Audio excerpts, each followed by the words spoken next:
Welcome to the City Commission special meeting of Monday, May 4th, 2026 at 6 p.m. We're at 151 Martin Street in Birmingham, our beautiful historic City Hall. Please join me in standing for the Pledge of Allegiance. I pledge allegiance to the flag of the United States of America and to the republic for which it stands, one nation under God, indivisible, with liberty and justice for all. Ms. Bingham, could you please call the roll? Mayor Ballard? Here. Temporary Mayor Pro Tem Therese Long? Here. Commissioner Kozlowski? Here. Commissioner Kolb? Here. Commissioner Host? Here. Commissioner Haig is absent. I should note that Commissioner Haig contacted me to ask, since he's recused from the closed session, if he should just wait till 7. I said, of course. Thank you. We're now open to the public for matters not on the agenda. If you are here to speak online, use the raise your hand function. If you're at the microphone, state your name, city of residence. You have 3 minutes. Good evening, David Bloom, Birmingham resident. The reason I'm here now instead of 7 is intentional because I wanted to address fewer people and not have as many people in the audience hear what I'm about to say. Also, with regard to what I'm about to say, I would be very happy, if proven wrong, to come back before this commission and apologize and say I was wrong. Okay, so some questions for the mayor and the commission. Why are you accepting questionable advice and questionable work from our city attorney in terms of the issue of the term for the new commissioner? Why are you not following your own rules posted on your own website, as in the commission? If you don't like, if you agree that there's an issue, the rules allow for changing the rules with the vote. So if you don't agree, fine, have a vote. Then take the vote on the new commissioner. But why are you ignoring your own rules? I don't understand that, and I don't understand why you're following this kind of questionable advice and why the taxpayers have to pay for it.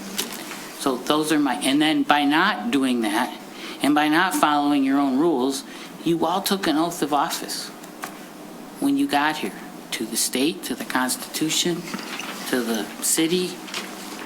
It's being negligent not to follow your own rules. I don't understand it. Can you help me understand what's going on? That's it. Thank you. Anyone online, if you have a comment on a matter not on this agenda, feel free to raise your hand. Seeing none, we'll move on. I need a resolution, please, to meet in closed session. I would like to make a motion to meet in closed session pursuant to MCL 15.2.68, Section 8, parens 1, parens D of the Open Meetings Act to consider the purchase or lease of real property up to the time an option to purchase or lease that real property is obtained. Second. Do we need a roll call? Yes. On a roll call, please. Commissioner Kolb? Yes. Commissioner Kozlowski? Yes. Commissioner Host? Yes. Temporary Mayor Pro Tem Long? Yes. Mayor Ballard? Yes. We'll now adjourn to the conference room.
Testing, testing. Mic check. 1, 2, 3. 1, 2, 3.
Thank you.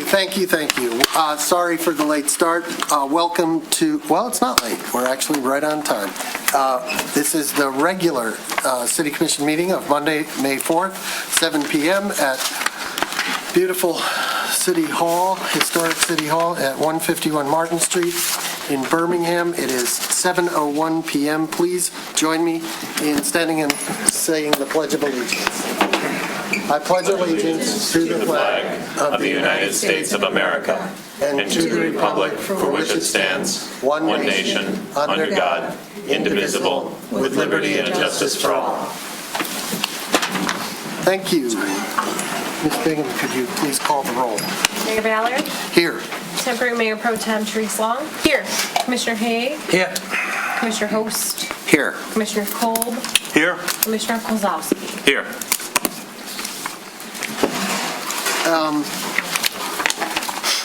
Next item is proclamations, congratulatory resolutions, awards, appointments, resignations, and confirmations, administrations of oath, introduction of guests, and announcement. We have a proclamation in our packet that it is National Public Works Week.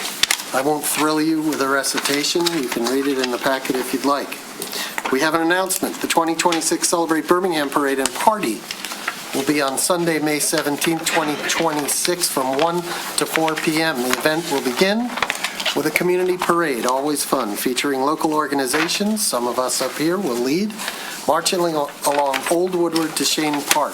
I believe it starts down by Booth Park, comes up and around, where residents, visitors can enjoy crafts and activity. The parade and celebration will continue in the park, Shane Park, where residents and visitors can enjoy crafts and activity booths hosted by local organizations, along with family-friendly entertainment, including face painting, magic shows, a bounce house, and other activities throughout the afternoon. The annual event is free for all, a wonderful opportunity for the community to come together and celebrate Birmingham. How many years have we been doing this?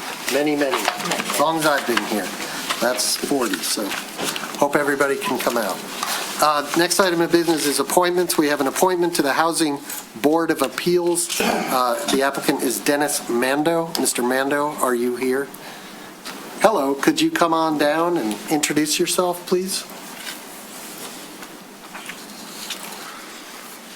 Yeah, I'm Dennis Mando. I've been a mechanical contractor in Birmingham for the last 45 years and worked a lot with the city on different projects, and I've been at this Board of Appeals post for probably the last 20 years.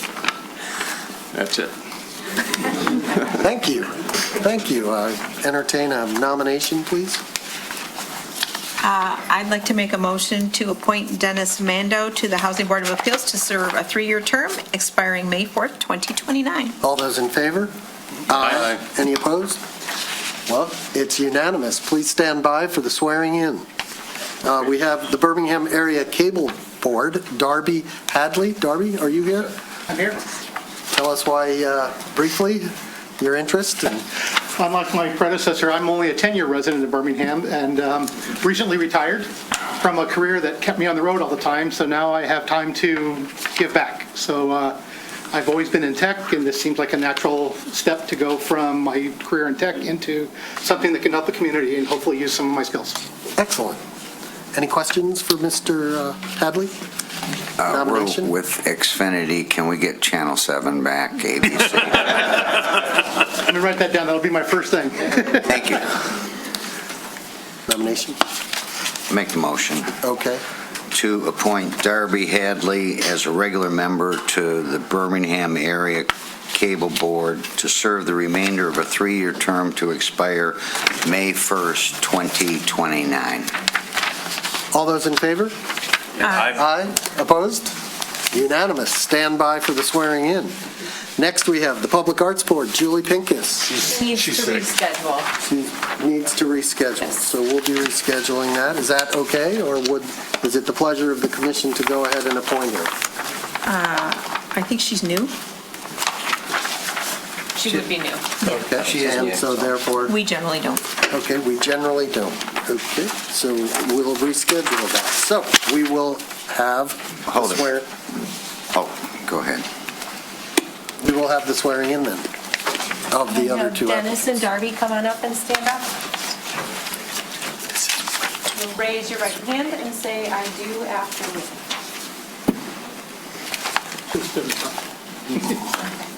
I do solemnly swear or affirm that I will support the Constitution of the United States of America and the Constitution of this state and endeavor to secure and maintain an honest and efficient administration of the affairs of Birmingham free from partisan distinction or control, and to perform the duties of the Office of Housing Board of Appeals and Birmingham Area Cable Board according to the best of my abilities. So you'll each sign and print, and I'll fill in the rest. Sign, print, and I'll fill in the rest.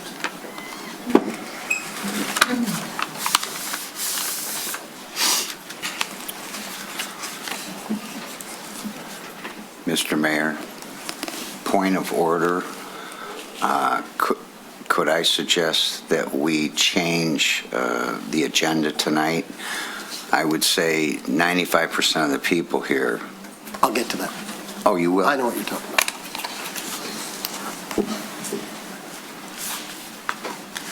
Thank you. Yes. Thank you, gentlemen. Congratulations. Next, we move to open to the public for matters not on the agenda. The city welcomes public comment. Tonight, limited to 3 minutes. At the beginning of the public comment portion of the agenda on items or discussions that do not appear anywhere else in the printed agenda, the Commission will not participate in the question and answer session and will take no action on any item not appearing on the posted agenda. The public can also speak to agenda items as they occur when the presiding officer, me, opens the floor to the public. When recognized, please state your name for the record and direct all comments or questions to the mayor. Does anyone in the room have any comments on items not on the agenda? Anyone online? If you're online, use the raise your hand function. Seeing none, we'll move on to the consent agenda. So, come on up. So I have an item listed in the communication, but it was suggested to me to ask if I could present during this public portion. Would that be possible? Which item was it? For Cape Seal for North Lawn? If I could Did briefly you receive speak. my email? Yes, I did. I just wanted Okay. to speak So, for about 2 minutes on the topic. I'm sorry, no. No. No. Okay. Thank you. You're welcome. Before we move on to the consent agenda, I'd like to sort of gauge who is here for what item. So we have at least three items on the agenda tonight that are of broad public interest. One is short-term rentals. If you're here to hear about or discuss short-term rentals, raise your hand. I see 1, 2, 3, 4, 5, 6, 7, 8, 9, 10-ish. We have the Wimbledon Phase 2 project. I see about equal, a few less. And we have 400 East Lincoln Design. There's quite a few people here for that. And what was the other thing? Oh, and we have the appointment of a new city commissioner. It's a tough one. We want to deal with all of you, but I can say the consent agenda. None of you are here for that. So are we okay putting that aside? Yes. Okay, good. And the next item is the city manager's report, which we don't have. We have 400 East Lincoln, and then the commission appointment.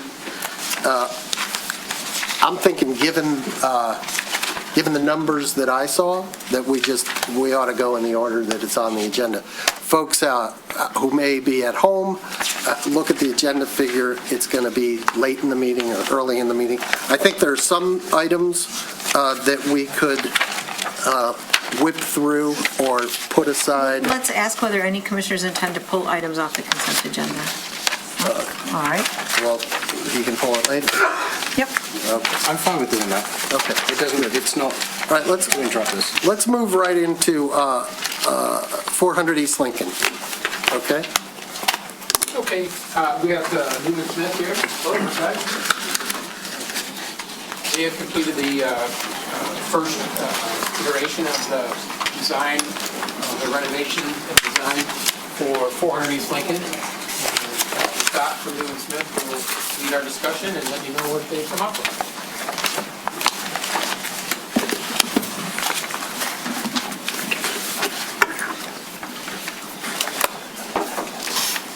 That's a long ways down here.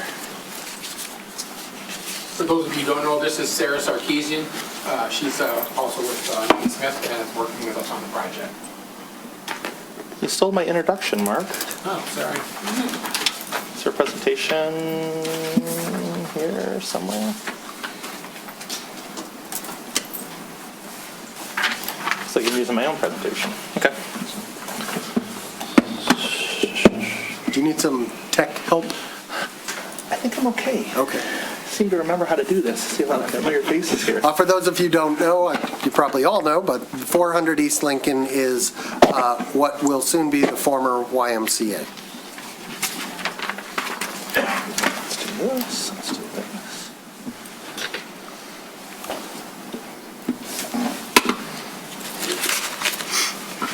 Here, how about that? Did it work? Nope, I gotta duplicate screens.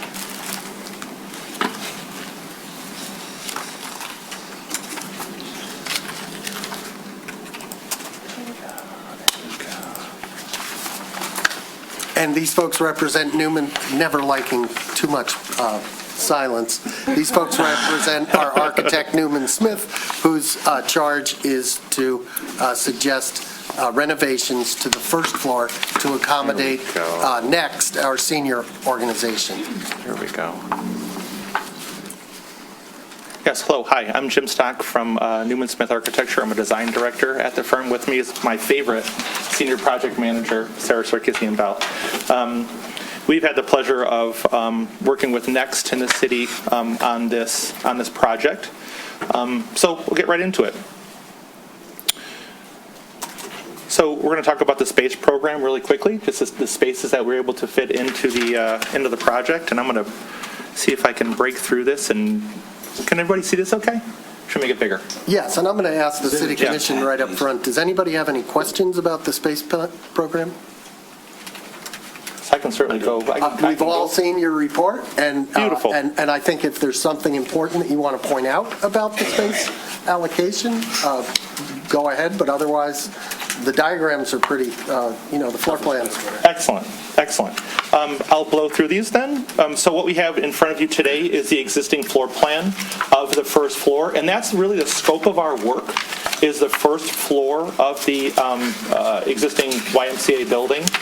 And so point of reference, the arrow here represents the entry into the building, current entry into the building. Cursor's not showing up. Just to the straight ahead is the reception area, and the green box represents the library. And then right next to that, on the right-hand side at the top, is a fitness room and then two offices.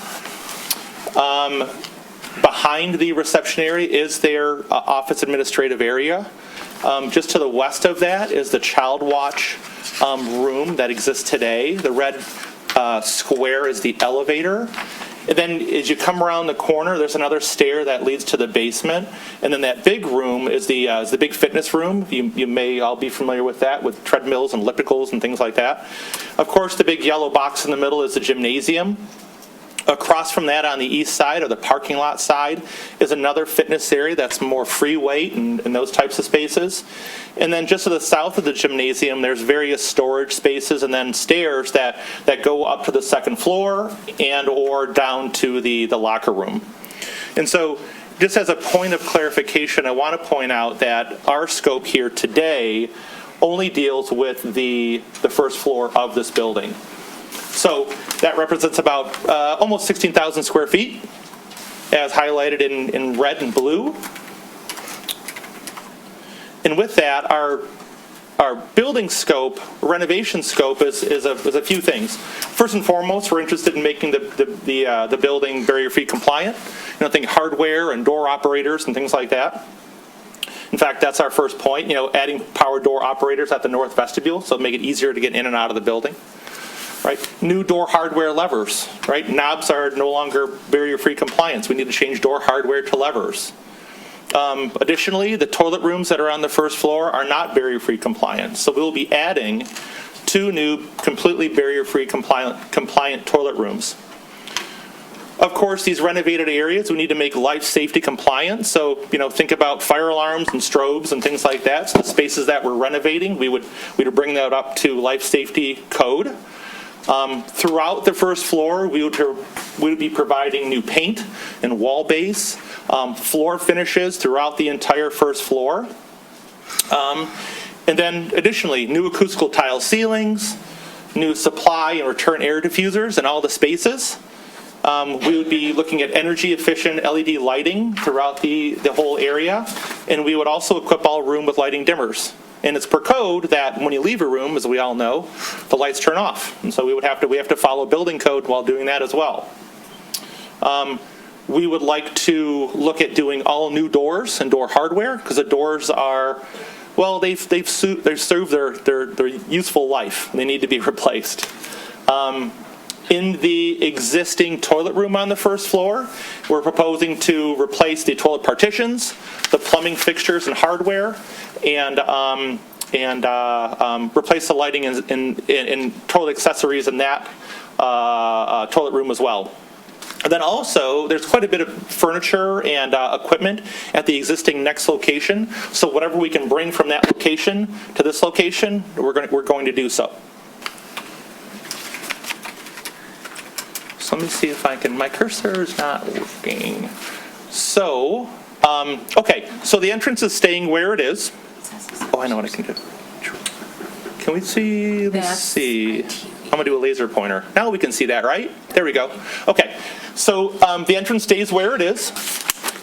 We're turning the former library, this is what they call the computer room, because there's some seniors that simply don't have computers, and so we would be providing, computers for senior, next folks to be able to use in the computer room. Next to that is a small lobby. But what we've done here is we've combined the existing fitness area in 2 offices into a multi-purpose room, or the art room. So we've brought over the kiln here. We're providing a sink, and then also some pottery wheels and a roller that would really have this function as an art room, for the next folks. The existing toilet rooms stay the same, with the exception of new fixtures and toilet partitions and things. The reception area stays roughly the same, but we've completely renovated the existing office area. In fact, we've fit more folks in this area just by simply using open office furniture cubicles. We only have 2 enclosed offices here for privacy concerns, really. Just to the left of the entry, we have an enlarged kitchen, so that'll serve the Meals on Wheels program. And then just south of that, we have our new barrier-free compliant toilet rooms that we have here. And then we've turned the existing fitness area into their new cafe or lounge. And so you can start to see we've actually grabbed a little bit of the corridor that comes through here to make this a bigger area, to play cards and to hang out and socialize between, all the programs that they have. So back down the corridor, what used to be the child watch area is now a fitness room, and see these represent some yoga mats on the floor, little weight rack that happens in the corner here, and then what was formerly the cardio area, we've turned that into more multi-purpose rooms. So we have some storage, for tables and chairs and things. We're able to divide that space up to make the 2 spaces.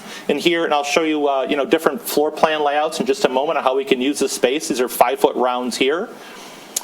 We've taken a former storage area for the gymnasium and turned that into a small cardio space as well. And then, of course, we're proposing to refinish the gym floors and restripe them to actually show pickleball courts as well, because we can't have a senior center without pickleball courts. So what this diagram starts to show is the different configurations of which we can reorganize the multi-purpose rooms. Here we have it in a lecture style where we have 2 flat screen TVs on the wall. So imagine if this partition, the movable partition, is in the open position.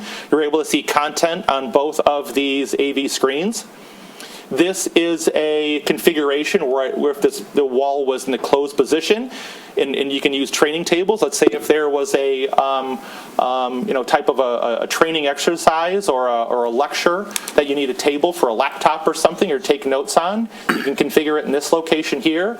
Or let's say if you have a gigantic bridge tournament, you can open the space up and then you can have tables and chairs in there as well. So we believe this provides a number of seating and table flexibility that the next folks desire.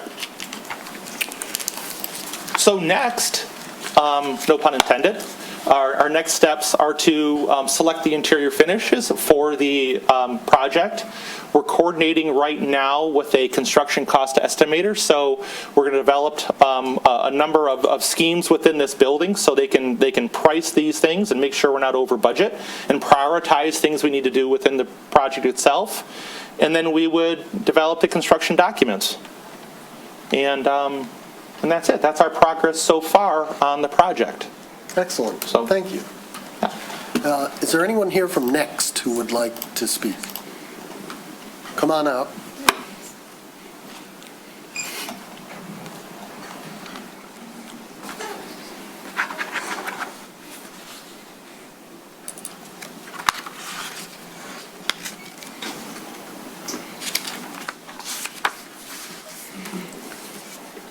Good evening. My name is Chris Braun, the director of Next and 35-year Birmingham resident. I just want to thank Jim and Sarah for all their hard work. I think the floor plan, using an existing floor plan and knocking out some walls and making the rooms that we need to provide the services and the resources we have for Birmingham seniors, I think it'll work out pretty well.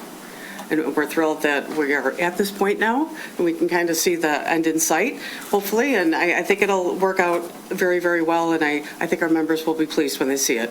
It's hard to picture it on a floor plan, so once we have some renderings and things like that, it'll be much better, but we're getting there. We're getting there. Any questions? We'll get to that. Okay. My preference is that we have a motion.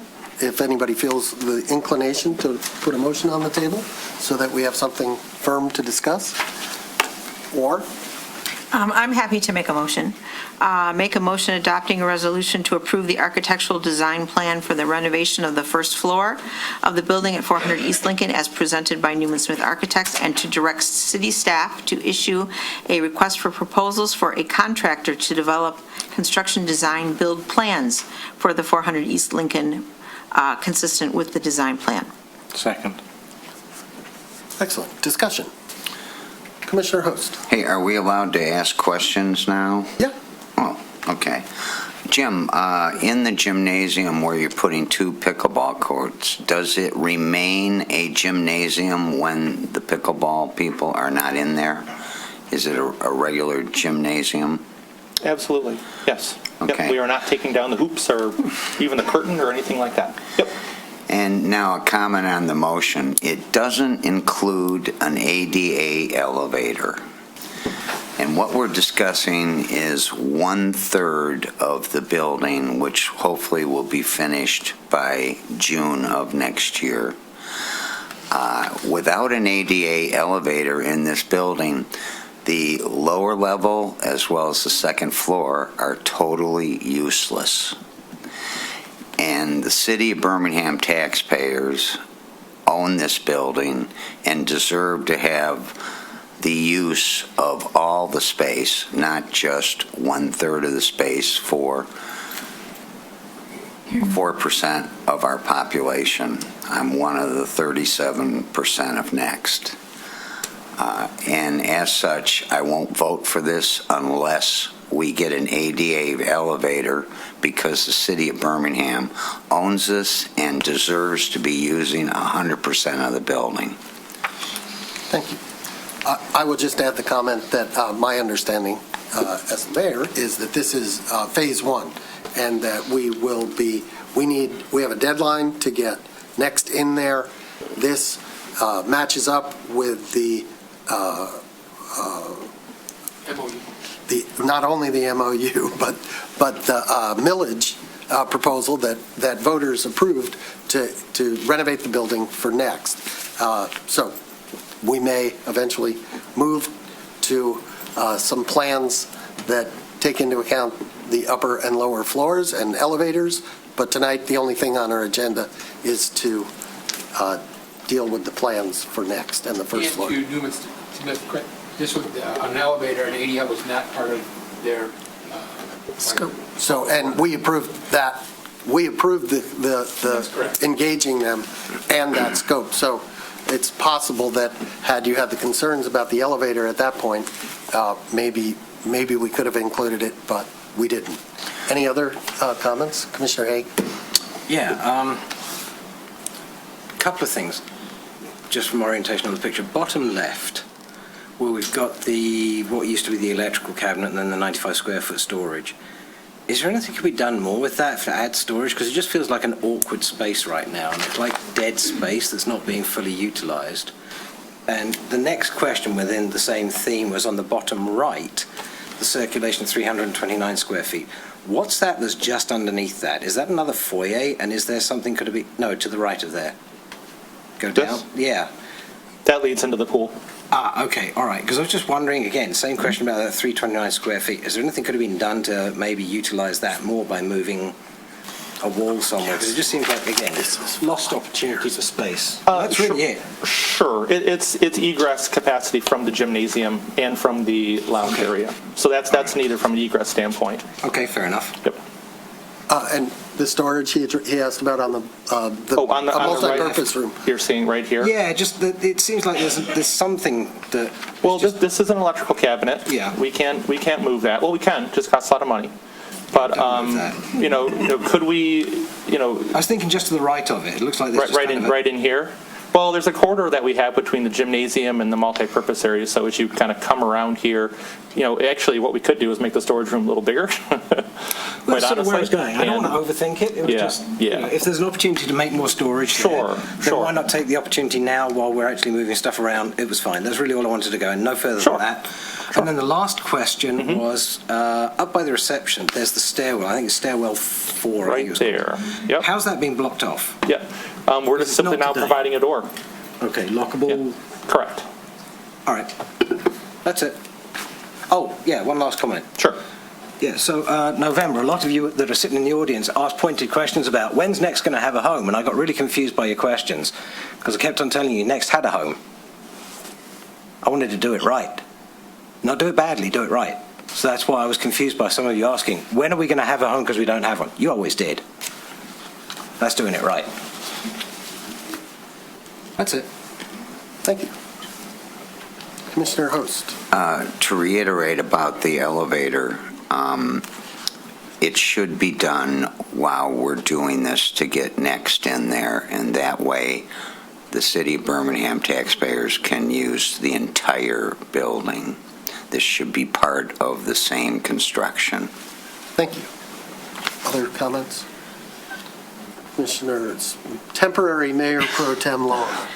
I just want to say it is I think a very reasonable, very cost-efficient, very tight design. I think you did a great job moving minimal amount of load-bearing walls, not disrupting the hallways or the gym. I think it addresses all the concerns we have. It's a nice small kitchen, which many of the commissioners wanted. So it is, I think, a very efficient, very effective design. I think you did a great job maximizing the square footage you had. Thank you. Thank you. Anyone else? Commissioner Kozlowski. I'll just say really quickly that I echo temporary Mayor Pro Tem Long's thoughts, and I agree with Commissioner Host that I think we definitely want to explore subsequent phases, what else we can do with the building. We do own the whole thing. We'd like to use as much of it as we can, but I think that this is the right first step. So I will be supporting the motion. Thank you. I support the motion. Enough said. Public comment. Anybody from the public like to comment on the motion? None. Wow. Anybody online? Well, folks are cooperating. We're moving right along. Nobody online? Alex, roll call, please. Commissioner Therese Long, Yes. Mayor Ballard, Yes. Commissioner Host, No. Commissioner Kozlowski, Yes. Commissioner Haig, Yes. Commissioner Kolb. Yes. Thank you. Congratulations. Thank you very much. We look forward to seeing more of you. Thank you. Thank you. Moving right along. Go ahead, you can clap. Thank you. How to do that?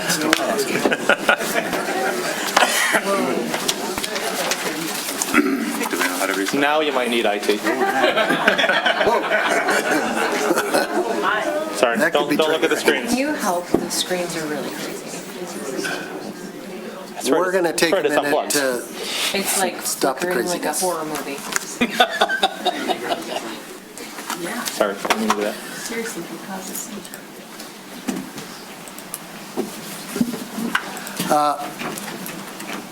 everybody just focus down. Don't look up. You know what?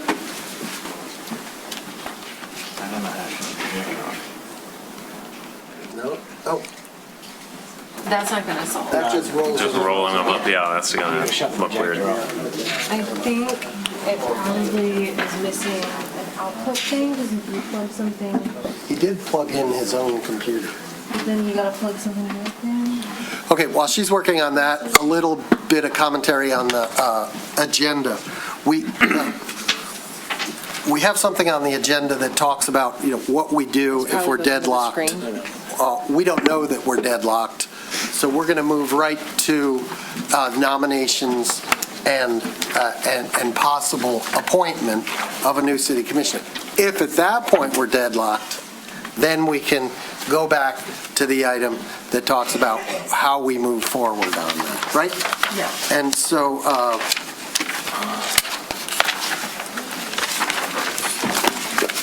we're good. So I guess we can open the floor to nominations, correct? Commissioner Kozlowski. All right, we're back here again. Feeling like deja vu a little bit, but and so I will try to keep it short again. I would be honored to nominate Deborah Horner. As I've said before, I think all of the candidates who applied are excellent. I think that this city is blessed to have such talented people willing to donate their time and effort. But I really just think that it would be a real shame if we missed this opportunity to have somebody with such deep expertise about municipal policy, about how it interacts with state law. I just think that this is too perfect an opportunity, and I really hope that we avail ourselves of it. So I would like to, oh boy, I'm going to find the language.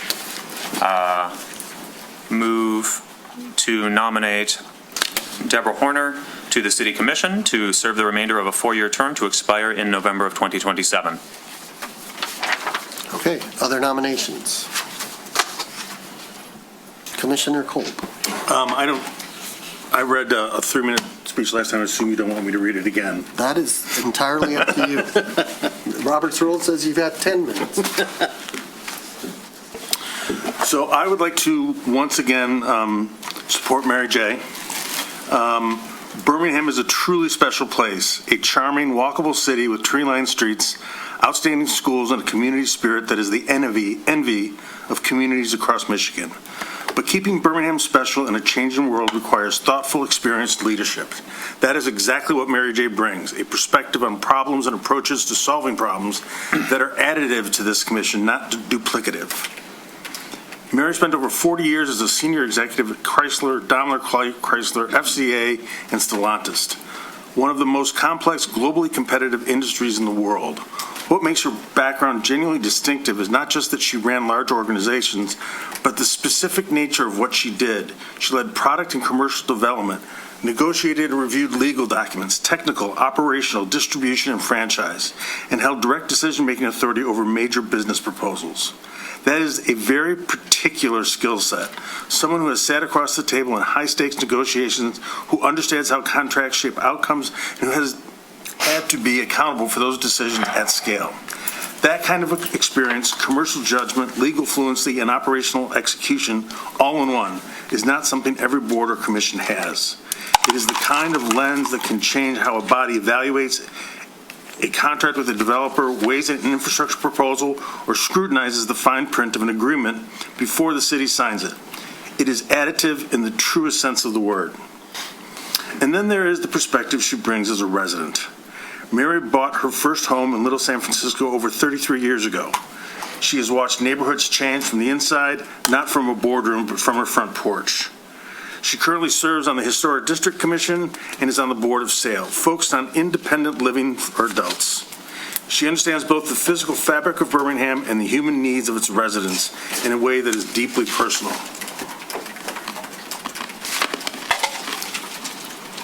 Second. I don't believe a second is necessary. So you nominate her? Yes. I didn't hear that part. Sorry. For a term? To serve the remainder of a 4-year term to expire November 2027? Yes, sir. Okay. Second. Again, nominations do not require seconds. Comment on either of the comment on this? Yes. What I find interesting in the 3 weeks that we have been deadlocked, only 3 of the commissioners reached out to the other side, and that would be Deborah Horner in the case of these 2 guys and me. Whereas your side never reached out to Mary J. And I find that Emily Post would be turning over in her grave. That's all.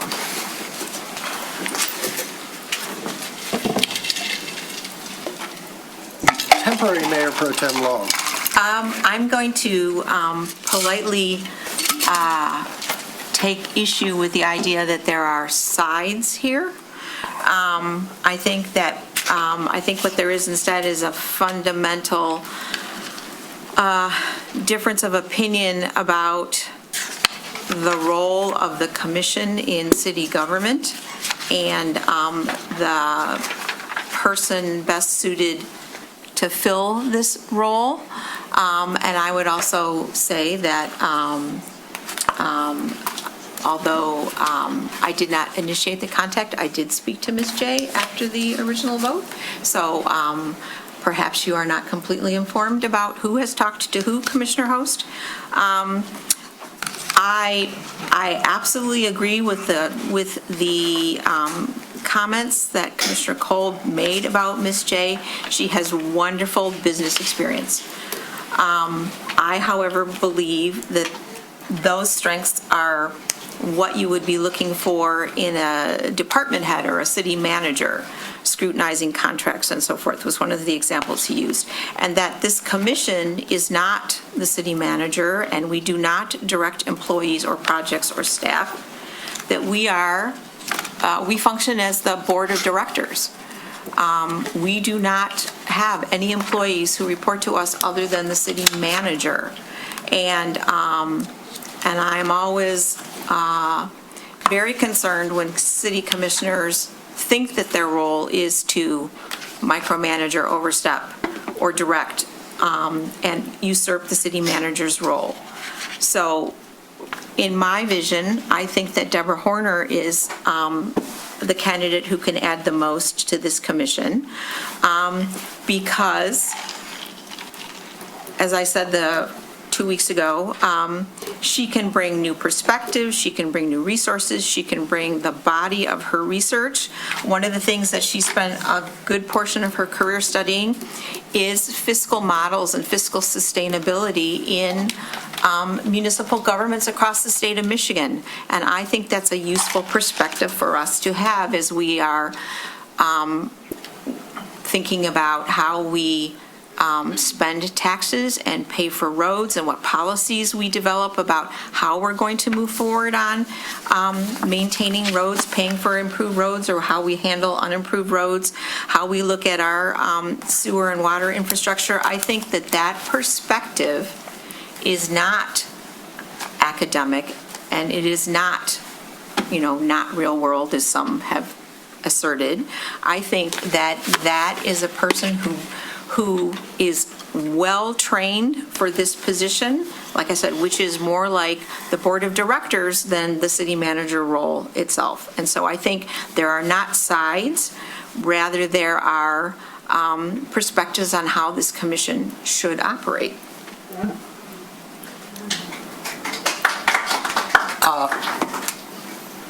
Commissioner Haig.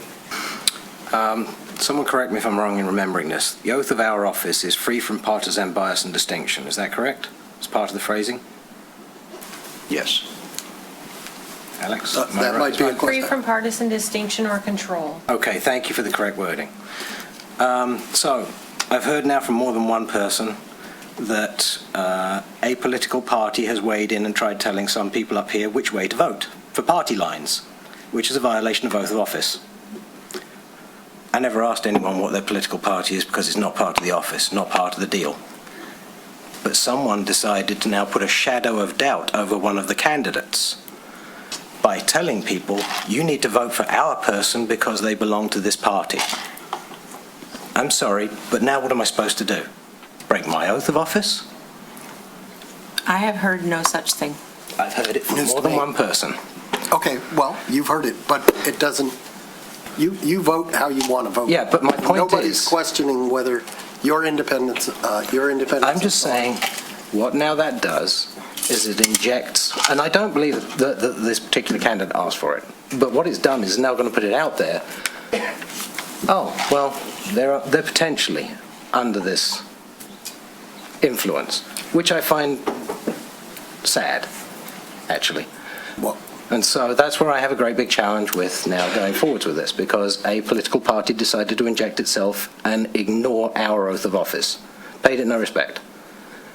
I have an issue with that, because that's the whole point of this, is it's non-partisan.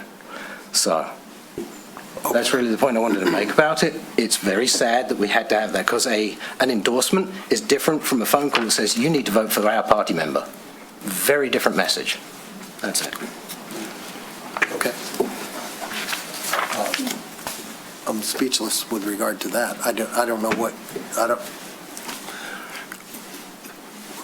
folks, does anybody have any comment? Any further comments? Comments from the public? Sure, come on up.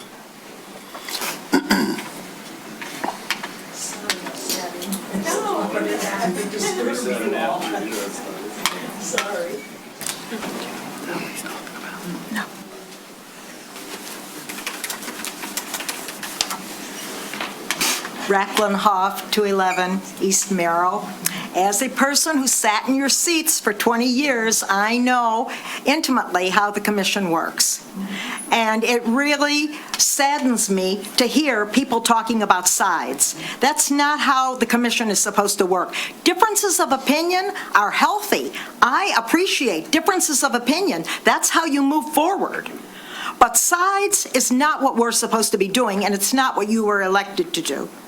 So I am up here tonight. I wrote all of you an email because I feel so strongly about this, knowing what it takes to be a commissioner and how difficult it is to make decisions.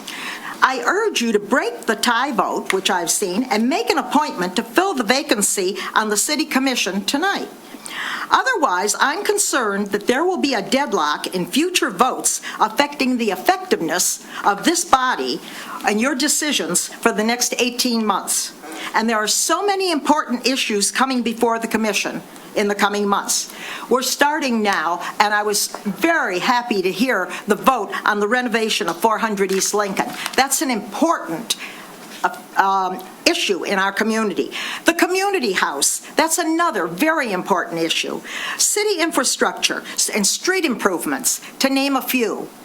And you would be doing a disservice to the citizens you are elected to represent if you continue to have 3-3 votes. Nothing will get done, and it's a real disservice. Now, I don't know either candidate. Well, I happened to sit next to Ms. Horner tonight, and she introduced herself, but before tonight, I don't know either candidate. But I think that both are highly qualified women. And although I personally have a preference, that isn't what's important. I could support either of the candidates. The reason being is I'm hopeful that the person selected has enough integrity, experience, and leadership skills to make decisions based on evidence and facts rather than simply joining a clique of 3 other commissioners. That's what I'm hopeful. That's not what I'm convinced will happen, but that's what I'm hopeful, and that's what should happen.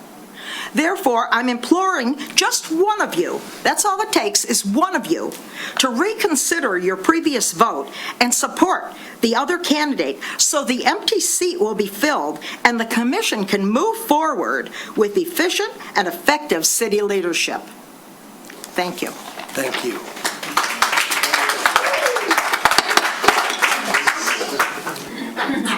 Let's hold that down, please. Hello, good evening. Danielle Mallon, I live at 811. Hold on, Danielle. Sorry. Okay, sorry, start over. It's okay. Danielle Mallon, I live at 811 Tottenham Road here in lovely Birmingham.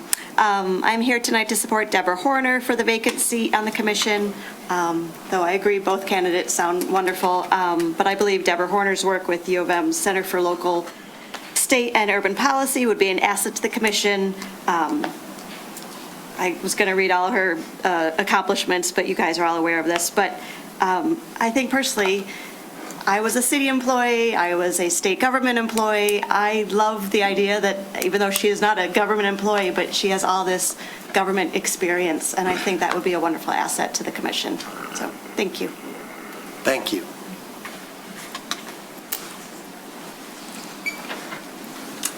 Hi, I'm Stacy Schreiber. I live at 1091 Oxford in Birmingham, Michigan. And I also think that both of the candidates sound like they would be an asset to the commission, but I am here to state that I would love to see Deborah Horner be added to the commission for the reasons Danielle said and Commissioner Kozlowski said, and I don't have much to add as to what has already been said. So thank you. Thank you.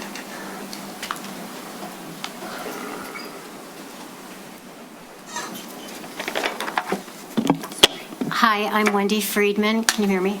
Yes. Yep. I live at 1369 Stanley Boulevard in Birmingham. I'm here to speak in support of Deborah Horner, whose qualifications and dedication make her the best choice for the commission. What stands out to me is that Deborah brings something that we don't always have at the local level, and that was echoed by Kevin as well. She's trained to analyze problems using real data. She focuses on what actually works and, just as importantly, what doesn't work.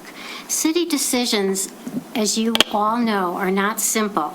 Whether it's infrastructure, development, or budgeting, there are always trade-offs and unintended consequences if you don't think things through. That's exactly why Deborah's background matters. She doesn't just ask, should we do this? She asks, what happens after we do this? And that's critical. It's not theoretical. It's how better decisions actually get made.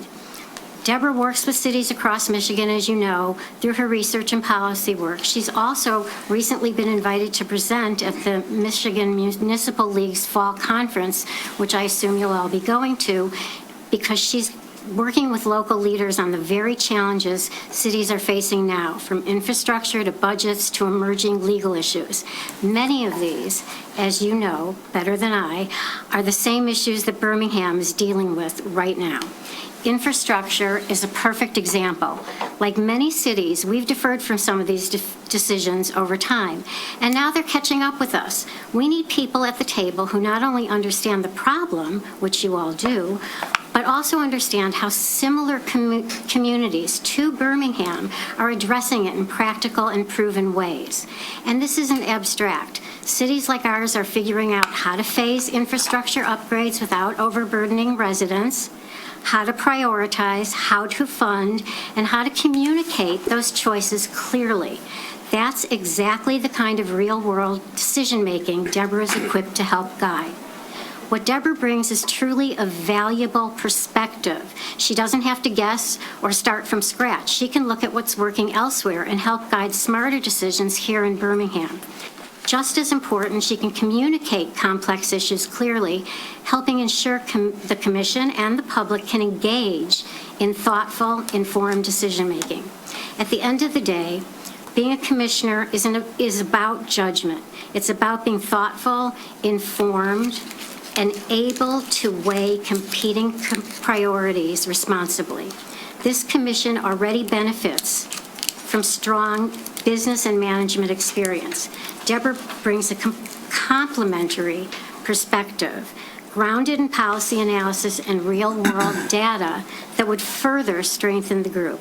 That's why I support Deborah, and I believe she would be a tremendous asset to this commission. So I Thank you. will hope one of you will consider Thank her. you very much. Thank you, Ms. Friedman.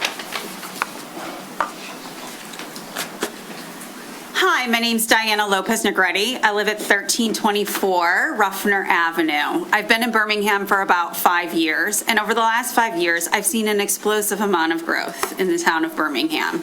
After reviewing both of the resumes of both candidates, I would strongly encourage you to support Deborah Horner. I know that, for instance, in my day-to-day job, I work for a public company, and I focus on a product that deals with affordable housing, but that wouldn't allow me to be an expert on affordable housing.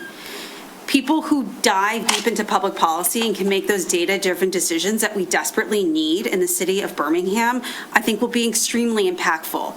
As the previous speaker mentioned, you already have the business experience clearly on this board. Mr. Kolb himself was actually an executive for a number of years, making tough decisions. I think it would be really beneficial to have an individual who has the background in public policy. I live in an area that is constantly inundated with noise. There's tons of issues with the streets in Birmingham. These are issues that are not going to go away as the city continues to scale. We have new restaurants opening, we have new stores opening, new businesses coming in. And as more residents move to this area, we need smart public policy in order to be able to support and maintain the streets and roads that we all have come to love in Birmingham. So I would urge, hopefully similar to the very first woman who spoke, I would urge one of you to hopefully put down any of your partisan swords and try to come together and, resolve this issue. Thank you. Thank you.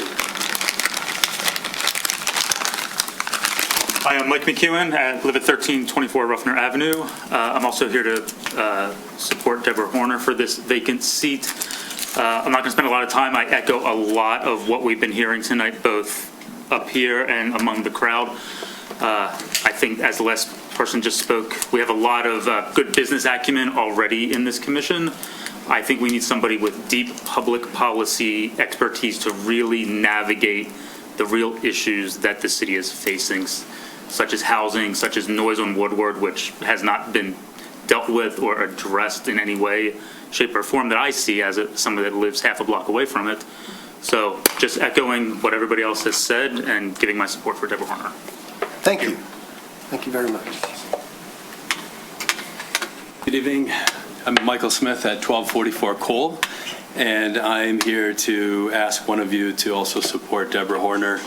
I have returned to Birmingham. I was here in the earlier part of the decade and last part of the last decade, and then moved away and then returned, and I was very shocked at how awful the noise is in Woodward.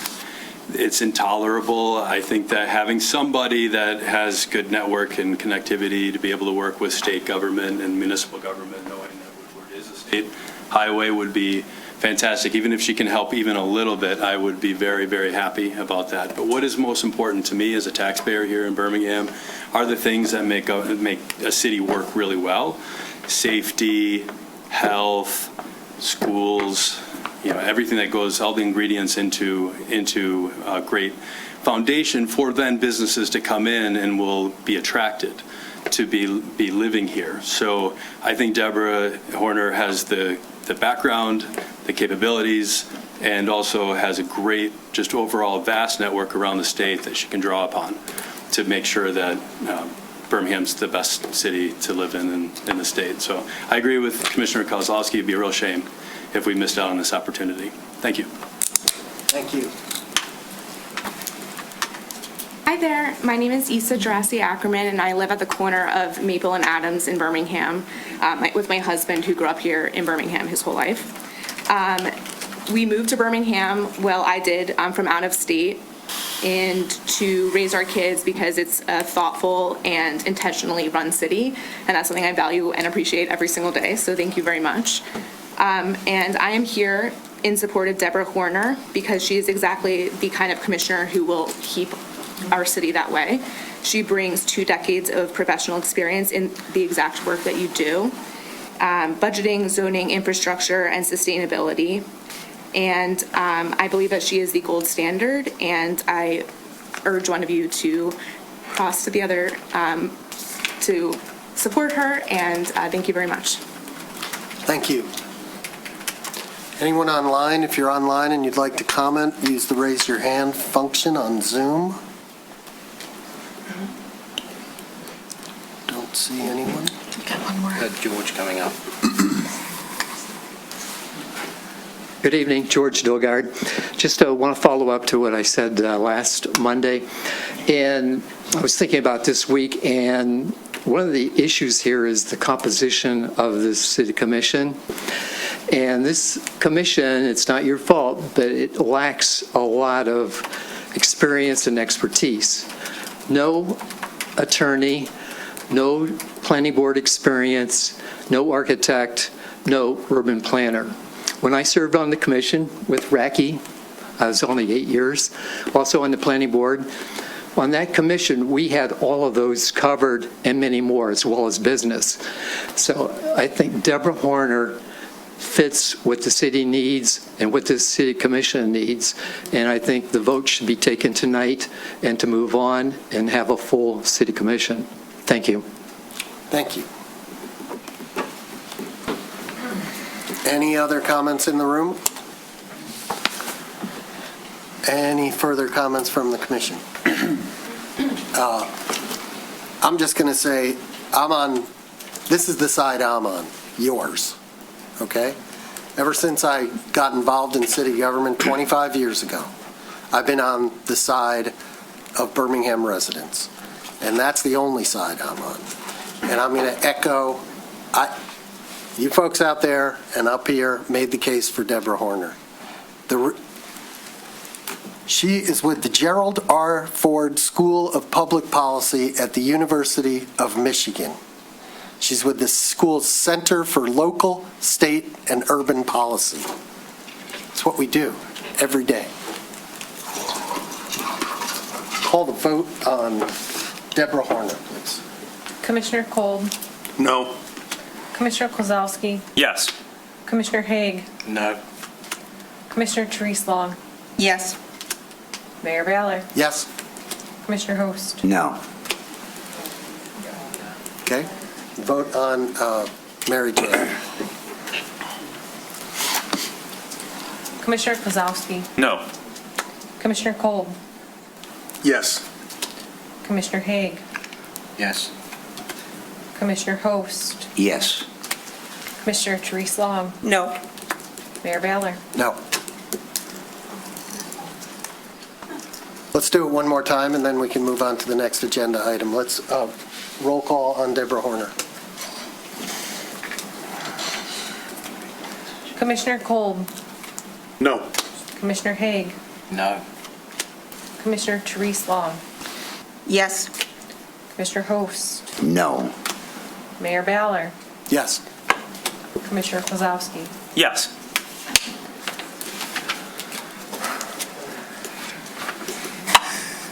Go ahead. One more time on Mary J., and then we're going to move on. Commissioner Therese Long, No. Commissioner Kolb, Yes. Mayor Ballard, No. Commissioner Kozlowski, No. Commissioner Haig, Yes. Commissioner Host. Yes.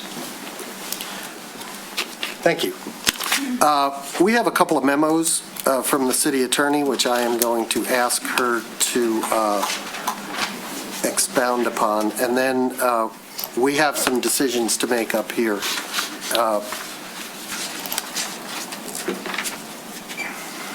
That is true. Well, Commissioners, now it looks like we move on to C, which is the discussions and how we're going to handle this vacant seat going forward. First, I would like to address one of the communications that is in the packet with the suggestion that the City Commission is not following its rules of procedures now going forward, and that somehow the rules of procedure of the City Commission found on the website is somehow in conflict with state laws, and that the Commission is not following the rules. The City Commission is following its own rules of procedure. You are following them correctly. But more importantly, what you are following is the correct hierarchy of laws. So the Michigan Constitution gives... Can I cut you off a second? Does anybody up here have any question about that? We all good with that? Do we need to? Does she need to recite this, or because it was a letter from a citizen who disputed the law, and I think we all know the law. We think, and if you want her to make a line-by-line argument against, for what we all already know, she can do it. But just proceed. Proceed? Proceed. Okay. I think because residents entitled to hear the opinion. The resident can read the opinion in our packet. Fair enough. Okay. Let's move on to the next, how we move forward. Okay, so what's important to know now is now that the City Commission remains deadlocked, the seat will stay vacant until the next regular municipal election, which is November of 2027, and that's consistent with the state law and also consistent with our charter. So the question is, what will be the rules of process going forward? As I noted in the one memo, that the part of the charter says that there's an opportunity moving forward to have the issue come back on a future agenda item. So the city manager and I and city staff discussed different thoughts and ideas and things that this city commission must decide for its own process moving forward. First and foremost, and of course I can't find my own memo. You want me to go through them? We have several decisions to make. One is, one that was raised by staff is that we agree that the six of us need to be present for any vote that occurs going forward. I see two nods, yes. That sounds fair. So it sounds fair. I think we should make a motion. On each one of these items? I do, yes. All right. Can I get a motion that all six commissioners be present for any vote between now and November of 2027 on She's ready to make the motion. I'll second it if she makes it. I move that all six commissioners must be present for nominations and voting, as our charter states that the appointment is made by a majority of the remaining members, and the remaining members are all six city commissioners. Seconded. Do I need a roll call, or can we just... May I make a quick comment on the motion? Sure. Sorry. On the extremely unfortunate off chance that some other commissioner is somehow rendered unable to serve, are we going to, right, the number 6 is now in this motion, right? Good point. What happens if somehow someone else becomes unable to serve and there are now 5? I think we've crossed that bridge when we come to it. You're saying we can revisit that, and we're not going to hold ourselves to that motion? Okay. New motion. This is merely a resolution. Remaining means we are 6 not right making now. law. We are. Great. It's a resolution until circumstances change. Okay. Excellent. And we can do this by raise of hands? I think. All those in favor? Aye. Unanimous. Opposed? None? Unanimous? Thank you. The next question is whether we reopen applications at any point. And I think it's important to, our rules of procedure regarding, it's under the section that covers appointments to all of our boards. I don't think it was necessarily anticipating an appointment to the commission, but it says, if no nominee receives the required 4 votes for appointment, the process of nomination and voting may be repeated, either at the same meeting or at a subsequent meeting. If the commission desires, the position may be renoticed. So we could renotice it. We could decide tonight that we're either going to renotice it. We could decide that at some point we may open it up for more applications. I would caution you what that entails.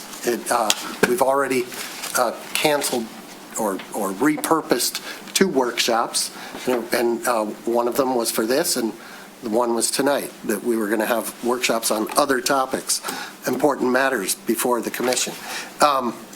So if we decided to reopen nominations or reopen the application process, we would have to interview everyone, and we'd have to go through all that. So happy to take either a motion on that or comments on it. I don't know how to motion it. I wasn't clear on what your point was. I'm sorry. You did give us the cliff notes. The question is whether we now or at any point in the future re-notice this, take new applications, interview applicants again, and then nominate from that new, possibly no different pool of applicants. I suppose you can tell what my opinion is on it, but... May I make an observation before we do a motion, though? Yeah, sure. Very valid question, very valid point. What I would suggest we do is we actually make a motion to table that for a while to allow cooling off, so that everybody can reconsider, think, and we can remove any built-up emotion publicly and personally within ourselves. And I say table rather than set a date certain, because then we can choose when we feel appropriate to bring this back up again. I would feel comfortable doing that, given that this is an emotive subject. So there's 2 questions, and the third one that I was going to ask, it sort of overlaps with what you just said, and that is, if we, let's say for the sake of argument, we decide tonight not to renotice it, stick with the current pool. What mechanism do you want to use to bring it up on an agenda? I don't feel we should just keep bringing it up at every meeting and just be deadlocked at every meeting, and it's just a big waste of time. So perhaps the city offered either the mayor or 2 commissioners. I didn't quite understand that, but that might be a mechanism. I might suggest any one of us could say, hey, I want it on the agenda for a particular meeting. That may indicate that commissioner's changed his mind, may indicate not. I don't know why one would do that unless they did, but maybe. Or we could decide we want it once a month or once a quarter. Maybe, again, thinking of the whole cooling off comment that I just made, maybe we actually need to go through our standard process. 6 members must be present. We bring it up as items for a future agenda, and then we have to motion and vote on whether we wish to bring it up. And that sets a date, and it follows our standardized procedures. There's no deviations whatsoever from any procedure that we've followed for all other issues that come in front of us, should a commissioner decide to bring it up. That way we don't create something new, we don't have something different, and we're always following a standard process that is well established, well known, very clear, and it also gives sufficient notification to everybody. That would be my proposal. Does everybody understand what he's proposing? Mm-hmm. So you're proposing that it would be the 3-step process? Correct. You get that? Yep. 3, do we think it requires 3 steps, or? I feel like we could just say, let's put it on the next agenda, and then it shows up on the next agenda. I'm suggesting it so that we don't have a deviation from any other methodology that we follow, and that also allows very clear, sufficient public notification to everybody, so that if anybody... And these other questions are involved. The question of, that answers the 3rd question, how do you get it on the agenda? At that point, we would decide, are we going to notice it? Because with a 3-step process, there's plenty of time to notice it if that's what we want to do. Take applications. If we believe that our agenda is open for the next couple of months and we've got the time to devote to it, I think it's an excellent idea. I would feel most comfortable not creating something new and unique and following something that we do as a form of business, because then there are no questions. And when the commissioner who brings it up, we can always say, no. Correct. Okay. Any comments on that? I would support that, but we haven't had a motion on it. I'm still not exactly clear about what the 3 steps are. My understanding is the first step is Under usually like a staff items? report, right? No, it wouldn't quite be that. Yeah, I know. That's what I'm saying, though, is I don't know exactly. It would be Is it staff just, we're work. going to, sorry, what was that? Yeah, I think the first step would be, First step, it can be a commissioner requesting me based off a staff report, whatever it may be. It's simple. The normal process we follow for items for a future agenda. Yes. Right. The source of where it comes from, it could be a member of the public actually came to us and said, okay, this could be something, correct? Am I correct? They could ask. It's a little different. We don't. No, never sorry, done I beg your pardon. We don't do that. Misspoke. No, I think what he wants This is not making the things more first clear. step is sorry. somebody raises I his mistook hand that and piece. says, Yeah. I'd like to vote on filling this seat.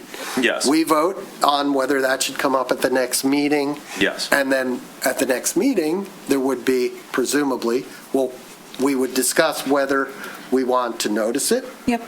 Yeah. Or we just Okay. want to work with the pool The of candidates that discussion we will have. then happen at that point. And at that point, if we decide to notice it, then we'll notice it and deal with it then. And 2 If we weeks is decide not to- sufficient notice, we think.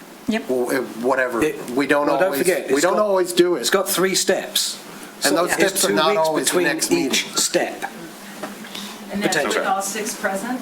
And is that by simple majority? To put it on the agenda? The votes Yes. are, I think, with I think all put 6 it on the present. agenda. Yes. All 6 must be present or else it will For not the follow the three-step previous process. motion. And by simple majority, so 4 of the Sure. 6. Sure. There's no So- requirement for a supermajority, right? Do you, Okay, then could fine. you can you do that motion real quick? Okay. Your idea. Oh, no, it's my idea. You make it complicated. So let me see if I get this right. I'd like to make a motion that we table future discussion of a replacement city commissioner until such time that it is brought up by a commissioner following our 3-step process to place it back on the agenda. All voting must be with 6 members present, and a simple majority vote is required for a affirmative vote. Second. Does that sound reasonable to everybody? Sounds very good. I made it up as I go along, and I'm not a lawyer. Yep. Does anybody have a comment on the motion? Anybody in the public have a comment on the motion? Anybody online have a comment on the motion? I have a comment on the motion. To all those who think that all we do is bicker up here and we never agree on anything, what did you just see? Okay? Thank you. All those in favor? Aye. Opposed? Unanimous. Thank you.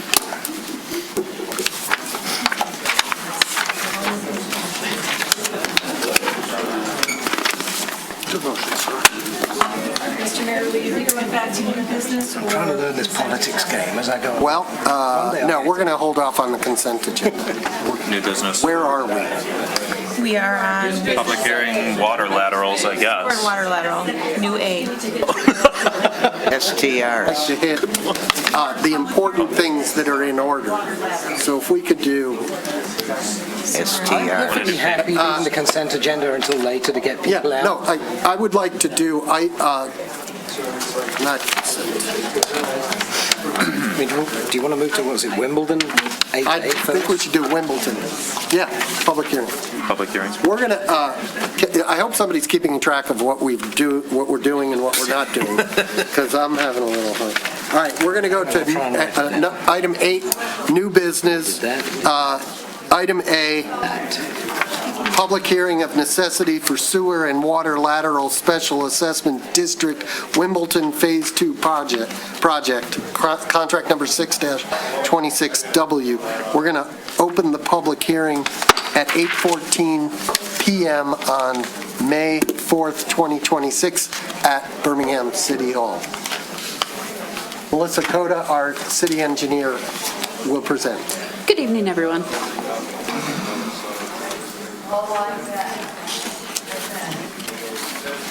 So here's a presentation for Wimbledon Drive Phase 2, the hearing of necessity for water and sewer laterals for the Special Assessment District. So with this, the project limits for Wimbledon Drive Phase 2 is on Wimbledon Drive from Oxford to Adams Road. The project includes new water main, sewer improvements, and installation of the Cape Seal treatment on the roadway. The special assessment district for the sewer and water laterals to be paid by the property owner at 100% of the cost. Existing information about the utilities. The water on Wimbledon Drive is a 6-inch cast iron installed in 1925, and the proposed water main size on this section of Wimbledon is going to be a 12-inch Delta iron water main. Concerns about the water main system, it's over 100 years old.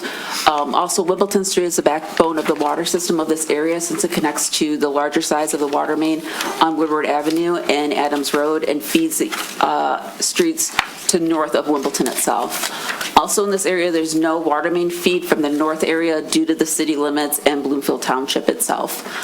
Historically, the streets have experienced some water main breaks. So with this, this is an existing 4-inch water main from last year's project on Bird Phase 1A. This was installed in 1931, so this kind of gives you an idea of a cross-section of an older water main, and potentially a lot of times the inside diameter is reduced just over time of being the age of the water system. And mentioned in the 2 previous slides beforehand, so Wimbledon is located in this location right here. The project limits is from Oxford to Adams, and as you can see here in this location, this is the main looping system from Adams on this location on the right to Woodward Avenue on the left to be able to feed these streets to the north of here, which do have also 6-inch water mains and some have 4-inch water mains. We do not have any connections in this location right here, just due to the city limits right here, and this being Bloomfield Township in this location right here. So this is the major backbone of this water system to the north. And then this location right here, this is part of our existing fire flow conditions based on our water modeling itself. And you can see in this location area to the north, due to the size of the existing water main in the area of 6 inches and 4 inches, it's showing that some of the fire hydrants are less than 1,500 gallons per minute. So that's something with the 12-inch water main and working on projects in the future in this area to replace them to a minimum of 8-inch water main that will help the fire flow in this location. The existing sewer is 8 to 12-inch combined sewer. It was installed in 1925 and 1926. The proposed sewer replacement is a 12-inch to 36-inch storm sewer and a 12 to 15-inch combined sewer. Portions of the sewer are over 100 years old. Sections of the sewer are needed to be open cut replacement due to the existing condition of the pipe and is not a candidate for sewer lighting. The existing catch basins on the street are in poor condition and need replacement. Also with the proposed storm sewer improvements, it will create a separated storm system on the street and it will drain directly to the Rouge River that was built as part of Phase 1 itself. So in this location right here just shows the overall sewer map itself.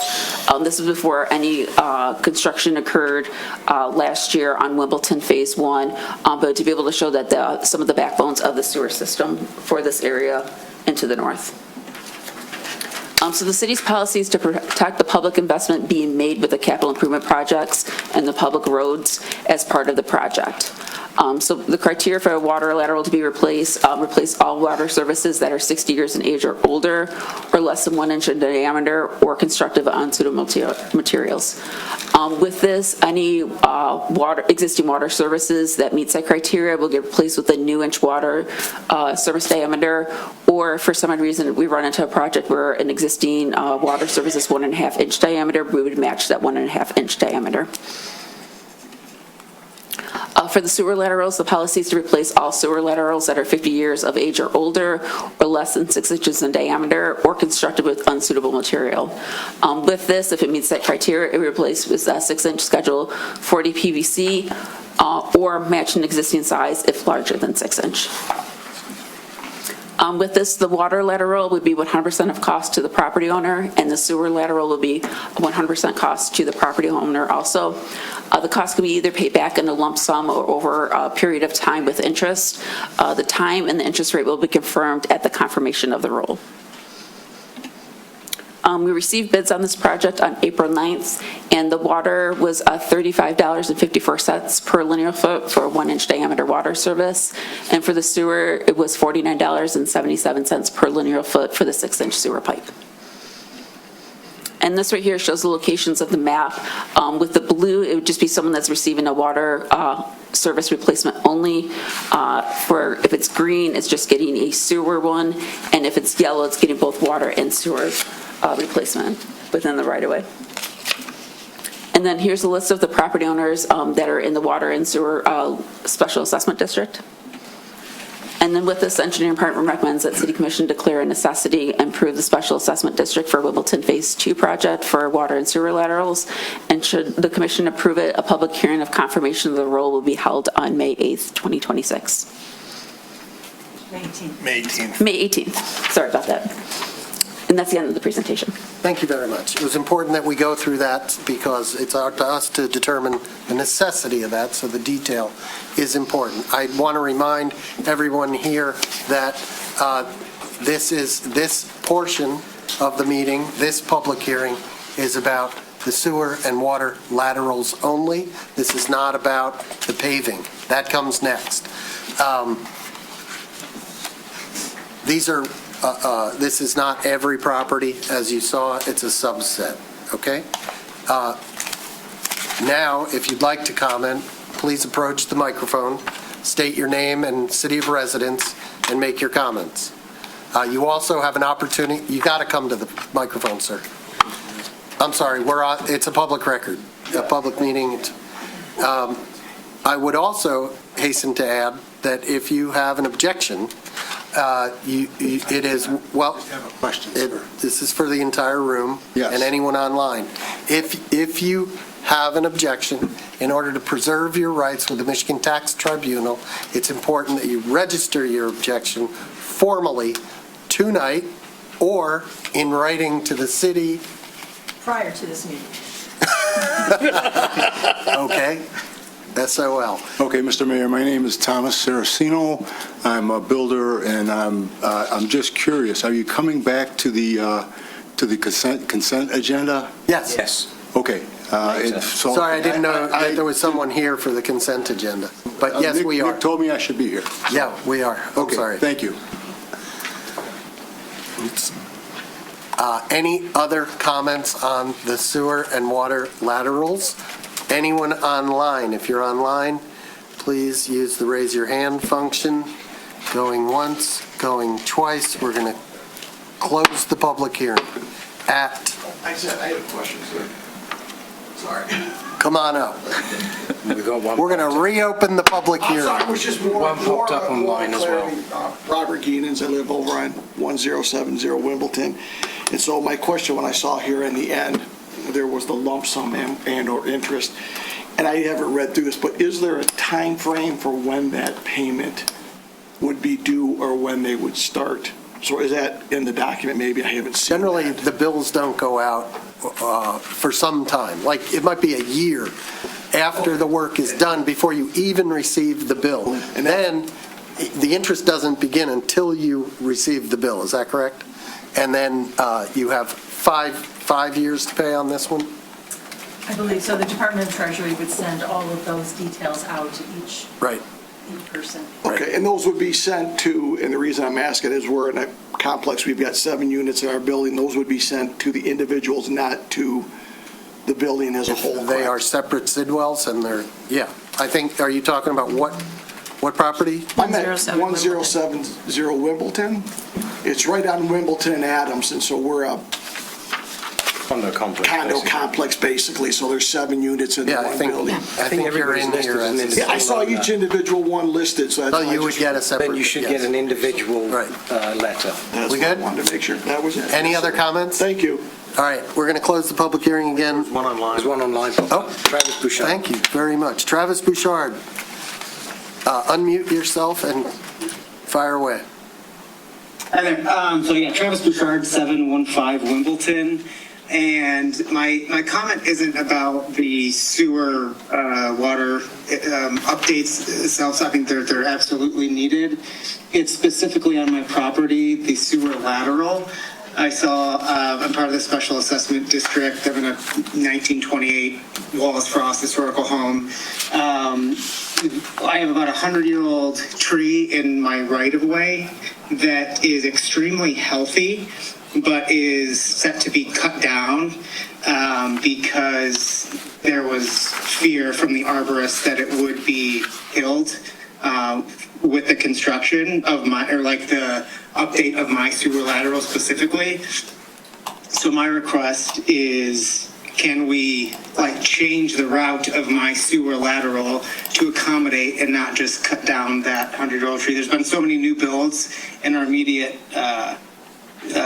part of Wimbledon that there's just no mature trees. So it'd just be a shame to cut that down when there's an obvious solution of just, I could pay a couple $100 more to have it sort of rerouted around that root system. Thank you. I think we understand your request, and I think we can request of the city administration, if the rest of the commission is in concurrence. See, we all agree again that we should get a report from the arborist and the engineer prior to the confirmation of the role, because if the bill needs to change for him, we need to know that. Fair enough? So you can work with the arborist, and one or both of you can come back. I got it. And I'm sorry, Mr. Bouchard, stay tuned, I guess. Thank you.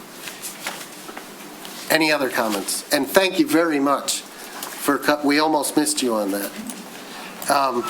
We have another, yes, sir, come on. Sorry. No apology necessary. Well, Andrew Barron, 612 Wimbledon. I have basically the same problem as he does.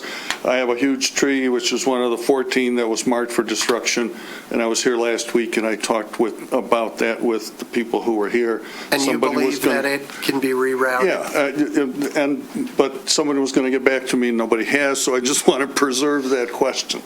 That's all. That if that tree can be saved. It's a huge tree. It's perfectly healthy. And so if it's savable, I'd rather it be saved. I think it is the commission's desire to save as many trees as possible in the execution of one of these projects, and that it's important that we look at that. The list showed 14 trees being taken down, so.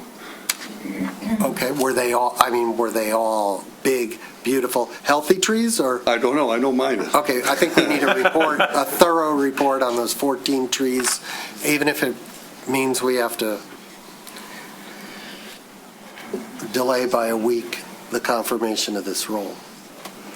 We're still in a public hearing. Hi, I'm Josie Connolly at 900 Wimbledon. I just have a question, and maybe for you, I don't understand this map. I am located right here, and I'm wondering why all these houses are blue, mine are not, and the rest that are not are all basically new construction or newer. So if I may? Yeah. If it's a newer house, essentially the water sewer lateral's been replaced from the main line of the sewer water to the property line. So it's newer, it's suitable material and suitable sizes. But my house is... So with that, we would be able to review newer houses usually are not part of the special assessment district for that. With this one, I can be able to pull up off to the side. I've got a spreadsheet in my office to be able to review your age and the size of your water and sewer lateral. Okay, so we're going to do that after the meeting then? Or yes. Should I just come to your, yeah. Should I just come to your office tomorrow? We can do it after the meeting. After the meeting? Yep. Okay, that's fine. Or in between items that I have. Yeah, it's not going to be the end of the meeting. Go ahead. Yeah, no, that's what it's for. That's why we're Sorry. here. Larry Ling, 644 Bird. I'm actually on Bird Phase 1B project, which is just getting started right now, and I would fully support these folks who want to, especially if they're willing to pay a little extra to preserve trees. We pride ourselves on being a city of trees, right? If you go down Bird now between Grant and Cummins, it looks like a bomb went off. Forgive me, I don't remember the number anymore, but most of the trees there were torn down. It looks awful. And I question whether we just did it out of making it easier as opposed to looking, and is there a way to save a lot of these trees? So I would only encourage us to take those two folks seriously, and anyone else like that, because we love our trees. And our street looks terrible now. My tree was saved, by the way, so I'm not doing this out of sour grapes, but most everybody else's tree on our street was gone. Thank you. Thank you. Thank you very much for bringing that to our attention. We're not always aware of everything that's going on, so It's important that we know that stuff. Any other comments? Anybody else online? Christine's iPad. Christine's iPad. Unmute yourself, iPad. It's going to be Siri. Yes. Hello? Hi. Can you hear me? Yes, we can. Yeah, this is Christine Boyle, 840 Wimbledon. We apparently have a sewer line under our driveway, which we were unaware of, and we're told they'd have to dig up the driveway, which we had replaced at considerable expense a few years ago with an aggregate finish. And we were wondering, having listened to the conversation about trees and maybe moving the sewer line to the side of that, could we request perhaps that the sewer line come under the lawn? I think that the city engineer would be delighted to work with you on that. Yes, as we mentioned at the resident meeting to you on Wednesday, it's something we can work with the contractor once it's awarded to be able to figure out a way to try to save your exposed aggregate driveway. Problem we run into is we cannot put a sewer lead in the lawn because we have to somehow connect it in public right-of-way back to the sewer itself. So we wouldn't be able to put a sewer 10 feet away from the sewer line to the property line. We got to make a connection then to the existing connection underneath the exposed aggregate driveway. So you'll do your best. So we'll do our best, yes. We may potentially on this one to save the exposed aggregate driveway, stop short of the property line a foot or two to make sure that we don't undermine and damage the exposed aggregate driveway on the private property. Okay, thank you. I have a second point on this. I was at the engineering meeting, which you were at, Melissa, last Wednesday, and I was asked to speak to Paul at the end about water, and he said that our copper pipe was good, and we didn't need, and they would manage to hook it up to the water line. However, then I was referred to another person, to Mark, and he said, no, you're going to be billed for water. So we would want clarification on that. And with that, I'll reach out to you. I've got your information from the sign-in sheet from the resident meeting last Wednesday. We'll reach out to you tomorrow morning to be able to confirm it. Thank you. Perfect. Thank you. Maybe it might be tomorrow afternoon. Staff has a staff meeting on Tuesday morning, so. Yeah, that's fine. Thank you. Okay. Further public comment? We've got another one online. Hi, Cliff Rager, 541 Wimbledon. My wife reminded me that there's been some confusion about the location of our sewer and water lines. Initially, we were slated to be in Phase 1, but as it happens, the plans were wrong for that area. They're actually on the other side of the driveway, so the other side of our driveway is Phase 2.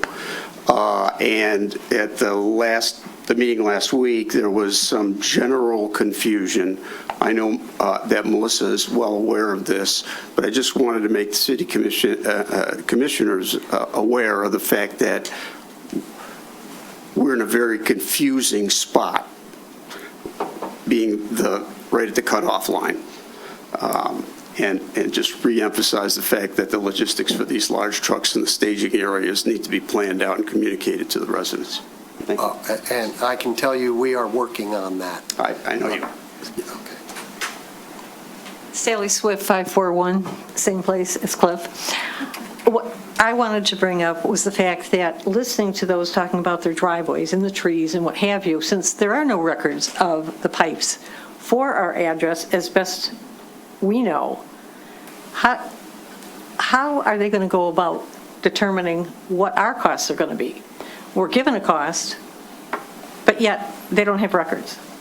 So, and it's been confusing back and forth, and I actually, at the residents' meeting, we weren't even slated with getting new pipes, and I had to bring it to their attention. There's a line item here for you. Can you address that?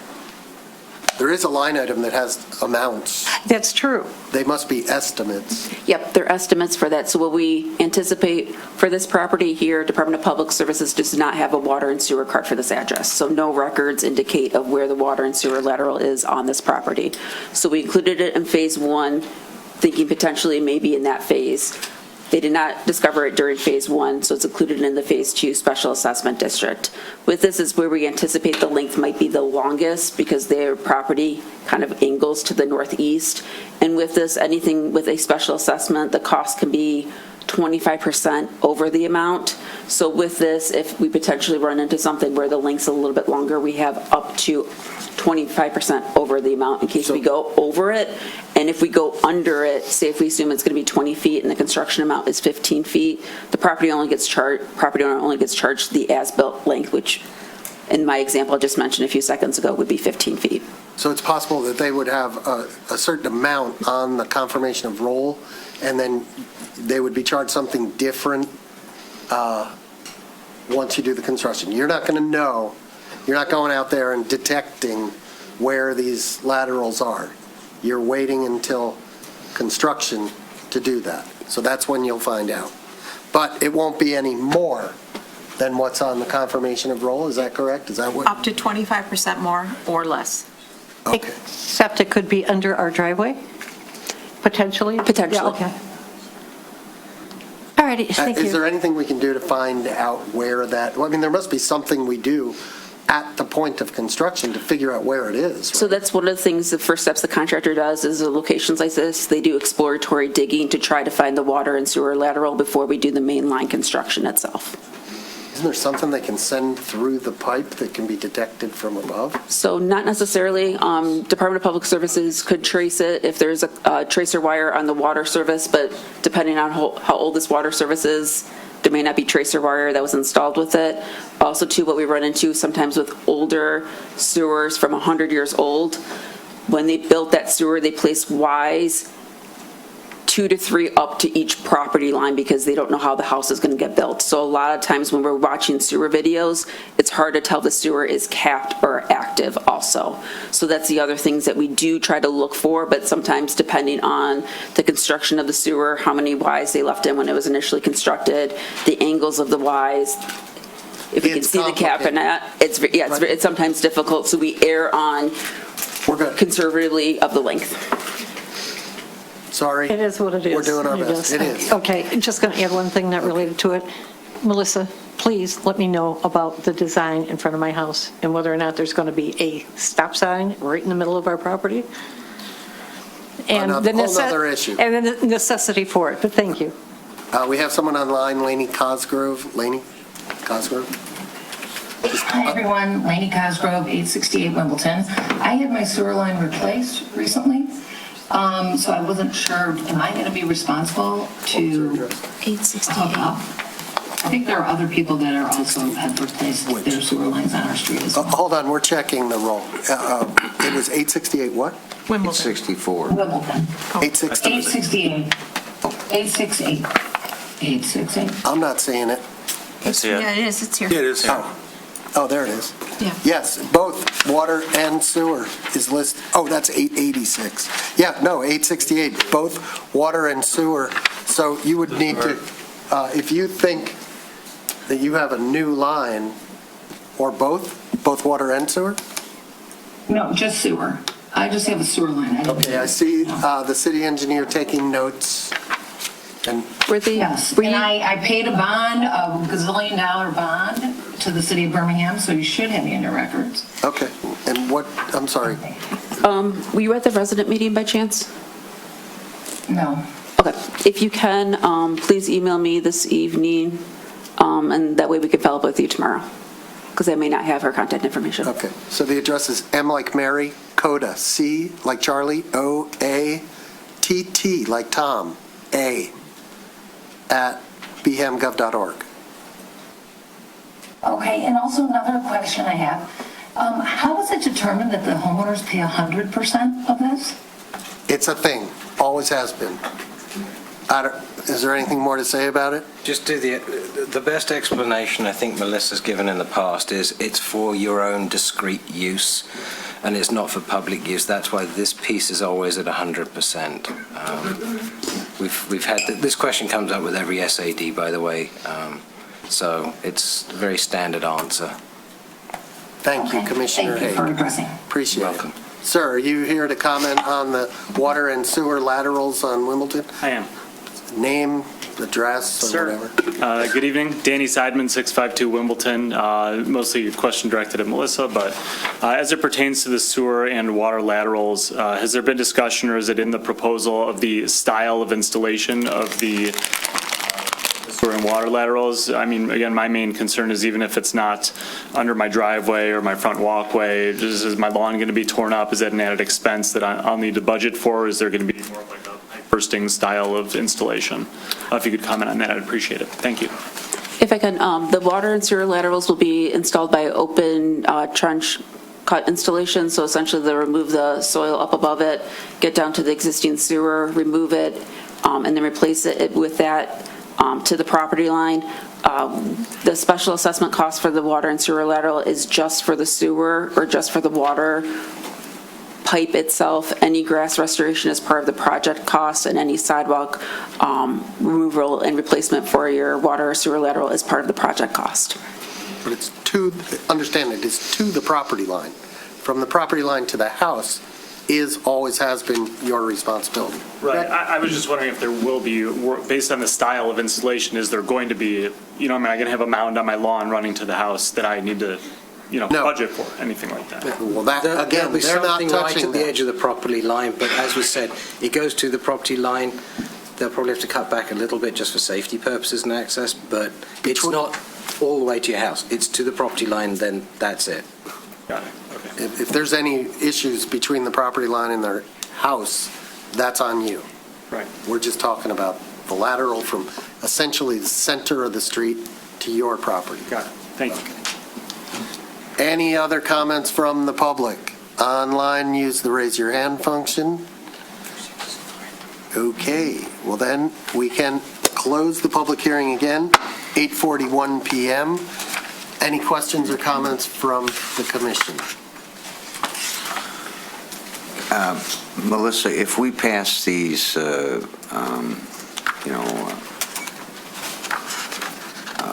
water and sewer and road, is there a contractor standing by that has the contract? And if so, what's their name? So with this, we did receive bids on the project April 9th, and the low bidder was Engel Civil, and they are currently working on the contract books. The projected schedule is to award the contract on the May 18th City Commission meeting, have a pre-con after Memorial Day weekend, have the contractor mobilize the week of June 8th and start construction on June 15th due to keep Derby Middle School available for students to be able to walk to and from. Derby Middle School's last day is either June 11th or June 12th, that Thursday or Friday before Monday, June 15th. Thank you, Melissa. Any other questions or comments from the commission? Just a brief one. No, it's just a very brief one about the gentleman who was asking about his trees. We do definitely appreciate you wanting to try and save them. Just know that there have sometimes been some interesting surprises with what looked like healthy trees when the arborist actually got into it. They found some less than fun stuff in the core that's not visible. We've had a number of trees come down in storms because of that.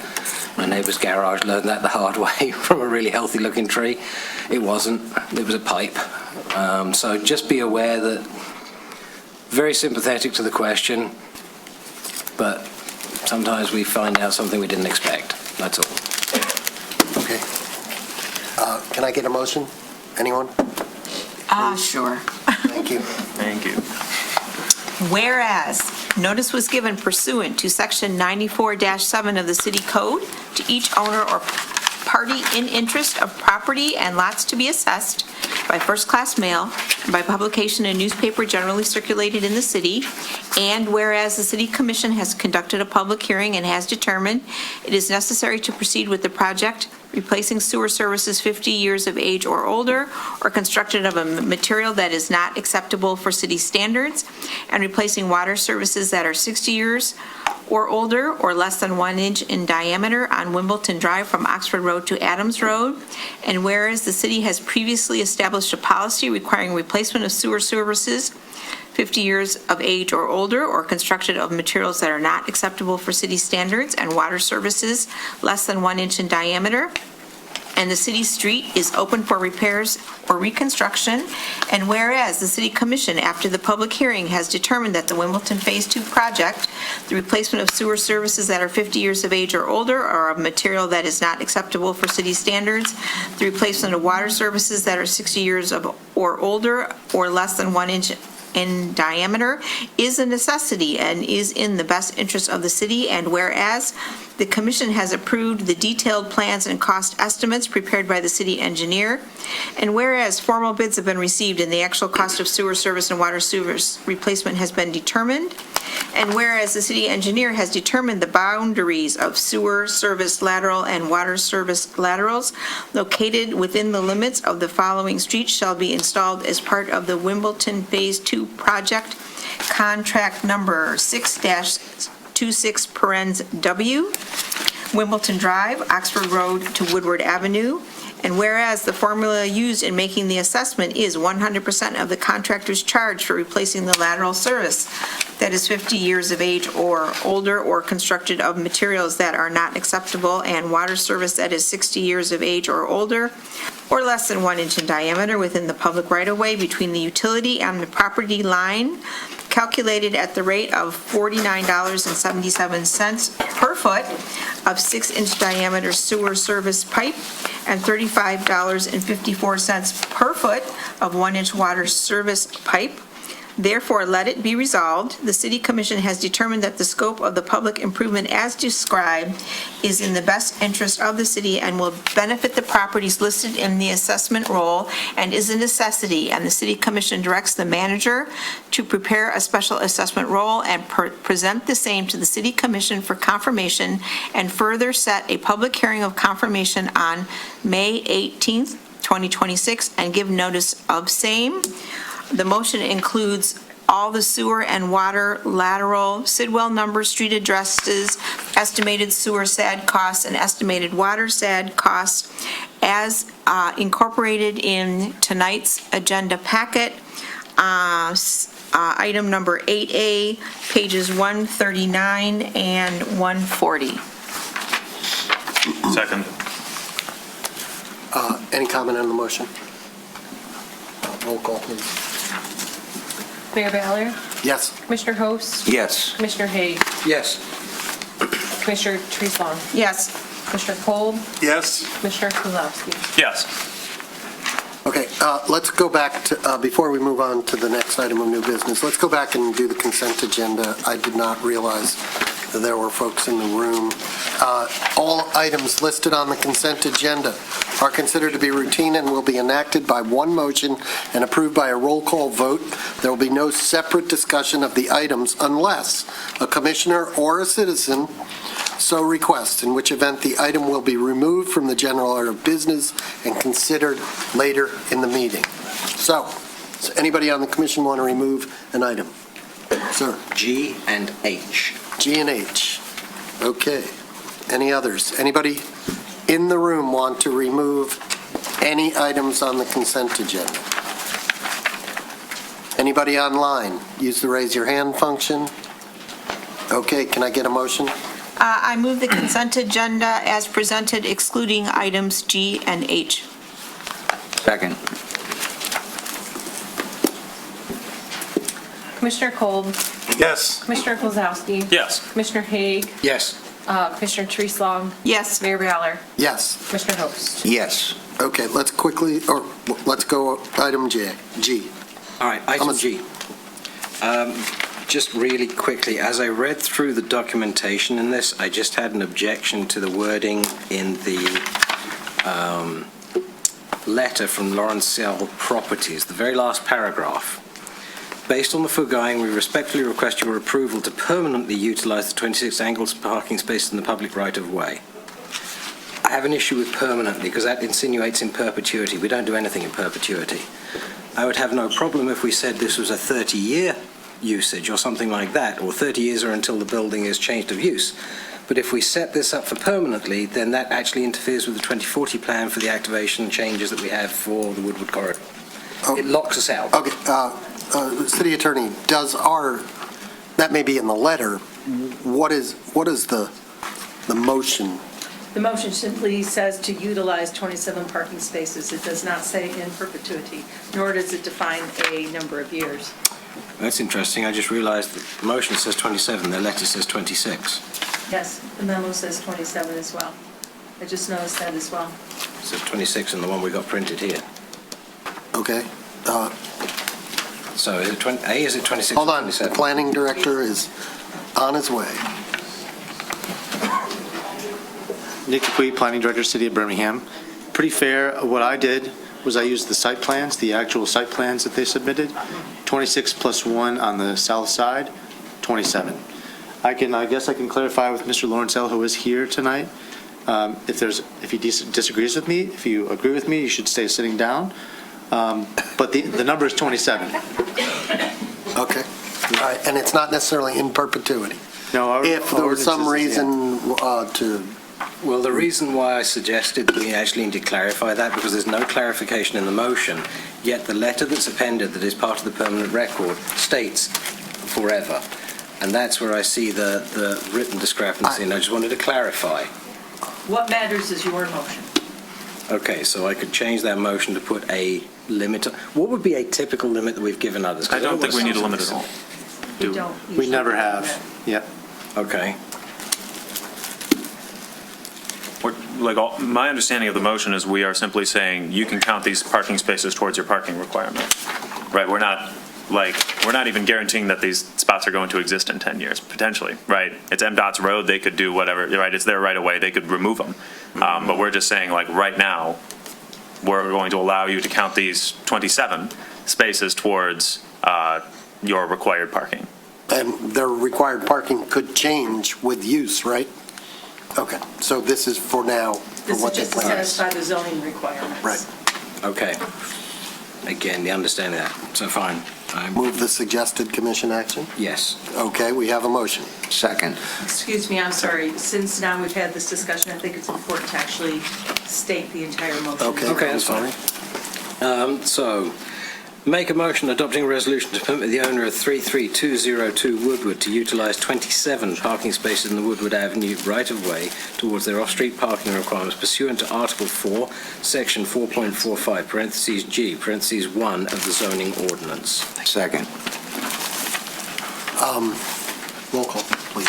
Mayor Ballard? Yes. Commissioner Host? Yes. Commissioner Treeslong? Yes. Commissioner Kozowski? Yes. Commissioner Kolb? Yes. Commissioner Hayes? Yes. I should have pointed out, but didn't, that the applicant did improve that area, recently paved it. We move to item H. It was exactly the same question because there was 2 parking spaces in the Woodward Avenue right-of-way. That was all. It was just the duration of them, but In this we case- clarified that already. Can he move the suggested resolution? Sure. Yep. Second. What he said. We have a motion and a second. Roll call, please. Commissioner Kolb? Yes. Mayor Ballard? Yes. Commissioner Treeslong? Yes. Commissioner Kozowski? Yes. Commissioner Hayes? Yes. Commissioner Host? Yes. Thank you. And I'm sorry to keep you guys waiting.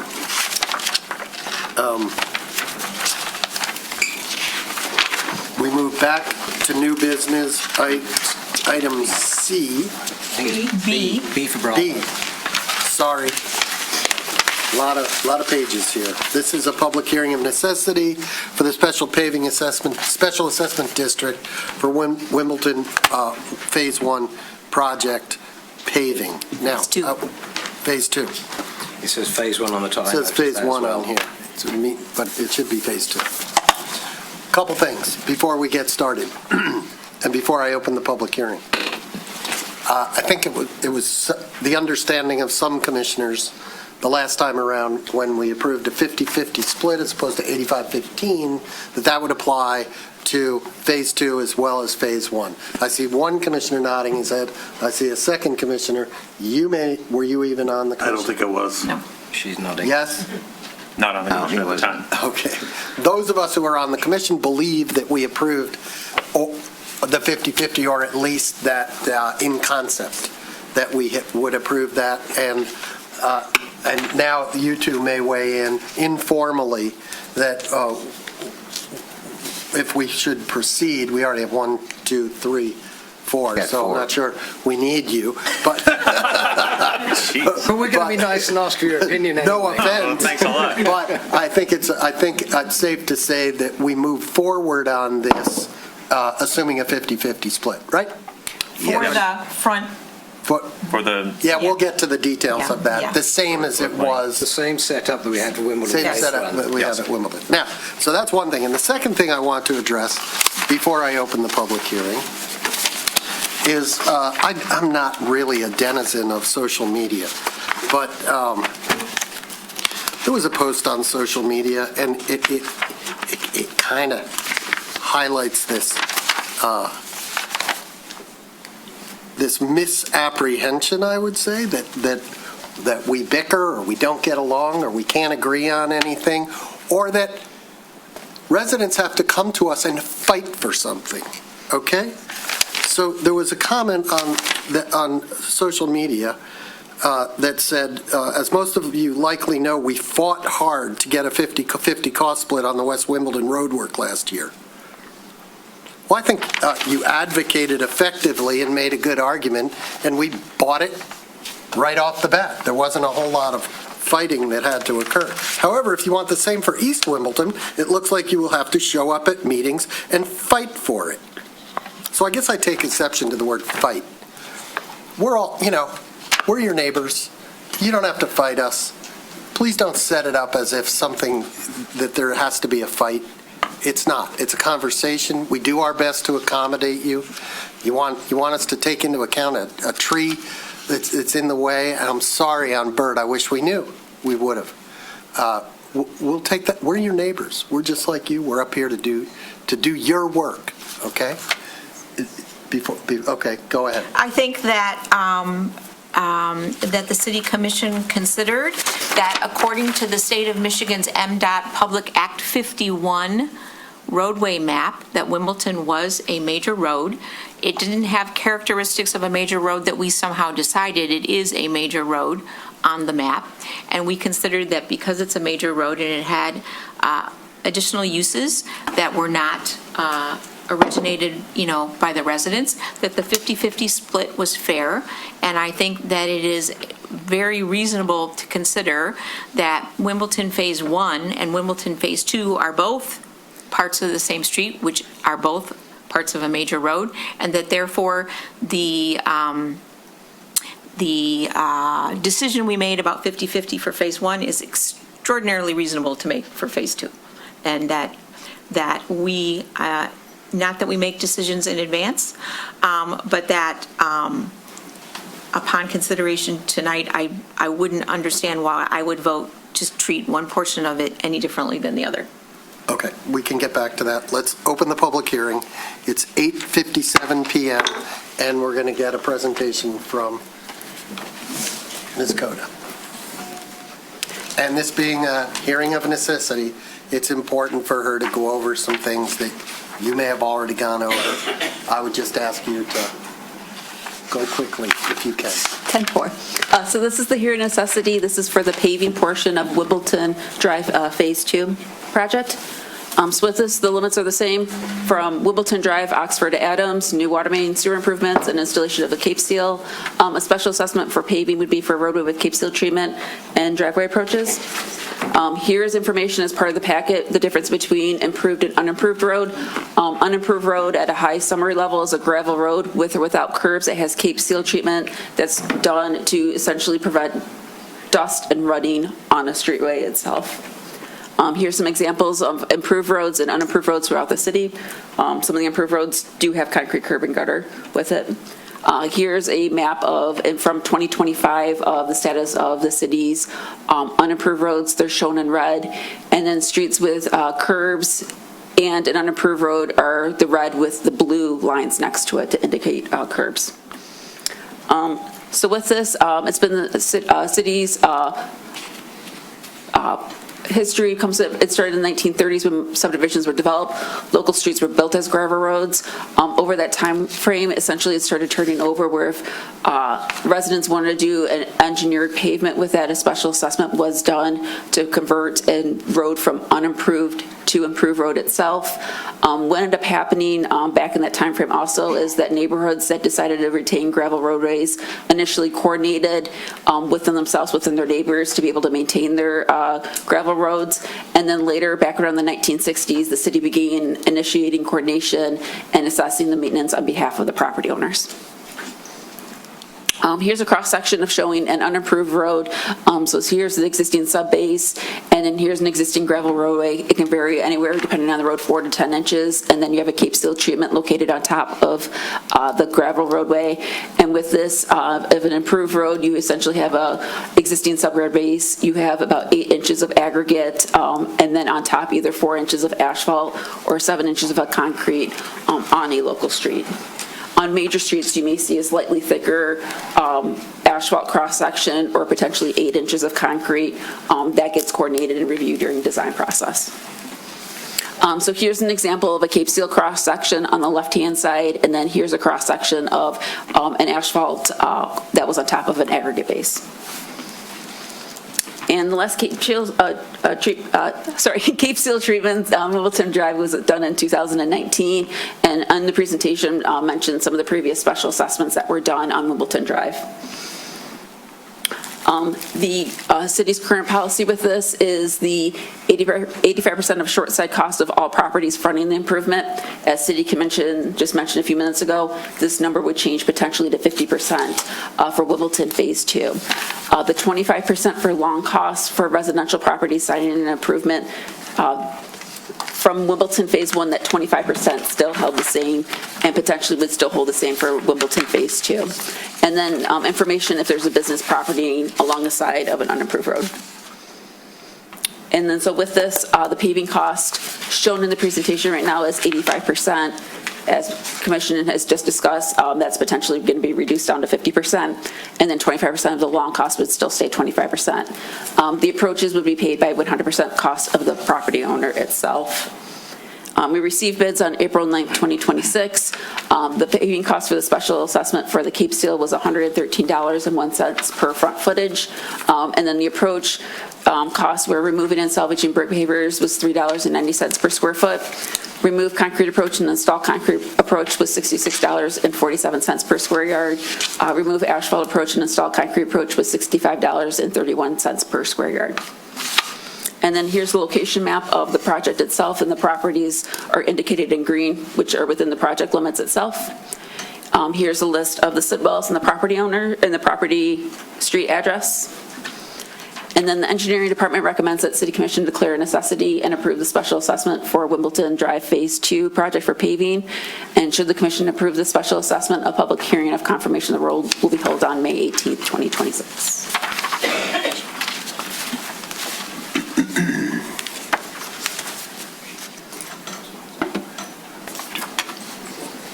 Do we want to ask them to address this right now? We could. I don't want to get into, we need to turn to the public, but I think there are a couple more things. Ms. Coda, if you could address the disparity in costs between Phase 1 and Phase 2? Yes, so for Phase 2, we did receive lower costs for the water and sewer laterals. They're about 40% lower in cost from Phase 1.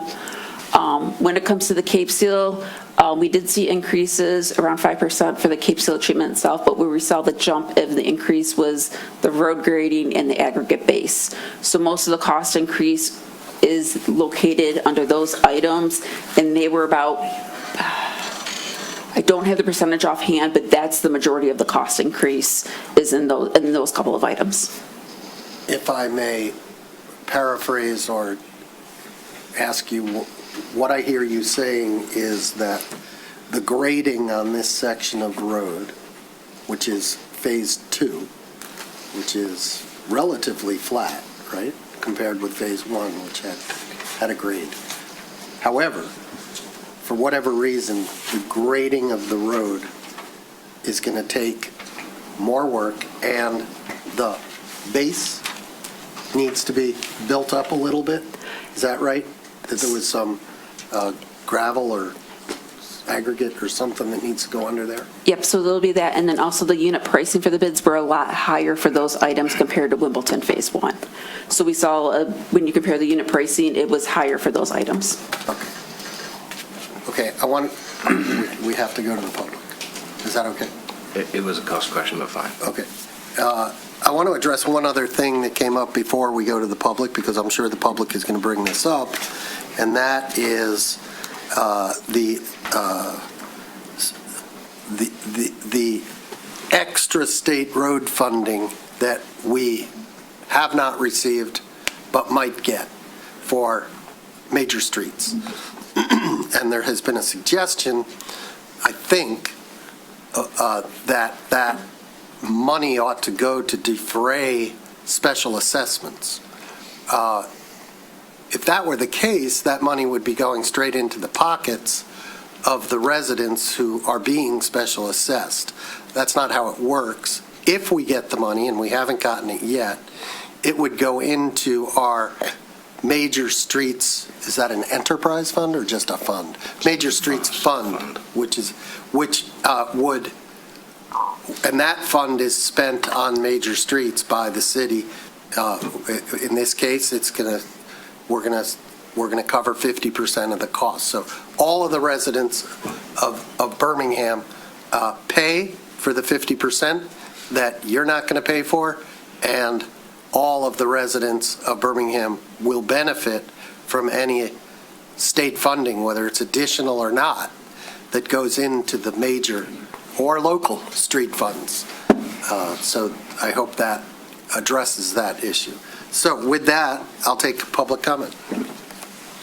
Anyone who wants to comment, just come on up. Either microphone, state your name and your place of residence. Mary also has to tell them that if they want to protest. Yeah, and I will reiterate that if you want to protest the assessment, now's the time to do it. Give your name and address to the city attorney, and that will preserve your rights with the Michigan Tax Tribunal. It's not to the city attorney, they're just putting their protest on the record and the So clerk records. as long as the clerk gets the correct name and address. Hey, everybody. Rick Brodsky, 625 Wimbledon Drive. I'm going to register my protest just to preserve my right to an appeal. Mayor Baller, I understand your point. I think about the state funding. My concern is that the city may just take dollars that were already allocated in the budget for major roads, replace them with the new state funding, and then just shift whatever funds they were going to allocate to major roads to something else, some kind of budget shuffle. So I was suggesting in bringing up the defraying of the special assessment costs, more that the city should be reevaluating the assessment process for major roads like this, because this is what the state funding bill is for. It's for fixing the damn roads, as Governor Whitmer always says.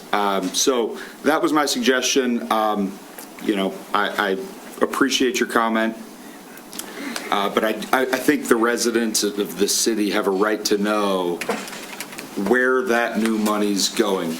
If and when it comes. It sounds like it's going to come at some point, and I think we all have the right to know where that's going to be used, and that the city's not going to just shuffle other money around.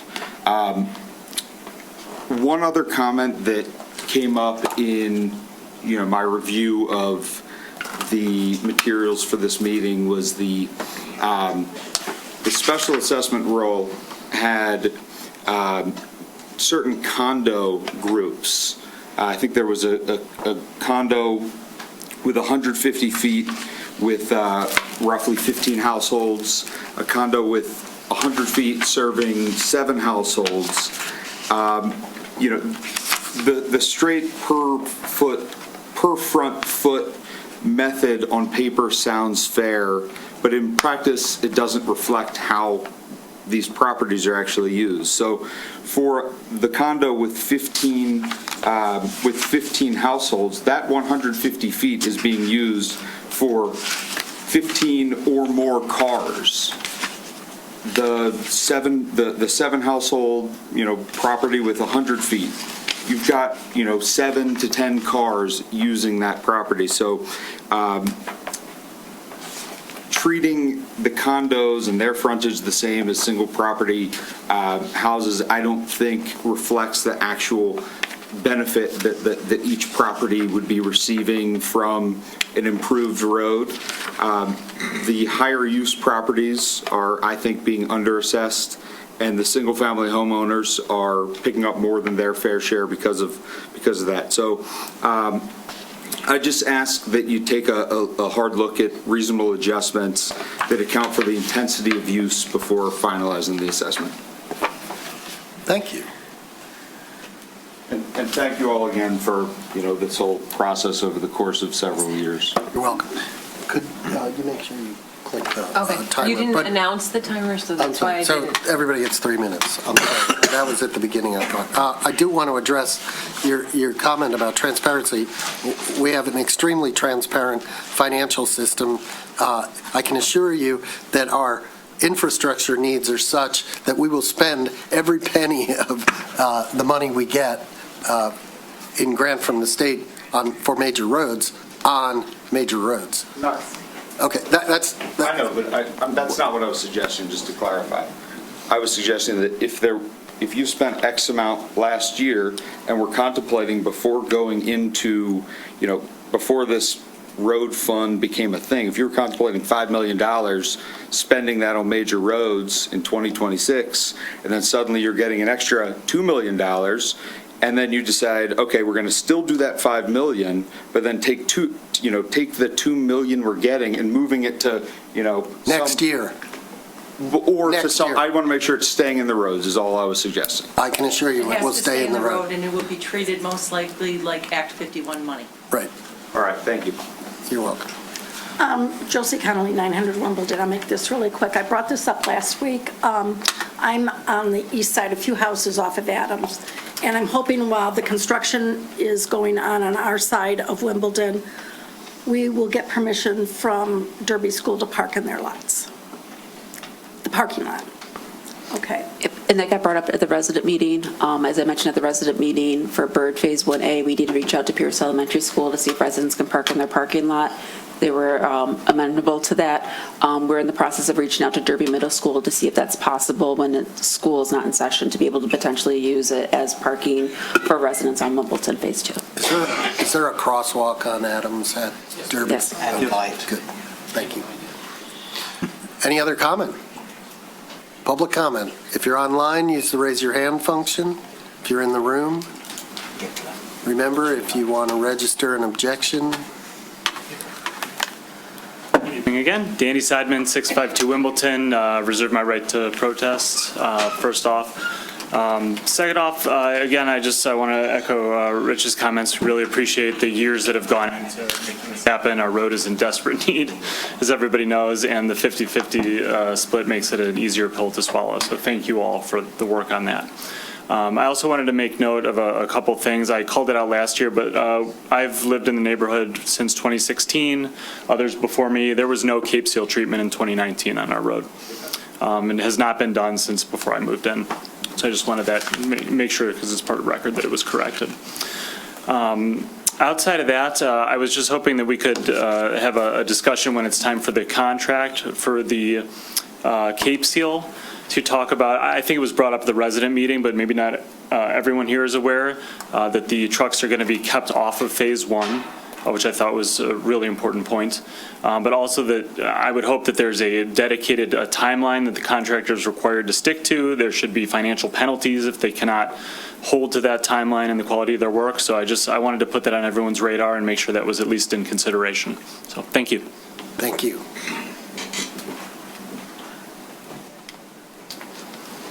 Matt Shalhoub, 980 Wimbledon. Preserve my right to appeal a special assessment, which I only intend to use should the split not be 50-50 like the rest of the street. Thank you.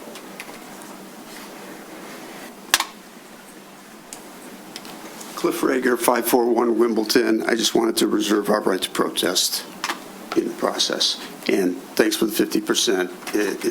It makes a lot of sense. Thank you, sir.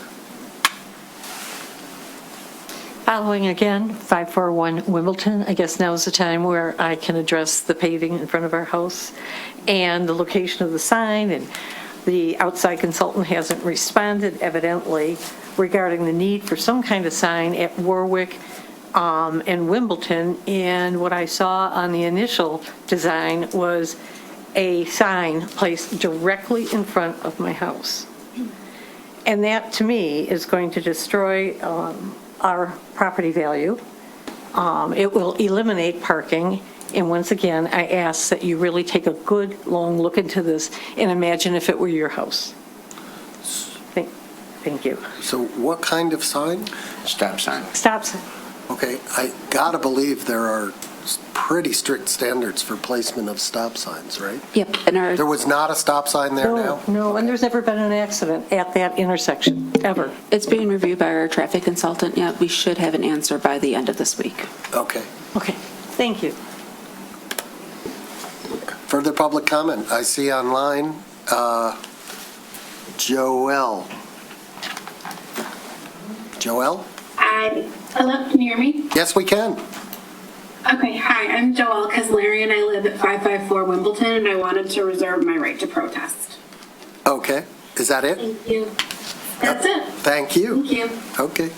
And Mr. Bouchard, Travis, again. Hi, Travis Bouchard, 715 Wimbledon, preserve my right to protest. Okay. Thank you. Thank you. B. Duffy.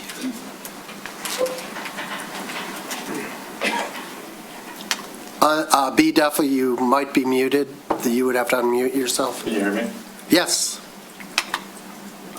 Brian Duffy, 700 Wimbledon, reserving right to protest, and it's great to hear that we won't have to fight or have any type of stern conversation with regards to a 50-50 split. Thanks.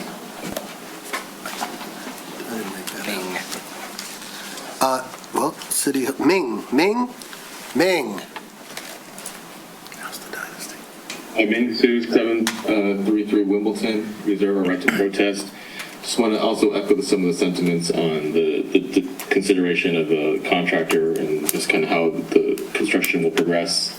Obviously, being residents, seeing down the street from phase 1 and seeing how that project played out pretty poorly, we'd love to kind of make sure that there's mitigating circumstances when phase 2 kicks off and goes in progress. Thank you.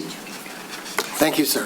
And I can assure everyone that we learned lessons on phase 1 that we hope will not be repeated. The cast of characters has changed all throughout the play. Anyone else? Online, raise your hand. In the room, approach the microphone. Seeing nobody else, we're going to close the public hearing at 9:17 p.m. Who would like to do the honors? Commissioner Host. Okay, whereas the City Commission has conducted a public hearing and has determined that it's necessary to proceed with the project paving on Wimbledon Drive from Oxford Road to Adams Road. And whereas the city has previously established a policy to defray the costs of Cape Seal treatments on unimproved roads by creating a special assessment district consisting of the properties that are benefiting from this treatment. Commissioner Host, hold on. I'm sorry. Is he reading the right one? Two things. I'm going to remind you to read. This is what I'm reading. And please now insert the top paragraph. Oh. Thank you. Ooh, I'm sorry. My apologies. We should have all pointed out. Yeah. We knew. I was waiting until you finished that sentence and I was going to stop him. Just insert it right there. It's perfectly fine. We had a different resolution. If you can pretend I just started. Whereas notice was given pursuant to section 94-7 of the city code to each owner or party in interest of property and lots to be assessed by first-class mail and by publication in the newspaper generally circulated in the city. And whereas the City Commission, after the public hearing, has determined that paving Wimbledon Drive from from Oxford Road to Adams is a necessity, and in the best interest of the city, and will especially benefit the properties included in the special assessment district. And whereas the commission has approved the detailed plans and estimates of cost prepared by the city engineer, and whereas formal bids and quotes have been received and the actual cost of paving has been determined, and whereas the city engineer has determined the boundaries of sewer service lateral and water service laterals located within the limits of the following streets shall be installed as part of Wimbledon Phase 2 project. Contract number 6-26, parentheses W, semicolon, Wimbledon Drive, Oxford Road to Woodward Avenue. That doesn't sound like this. No, that doesn't sound, hey, we got a typo. To Adams Road. Forget Woodward, Adams. Oxford Road to Adams, and then here's the goodie. Whereas the City Commission does not find the assessments of 85-15% as policy generally dictates are in proportion to the benefits received in the parcels in Phase 1 of Wimbledon. Phase 2. Phase 2? In the parcels in Phase 2 of Wimbledon, paving special assessment district, as the City Commission has confirmed that Wimbledon is a major road and in a residential area that is unimproved, and whereas the City Commission, as they found for Wimbledon Phase 1, has determined that the 85-15% split is not proportional in this particular circumstance, and whereas the formula used in making the assessment for paving is 50% of the front foot cost for improvement are assessed on all properties fronting on the improvement. 25% of the side foot costs for improvements are assessed to all residential properties siding on the Cape Seal treatment improvement. Replacement of sidewalk ramps to meet ADA compliance and for approaches is 100% of the contractor's charge for replacing the approach with concrete within the public right-of-way between the proposed curb and the property line if the lateral is located underneath the approach, parentheses, calculated at the rate of $113.01 per front foot for paving, $66.47 per square foot for removed concrete approaches. Square yard.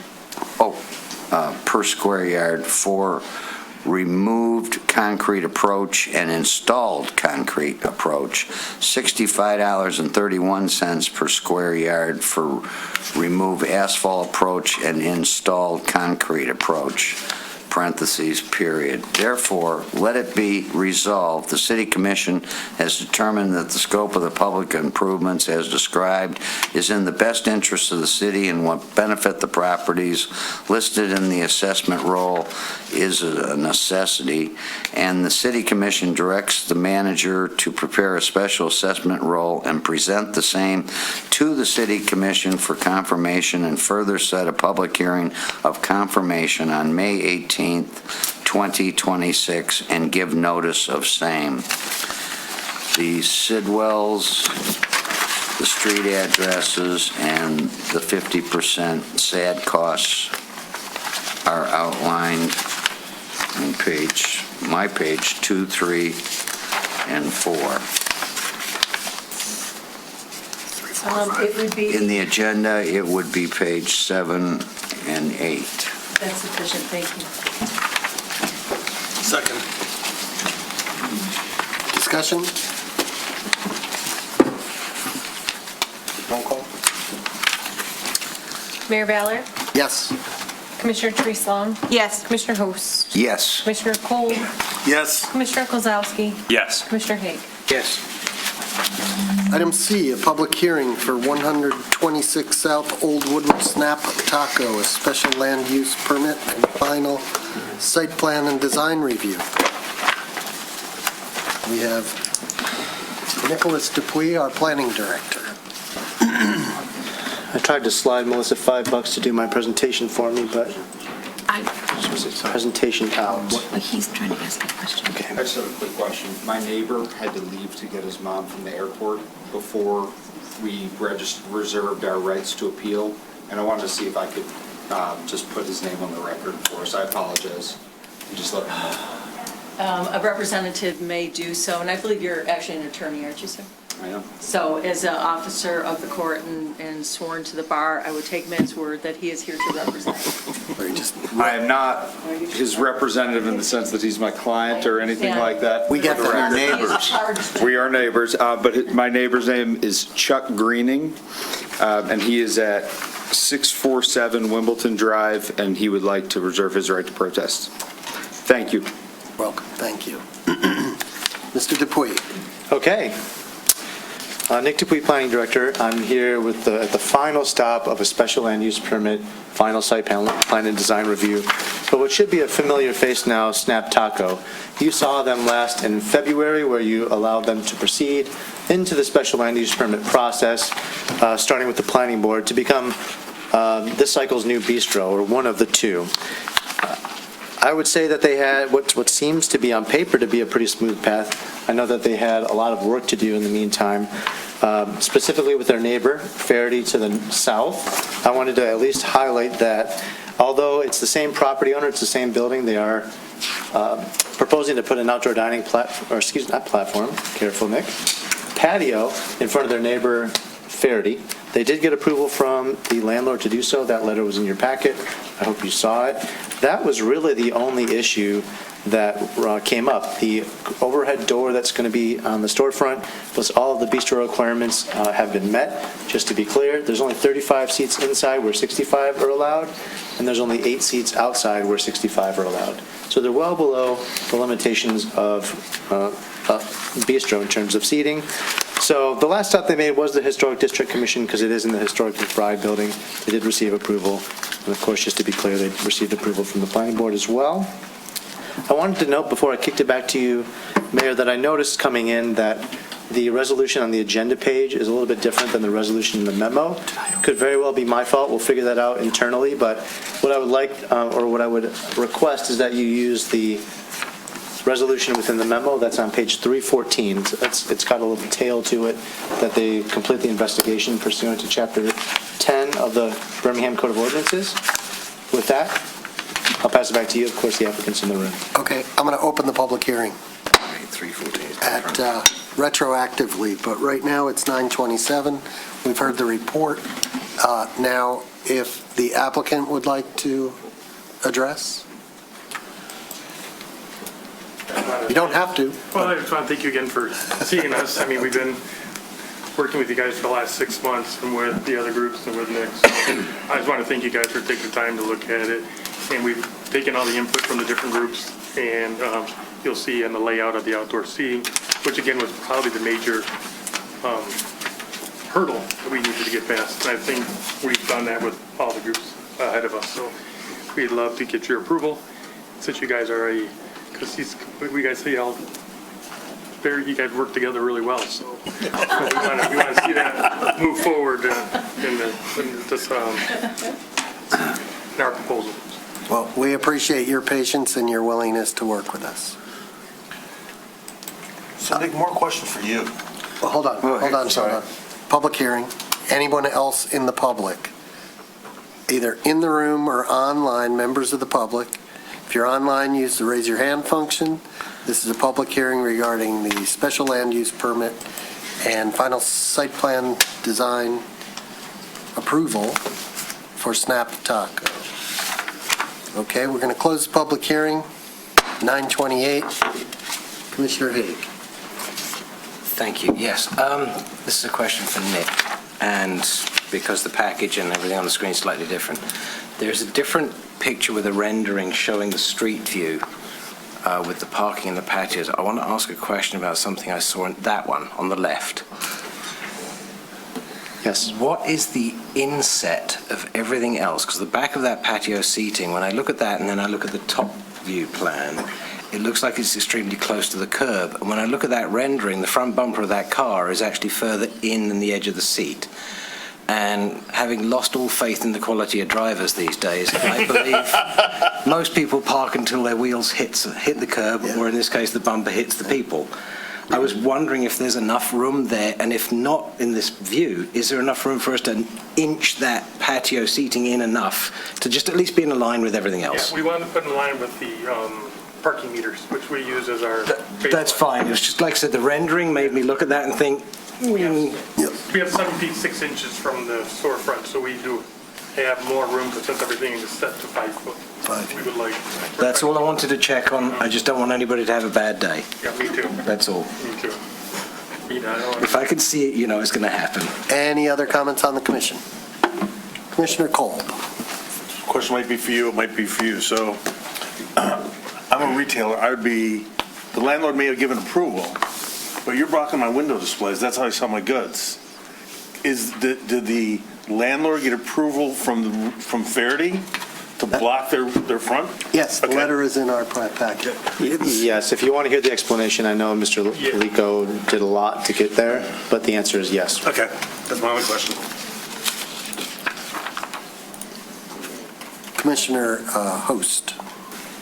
Nick, on the assumption we approve this, how many bistros will we have?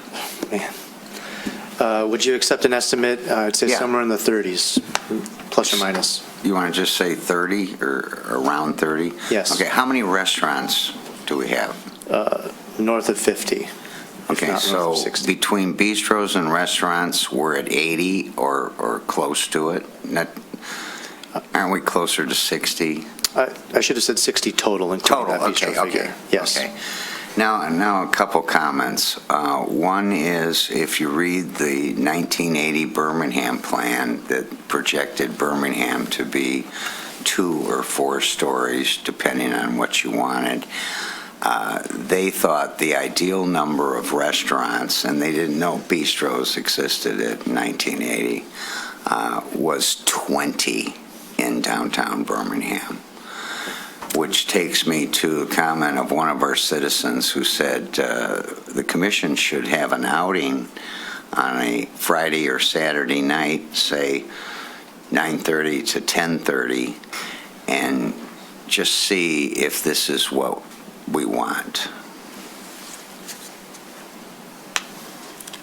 Any other comments?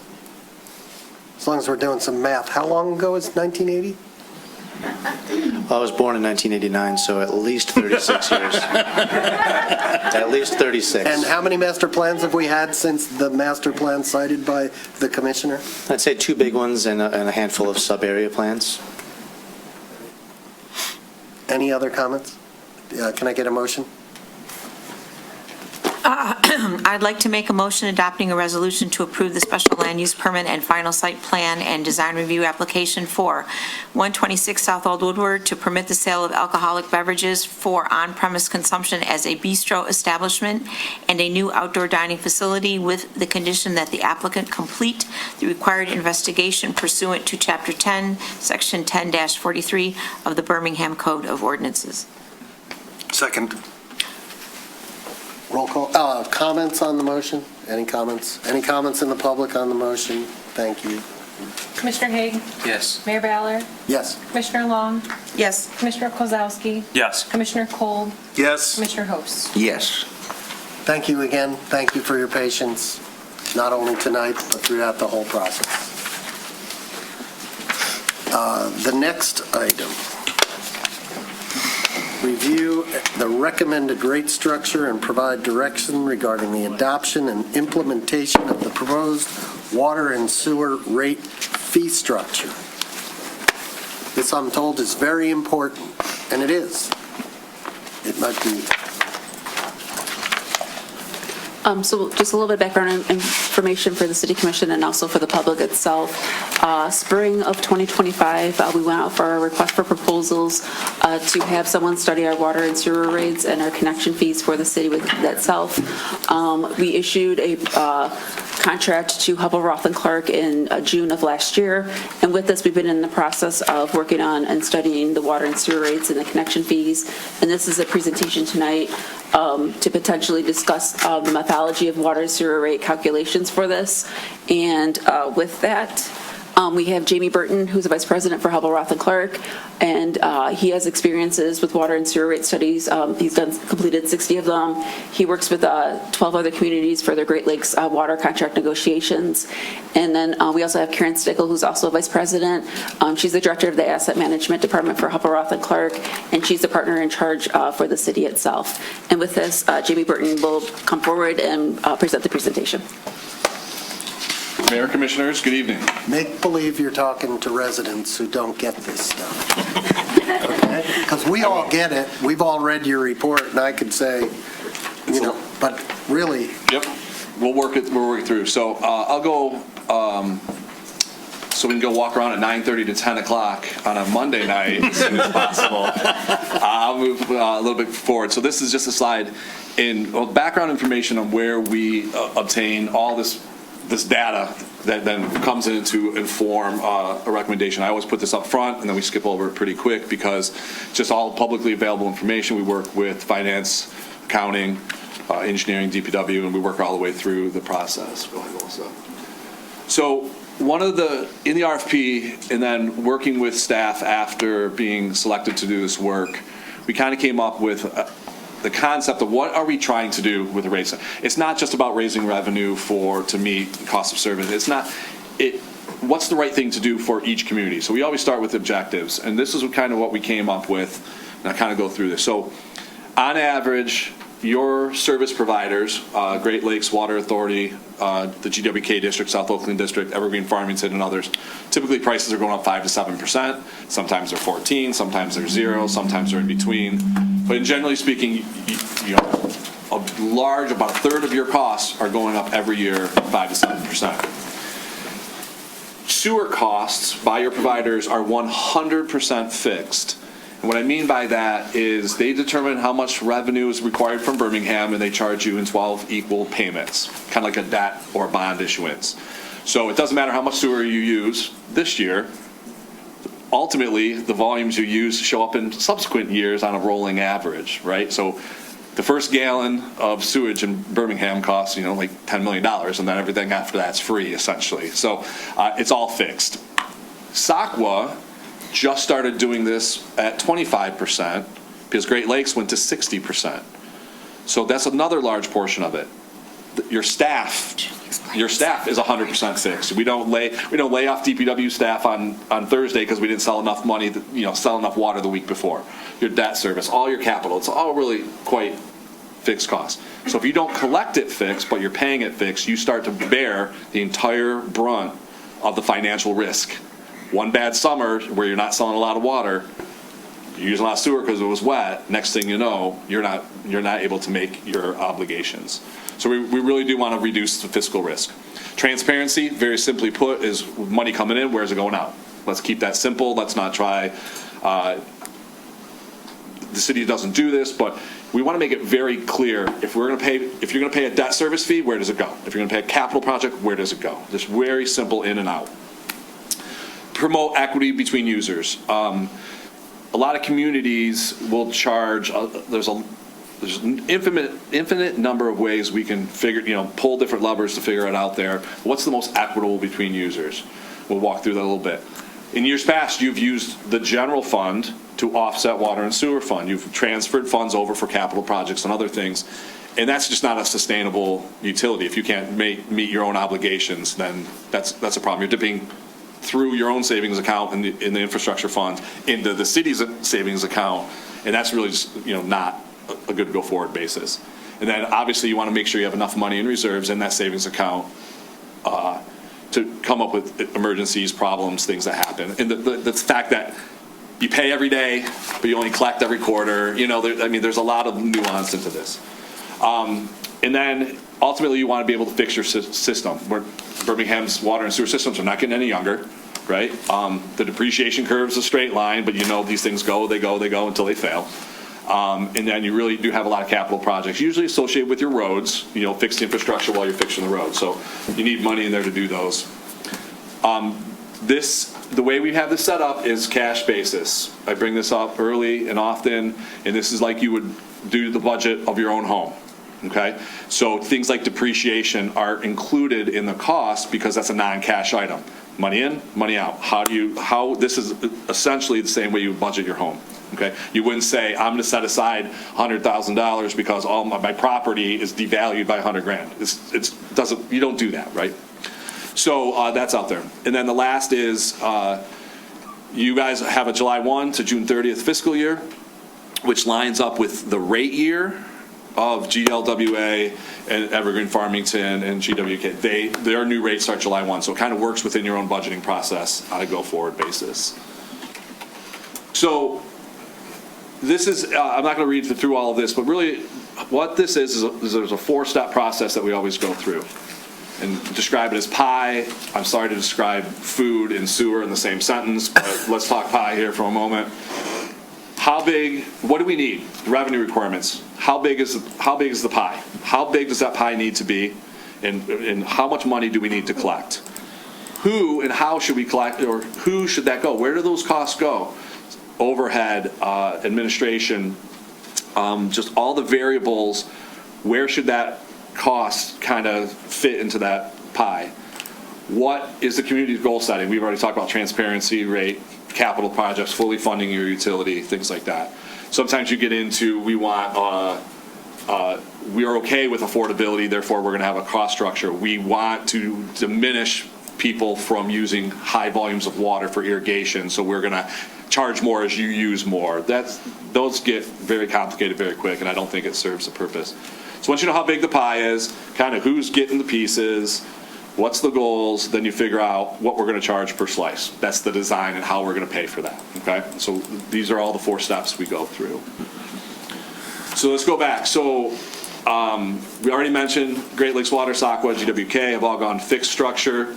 And that's, again, you get monthly bills from them. If you go through all your 200 line items in the water and sewer fund, only 5 to 10% of those costs actually are about how much water you use or how much sewer you use. Okay, it's very limited in that. Your current costs and your current rates will support that baseline cost of service. Okay, you may not have the reserves that we'd recommend. You may not be funding capital last year. You use contributions from the fund, but you're in a better spot than a lot of my clients who come in and they need big rate increases and big movements right off the way. So you'll see in a moment we're recommending you kind of step this in there. And then your billing right now, 90% of the revenue you collect is based on how much gallonage people use, and 71% of sewer is how many gallons of water you use. So these things are material.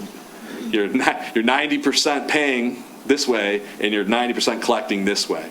So at some point, you got to start to close that gap. Otherwise, you guys are left holding the bag at the end of the fiscal year, or something bad happens. So one of the things we also talk about is water is very unique, because water is actually 4 distinct products in one pipe. Your average day flow, just what happens, middle of the night, whatever. It's warm outside. People start using more water, so now you have to design for the max flow. Then in the summer, when everybody's irrigating, it's 9 a.m., everyone's getting ready for school or for work, 8 a.m., you have these peak flows. And on top of all of that, we're selling fire service too. Water in the mains to provide fire service. So structuring who and how people should pay really goes back in the fact that we had 4 different products. So how do we price those 4 products? I'll skip over the sanitary side, but it's essentially the same thing. You have low flow, medium flow, rain event flows over there. And so one way to identify those different capacities or those different products is at the end user. So whether it's a residential home, a business, or really any property in the city, is looking at the capacity or the demand they can place on the system. The best way to do that is through meter sizing. So if you think of every straw going into a house in Birmingham or down a street, in some degree, the bundle of those straws become that water main. right? We have to be able to provide statistically all of that water. So if everybody had 5-inch water lines coming into their house, we would need a 16-inch water main in the street, or we wouldn't be able to service those folks. So that demand is kind of based on what they can do. It's an on-demand service. You flush your toilet, it goes away, you turn on your faucet, it's on. For managing the system, we have to manage all of those 4 products and all of that potential out there. So meter size really kind of becomes that. What is every property owner's in Birmingham's, what is their potential demand or potential capacity is really meter size, okay? And so that's how we are recommending we base any of the fixed fees on meter sizes and also the capital connection fees. That is kind of the pipeline that goes through, and everything else is kind of based on that, if that makes sense. Good. So kind of going back to what our goals were. So how do we recover fixed? Right now, we're recommending we start stepping in readiness to serve. So these are fixed quarterly charges based on meter size to cover those fixed expenses. Start low, work your way through it as the years move on. SACWA, I have no inside information about this, but they eventually will have to get to 60% too on the water side, because now they're absorbing 35% of the financial risk. And you guys will remember SACWA. At some point, most of my other communities are going that way as well. So go more fixed, cleaner lines of what it is in there, cleaner explanation for why you and someone different pay different, because the demand is different. And actually, we kind of are blind to what's past the meter. Residential, commercial, heavy water user, not heavy. We're kind of blind to the user basis. So we're not trying to draw classes of people or businesses to charge more or less. What size goes into the building, you get your fees for it. So that is like a really pure equity kind of basis. You have a meter fee, and that's kind of to replace meters.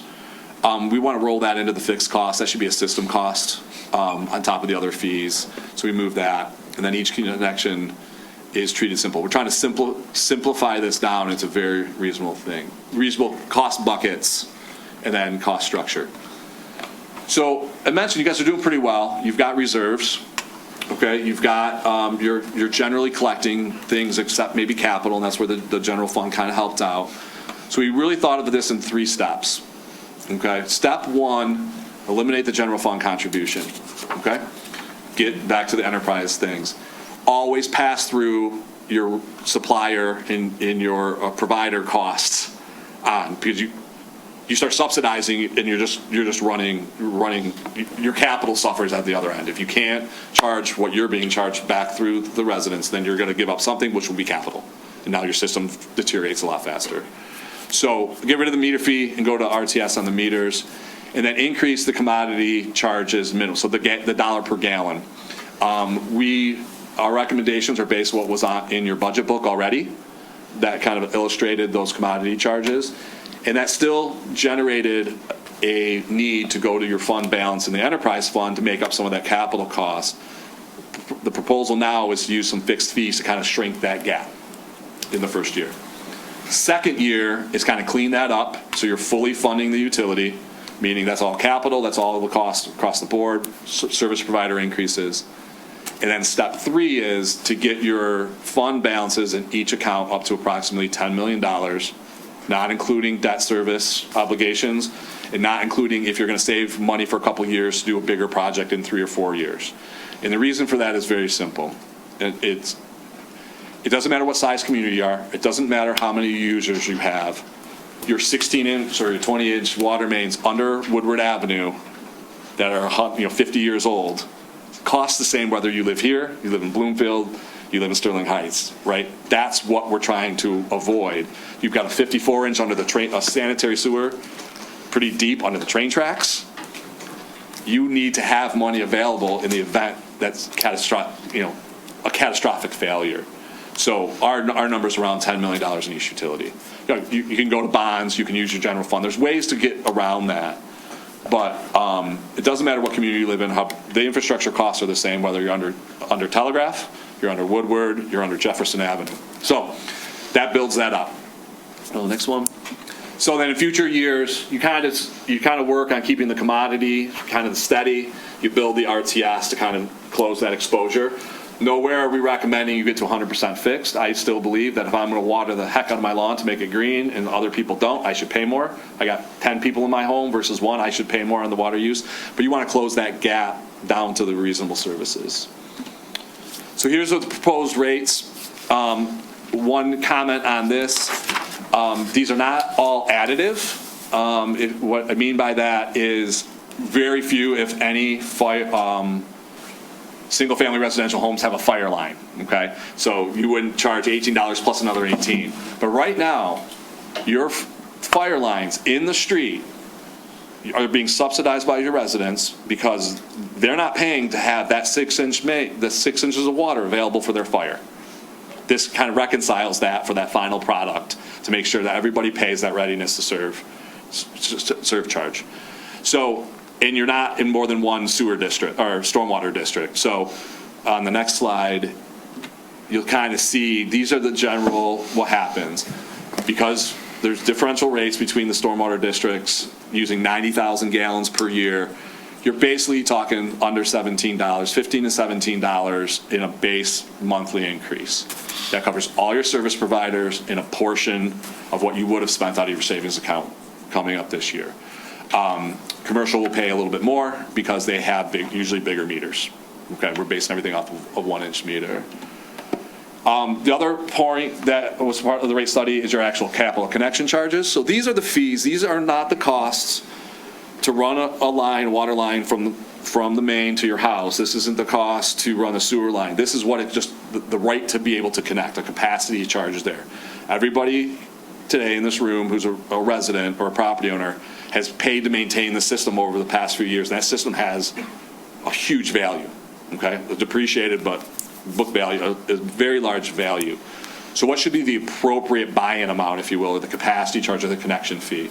So we're recommending that you simply go off the depreciation curve, divided by the number of units available, and that becomes the number of units. So one goes down a little bit, one goes up a little bit. So instead of just a flat fee of $2,500, we go to $2,200. These are per equivalent meter, and then sewer goes up to $41. That's the equivalent of saying, thank you for keeping the system the way it is. It has a value, and I'm going to buy my share of that value to pay back the previous ratepayers, if that makes any kind of sense. So these are just slides. Again, you're doing pretty well. I have communities who want to talk about staff levels or amounts of gas. That's 0.1% of your budget is gas, right? So to get a lot of savings, you got to really dive deep into this. It's really in your service providers. It's really in your capital. It's really in debt service. It's not going to be not necessarily in operations. So those, you're doing pretty well in those. So just keep monitoring those, keep optimizing those every year. You ask the tough questions from the commission to staff. What are we doing? How are we doing on FTEs? How are we doing on equipment and those things? And that's really how you keep those costs down, but they're pretty minimal. You got to keep up with your capital. We've put some minimum amounts there. Asset management is always the right way to go. Try to fix it before it collapses. But those are the numbers. You should be about a $3.7 million floor on capital projects per year, because you're just keeping up with depreciation at that point, keeping the system the same value. And assets don't follow a straight line depreciation curve. They work for 100 years and then they fail. And they all fail at once, typically. So this is just the introduction. Here to answer questions. There will be, and I'll let Tracy explain if we need to, but there has to be two things that occur. One is an ordinance amendment, which will have to be put on the agenda and set up for a reading, and then a resolution after that. And the reason for the ordinance amendments are we don't cover all of these changes that we're making for fire line charges, for example. The readiness to serve needs to be a little clearer, fix up a few things. And so we wanted to start tonight with we don't want to draft all that if you say the structure is terrible, let's just go do it the old way. That way we'll work our way through, and so you will see that in, probably in the June meeting would be the resolution to actually pass these rates. So we're not asking for any action this evening other than direction, so that we can either go back and fine tune this, or you guys are prepared to start working on ordinance amendments and resolutions. I hope I didn't say anything I shouldn't have on the legal basis. No, great. I think that's it. So I'm here to answer any questions. Okay. Any questions? Available. Commissioner Kolb. So I looked at in the budget, this is probably more for you or Mary. In the budget, we show like approximately 25% jump in charges for services.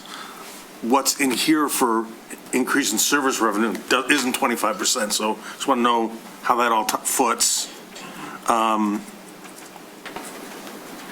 Which one are you looking at? So charges for services go from 6.57 million to 8.05 million. Reference a page for It's our page- finance director. This is in our budget book, 215. Sorry.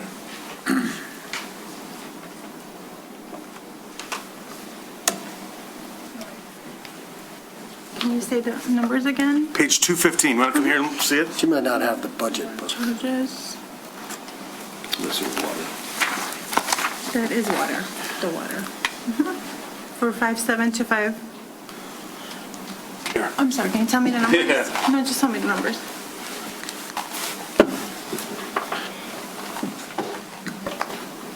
So here. Oh, that was actual for last year, for 2025. That's what we budgeted for last year. I mean, for this year. This is our budget. But that doesn't reflect the raise. No, this will be for next year. This is just from 26. Our recommendation is from 26 to 27. 7. Okay. Okay, that's helpful. Thank you. Any other questions? Commissioner Kozlowski. I have a bunch. So thank you for the presentation. I guess the first question I have is I want to make sure I'm understanding exactly what the, forget the acronym you used, but the sort of fixed charge RTS, thank you. How exactly that works? So it sounds like what you're saying is if I have a property and I get some big hookup where sort of it looks like I have the potential to consume a very large amount of water. Yes. Then we are going to charge you a large fixed amount every year. Is that yes, every roughly quarter. how this works? Yep. Every quarter, yep. Right. I guess my question is, you talk about everybody moving to fixed costs, and I certainly know that we all have experienced how expensive it is to, for instance, replace these pipes. So I guess my first question is, what exactly is the marginal cost to the system? Like, suppose this person has this big hookup and they consume a ton of water. Are they, in any sense, using up the infrastructure? Is it going to deteriorate in any meaningful way because of increased use? Or is it just, kind of as you alluded, you put the pipe in the ground, you get about 100 years, and then something bad might happen? So both systems, water and sewer, are still deteriorate based on use, or in sewer sometimes corrosion or what you put down into the sewer or those things. So water main, if I'm pumping 6 inches of water through it constantly all day, will wear and tear quicker. It's not 100 to 1 year. It's it's just steady. Your higher frequency mains and your older mains, or the mains that get the most use, are also the most likely to have a water main break, because someone using it then stops and it pressures, they keep building, and you do add more wear and tear to the system by more use. If you're just a cozy little cul-de-sac with 5 or 6 homes and it's pretty steady, that main will tend to last longer, all things soils and all things else being equal. So you are, or the same way would be the sewer. How much, you're putting way more sewer through the system. It goes in through the basins, there's pumps and all those things. So yeah, you are wearing and tearing the system more. Is it incrementally? It's difficult to say exactly how much that would be, but it is more. Okay, because and this was something I had brought up at a previous meeting. You wouldn't know about that, but this idea that we have to spend a lot of money to replace these pipes, and you can imagine a property that exists in town, which is a relatively small commercial establishment with a very large surface parking lot, and so they, in some sense, consume a lot of pipe. We got to run a lot of pipe to get it around their property, even if they barely use any water at all. right? And at the end of 100 years or so, I don't know how much it matters how much water they used. We got to rip up and replace that entire stretch of pipe. Is there any consideration in this pricing or in other pricing models that says just something like we recently just tonight we did special assessments for roads where we said, well, your street frontage is going to be the operative variable in the function when we calculate the price. Is there a model by which we price, considering the infrastructure, we price water, the fixed price based on something similar, something lot size, frontage, something like that? So there have been communities have used on the capital connection fee portion of it, not on the rate side, but on the capital connection fee, like a frontage cost, okay, up front. And here's where that starts to fall apart very quickly. I'm gonna use water as the example. What about the end of that cul-de-sac that there's a water main in between two homes that loop the water main for fire suppression or fire flows or whatever? Now it's on two sides of two properties. Why would you ever charge them more? Because it's a community benefit. The water main system is really a network. It's not necessarily these single lines, if you will. So at some point, I want there to be access to water main, and I want water to be safe, and I want the fire flows to be there. So at some point you get away from, it's good for me, like a road, like how much do I drive on a road? And what's the benefit to the community at large or my neighbors? So I think it starts to fall apart there. I think it starts to fall apart a little bit because on the sewer side it's similar, right? You pass the sewer in front of my house has to be a 24-inch because there's a whole bunch of other people uphill from me, but I am only just a single family user. So then you start to get into inequities at some point, and to me, it's an overall system.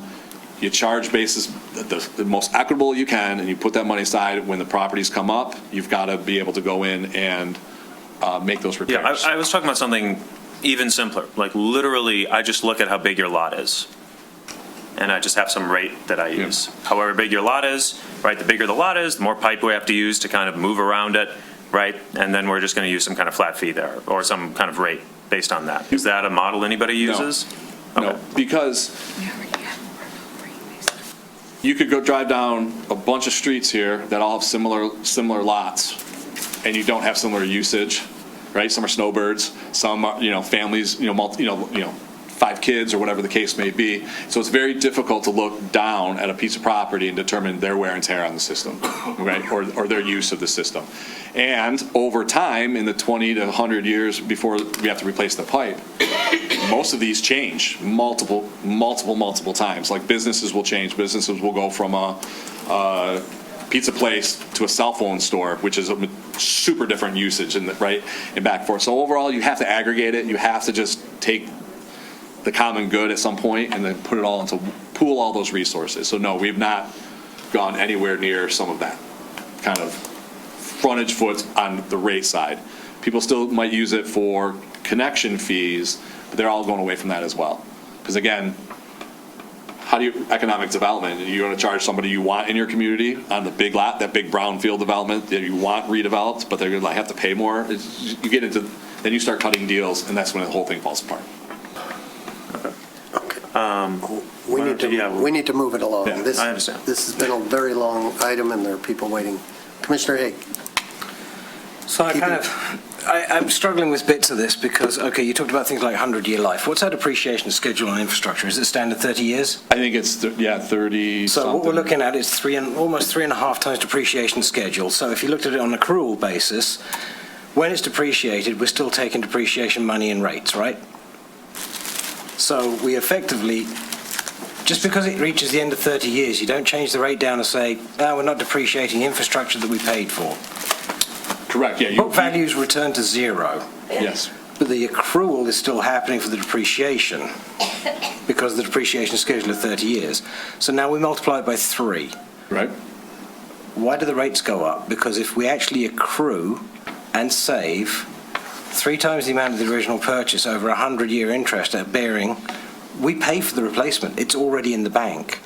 And this is one of the issues that I have, that I think Birmingham actually isn't in the worst place. I really struggle with who supplies us and the multiple layers of the people that supply us, because to my mind, okay, we've got to say Great Lakes Water. Who do they buy it from? Then who do they buy it from? Why do we need 2-3 layers? They don't buy water from anybody. They produce it and deliver it, but they're suppliers for chemicals and treatment and other things, right? Yeah. Point being, we've got these small regional authorities, and the issue that I struggle with overall, I think a lot of people struggle with, is we sit on top of the largest freshwater resource on the entire planet, and it's cheaper to get water in Phoenix, Arizona, which is also not a brand new city, but it's still cheaper, and they literally have to pipe it in for tens of miles because it's a desert. What's going on with the management of everything around us? I don't think Birmingham's really in a bad place. You alluded to it in everything you said. I'm really bothered by everybody else because I don't think they do a good job. Why are we constantly subsidizing and paying a poor job with probably inefficient use of funds when we've paid into all this infrastructure you've talked to us about in different rate structures over the years? Nobody's changed. There's still this rate structure happens. Call it left, call it right, call it center, call it whatever you want. It's still been paid into it. And yet we have to pay yet more again. What happened to all the accrual? Where's this funding gone? So I don't see the output, which is a bigger picture for you. You probably can't answer it. I can answer parts of it. I can answer parts of it for you. So a few things. Over the last 10 years, the communities who set that money aside, right, the accrual they'll call it depreciation, and set that money aside, end up getting sued for millions of dollars because they were sitting on too much money in their banks, right? There's lawsuits left and right around town. You should only collect for what you need in the capital and move forward. I'm summarizing a very complicated and very nuanced rate arguments that have happened over the years. So you run into those problems where you kind of collect what you need, you have a capital improvement plan, and you try to fund it the best you can, but you're not banking tons of money anymore. Okay, you can't. The second issue is, I'm not up on my Phoenix rates, but there's been numerous studies about the Michigan rate premise, and I believe we are still some of the cheapest, the highest quality water around. I think those are out there, but I'll look and provide you that information. It just water's heavy, right? Water is not gas, that's light.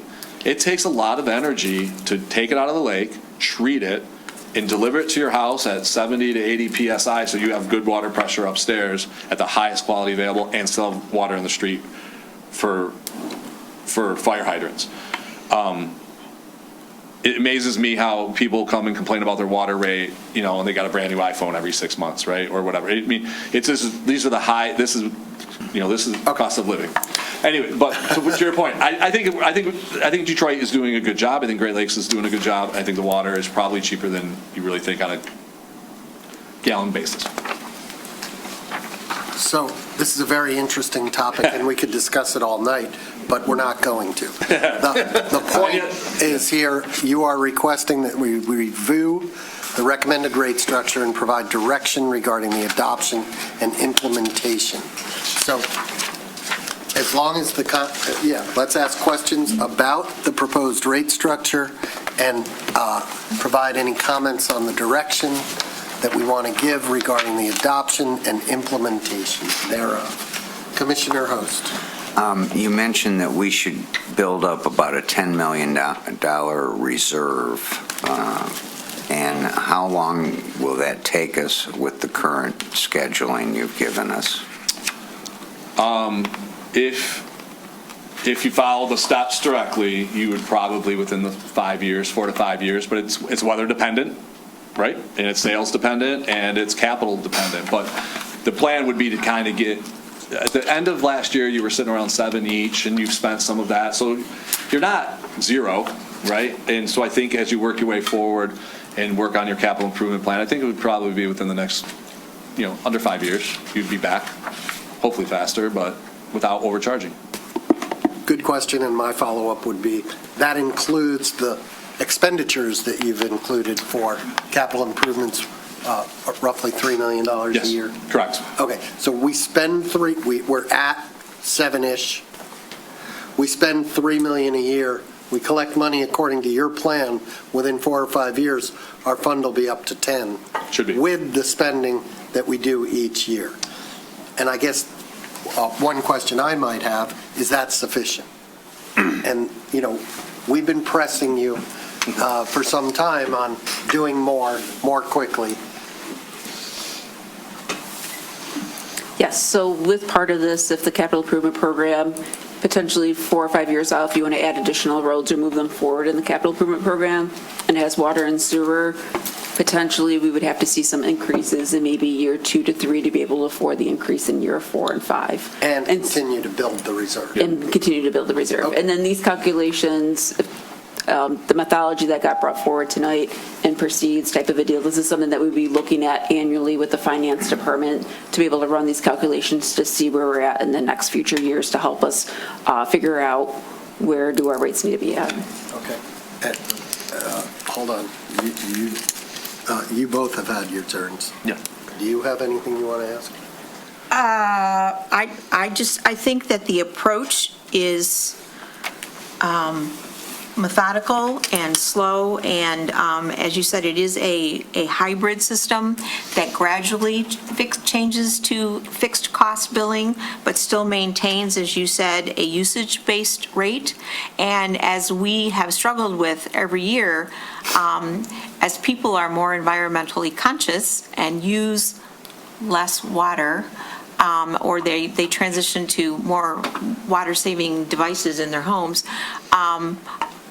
we get less revenue because they're using less gallons, but our fixed costs continue to go up. So I think this is a necessary step, and I think that the approach seems thoughtful and appropriate. I would ask briefly, the city manager or assistant city manager and the city finance director, are they on board with this? Yes. You've read it, you agree with it, you don't think we should use either of the other options, the one more aggressive option that puts more on the fixed? No, okay. I reckon it makes the most sense. So for the record, our city administration is backing this plan. Let's try to wrap it up quickly, but if you have another comment. Two questions, or maybe even a request. The first one is, you showed in the tabulation of what changes plus, but you said that that's not a cumulative add. What would be extremely beneficial, because I'll be honest with you, it still doesn't all drop into place in my head. What does a typical bill look like versus what a typical billing will look like, to show what the pluses and minuses would really be? Because I didn't get that from this. Did that charge? Go one more. Okay. Yeah, but you said it's not cumulative, so are the fire lines added on top of the water readiness to say? That kind of missed what I was trying to see as far as what would a typical consumer's bill look like? How does it line up? Okay. Because that, when you said they're not additive. We understand the question. Yeah. So everybody uses a different amount of water, but let's say for the sake of argument, you're a 1,000-gallon user. Your bill would have had a line item 1 unit, 887 will now say 966. There wasn't a line item for readiness to serve for water and sewer. There will be now, and that will be $18 and $6.15 as the total readiness to serve, but the $8 comes off. So I'm talking about single family, like residential, it's the most common property owners. Then you're at the bottom where you were paying $79, you go to $84. If you're paying $90, you go to $101. So there'll be sewer rate, water rate, readiness to serve, and then one of the stormwater charges on every bill. And so they're pretty consistent on how they look, just what's included in them is going to be different. Then we'll do an FAQ piece, or we'll do something on the water bills to do that. I just want people to start adding up, okay, a couple bucks, $18, minus 8, plus 18, plus, that's not, actually, Mark brought that up to me today. He goes, wait a minute, your math's wrong. No, because you can only be in one stormwater district, and the fire lines are only really for commercial properties. Okay, that was. I'm going to point out, in the city staff report says the minimum increase is approximately $18 per quarter, $6 per month, assuming several things, and that does not include stormwater charges, but changes. And if I may, there was discussion about this, if the methodology is good, once we bring the next step forward, us bringing an example water bill of what an existing customer's maybe, as kind of Jamie mentioned, and what the future one would look like type of a deal, so you would have a comparison between the two to be able to see what your existing bill is, and then your future one would be. Good. So Then you're asking for it, they're going to the deliver. second part was actually what she touched on, which is, and you sort of talked about this as well. It's a wet summer, storm and sewer goes up, water consumption goes down, rates go up. It's a dry summer, water consumption goes up, storm and sewer goes down, rates go up. Where's the sweet spot? Because we keep on trying to do better, and every time we do better, it's like, oh, I'm sorry, but you're going to have to pay more because you did better. Oh, you didn't do better? I'm sorry, you're going to pay more. What's the sweet spot in this curve? There is one somewhere. I got it for you. You're not going to like What is it? but I got one for you. The answer is both systems are zero-sum games. So it's not what you're doing necessarily, it's what you're doing compared to everybody else. So you can't spike your water more, because if everybody else controls their water and you're still using a lot more, well, then you get a bigger share of the water pie, right? If they start throttling down their sewer and you have more sewage, you get a bigger piece of those fixed costs, those pies. So the answer is you got to just keep, when sewers need to be repaired, I mean, it's a combined system, but if you have opportunities through development to disconnect storm sewer into the river, you should do it. If there's opportunity, and that's why there's some connection fees in there. You shouldn't necessarily preach conservation, because that, to the Commissioner's point, people stop using water, but you should say, hey, run your sprinklers at night. There's certain things that can occur, but you're not just trying to do better for yourself, you're trying to do better than everybody else in the system. And so if that makes sense, but if they're tightening up their systems a lot more and you're a higher percent of the flow, then you end up with a bigger piece of the sewer pie if the water's the same way. So the sweet spot is in Southeast Michigan for the most part when it's a wet, I mean, we don't have a wet summer here and a dry summer in the other parts of the system, if that makes, I mean, it's pretty cumulative, but you've got to do better. You've got to just keep working on cleaning your sewer system up and messaging to the Hard question, no easy answers. We have to wrap this up. So, what kind of direction are you looking for? I think I hear people generally agree with what you're proposing, right? And you'll come back to us later, We'll get you right? a bill, So, and we'll also have the ordinance change will be. okay. All right. Anything else that people seem to think is important? No? Okay. Thank you very much. Thank you. Appreciate it. Okay. We're going to go straight to short-term rentals because I know people have been waiting for that. My apologies. We probably should have done that before the very interesting presentation on sewer and water, but we didn't. I'm sorry.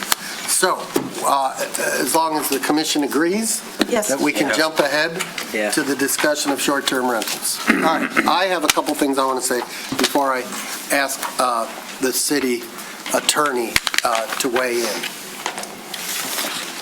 We have had, the way we've approached, let's call it enforcement of laws, of rental properties, of short-term rentals, it's been two-pronged, really. The police department takes complaints. And when the police department historically has taken a complaint, they have responded. They've determined whether there's a law being broken. And whether or not there's a law being broken, if there's a law being broken, they'll cite whoever the lawbreaker is. But then they will create one of two types of reports that we have. One is a simple report called a D card, which is just sort of a record that they went out and did something. A more elaborate report is a full-blown incident report. But historically, if they responded to an incident or a complaint, if it was at a rental property or a short-term rental, they didn't necessarily forward that complaint to the building department or code enforcement. There wasn't that communication. Likewise, now we had code enforcement. And code enforcement's job, along with the building department, is to, and stop me at any point if I'm incorrect, but I've rehearsed this with you. The building department issues the licenses, does the initial and follow-up inspections, and then if there's ever an infraction, a reported infraction,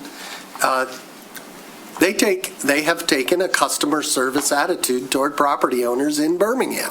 In other words, they're going to encourage compliance. They're not going to be, hardline enforcers.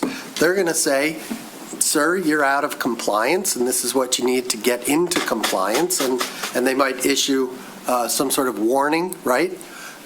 Or is that what it is, a warning? Notice violation. A notice of violation, and generally that would be corrected, and things would move along. They wouldn't be. My phone is, somebody's phone is talking to us.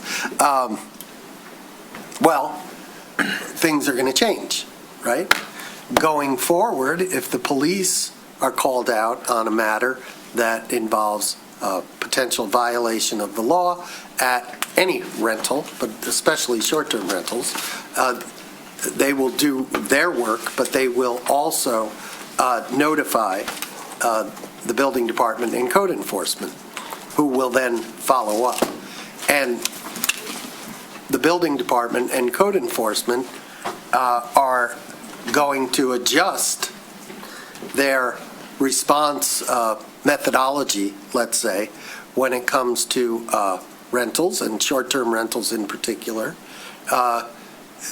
Less a customer service approach and more if there is a violation that warrants revocation of a license, then that's what they're going to do.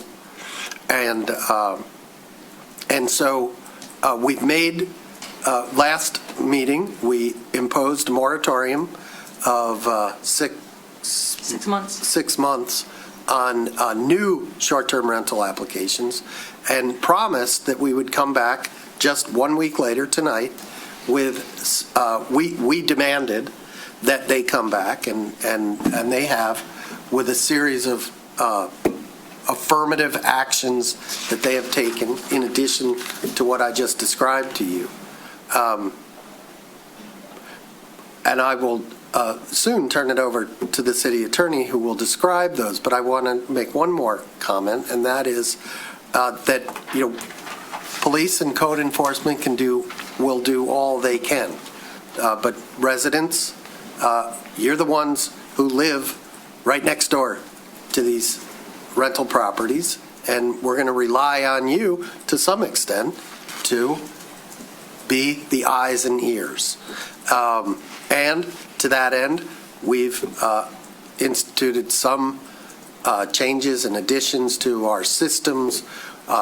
Many of you may know we have an app that we use called GovAlert, where you can report. One of the most popular things to report is potholes, but we've added a new section to that where you can report concerns regarding rental properties, correct? Yes, and to further add, Mayor, to what you were saying, so that people understand that when police respond to a situation and they're assessing whether a crime has occurred, what they have to determine is if there's probable cause to believe a crime has occurred and who's committing it. It's a higher threshold than what code enforcement does. And not speaking of rentals, I'm speaking in general for code violations. The building official is charged with the jurisdiction to determine if a code violation has occurred of the building, residential, fire codes, etc. And the ramifications for that is simply a municipal civil infraction, which is a payment of a fine. A person can appeal that to the 48th District Court, but it is a fine, and the threshold is far less. So historically, again, the philosophy of the building department towards all code violations, I'm not talking about rentals, I'm talking about all code violations, as you have said, was the philosophy of compliance. It was of customer service, of working with residents, and so that the system was never meant to be punitive, but rather work towards compliance. And now that philosophy about rentals is changing. And Ms. Gaudenzi will get into more details about that. At the last meeting, you did approve the moratorium, which stops all further permits for short-term rentals. I don't want to use the word ban, but the effect is the same. Secondly, it was technically 2.5 days because everything that we do has to be put in memo form and put on the city commission packet by a time certain, which is on a Thursday. So technically within 2.5 days, particularly Mrs. Gaudenzi and the staff have worked together very quickly to come up with bullet points of everything we can do. You asked us to identify everything we can do, and we've done that. We will continue to find more things that we can do. I know some of you are going to ask, why did we not bring forth a resolution to take away the licenses for short-term rentals that already exist? That would be illegal for us to do. We cannot retroactively revoke licenses that have already legally been given. What we can do is all that we are going to outline so that if there are violations that rise to the level of revocation, that's going to happen. Two other points I'd like to make before I turn it over to my partner. We did receive a very thorough letter from one of our residents, and they asked two questions, and that is, what are going to be the legal frameworks to make sure we're doing all we can and have those things be enforceable? And that's the whole key here, right? What we do, we want to make sure is legally enforceable, because our job is to protect this city as you work to protect the residents and health, safety, and welfare. So we have to make sure what we do is legally enforceable, which is why I just very clearly said we cannot retroactively take away licenses that we legally gave unless we're given cause to do so, which we will be watching to do so. So the second question the resident asked is the house that had the unfortunate shooting, is their short-term license revoked? And the answer is yes. That license has been revoked. The property owner has requested that they would do a number of things to get it back. The answer was no. There is an appellate process. All things have to have an appellate process that is outlined by our ordinances, that they get to go to a hearing if that's what they choose to. But in the interim, their license has been revoked. So to answer those questions clearly.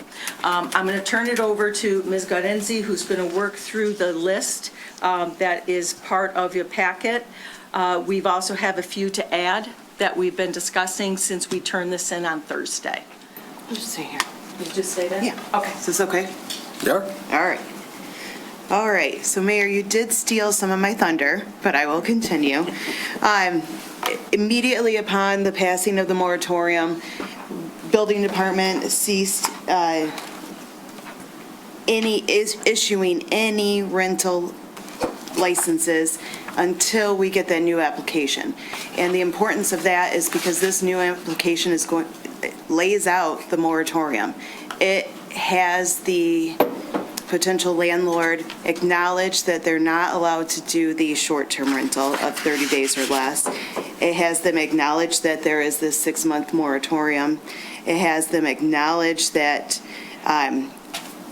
the city's authority to deny a license, to revoke a license. It goes through all those proper steps. It also acknowledges that the termination of the license is April 15th, and that's in the ordinance itself. Acknowledges that the license is not certified until the application is verified, approved, an inspection is completed, and the fee is paid. Oftentimes, even with permit issues, sometimes citizens think that once they pay a permit fee that they have their permit, and they don't. Same with licenses. Just because you pay it and you can pay that online, it doesn't mean you have the license. All these steps need to be completed, and we do so to make sure that the tenants are safe as well moving in with the proper inspection. The application will now include the names and contact for the owner, which still existed previously, the management company, but also a designation of a responsible party for the purposes of a violation and/or emergencies. And a second. So just to clarify, then, there's going to be a new annual application for rental licenses. Clearly, it's going to state, if you're here for a 30-dayer, you're not getting it. There's a moratorium. But if you are getting a regular rental application in, these things now will be on the actual application form for the purpose of placing landlords on notice that we have new expectations. Didn't mean to steal your No, you're but fine. I wanted to clarify that. I'm willing to share. Again, as indicate, the application is submitted annually. Sometimes in the process, an invoice would be sent to prior landlords saying, hey, your license is about to expire, pay the amount, and you're all set. Now, no, everybody is going to fill out this application so that they acknowledge all of these things. Even moving forward with whatever the planning board decides, same thing. So on April 15th next year, when they all come up for renewal, half of them don't fill out an application. Those licenses will be revoked? Well, the licenses they are don't dead. exist. They terminate on April 15th. Okay. Every year.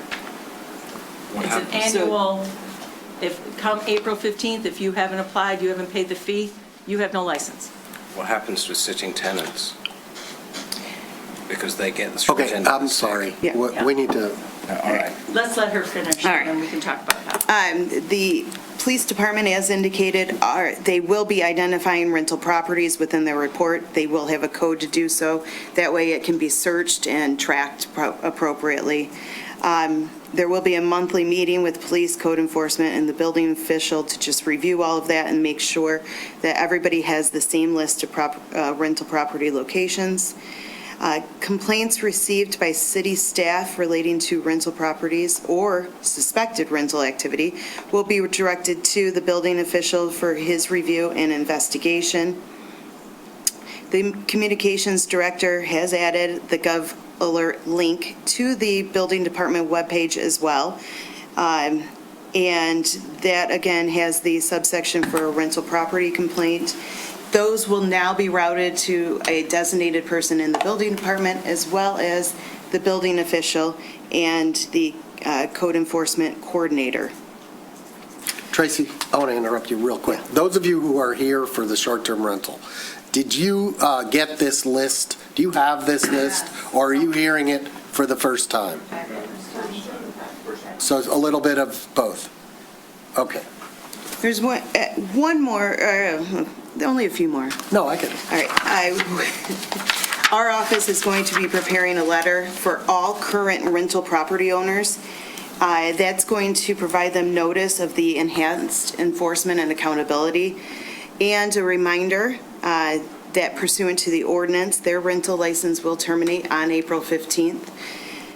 Now, it will also go through some various code violations, or at least cite the code, but we don't want to provide examples. Again, we're not locking ourselves in, but we are going to provide the code that everybody can examine.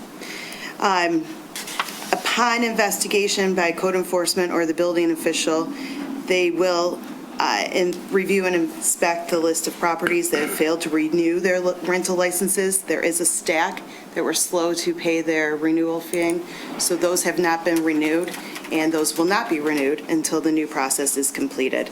However, we do have addresses, so those will be investigated.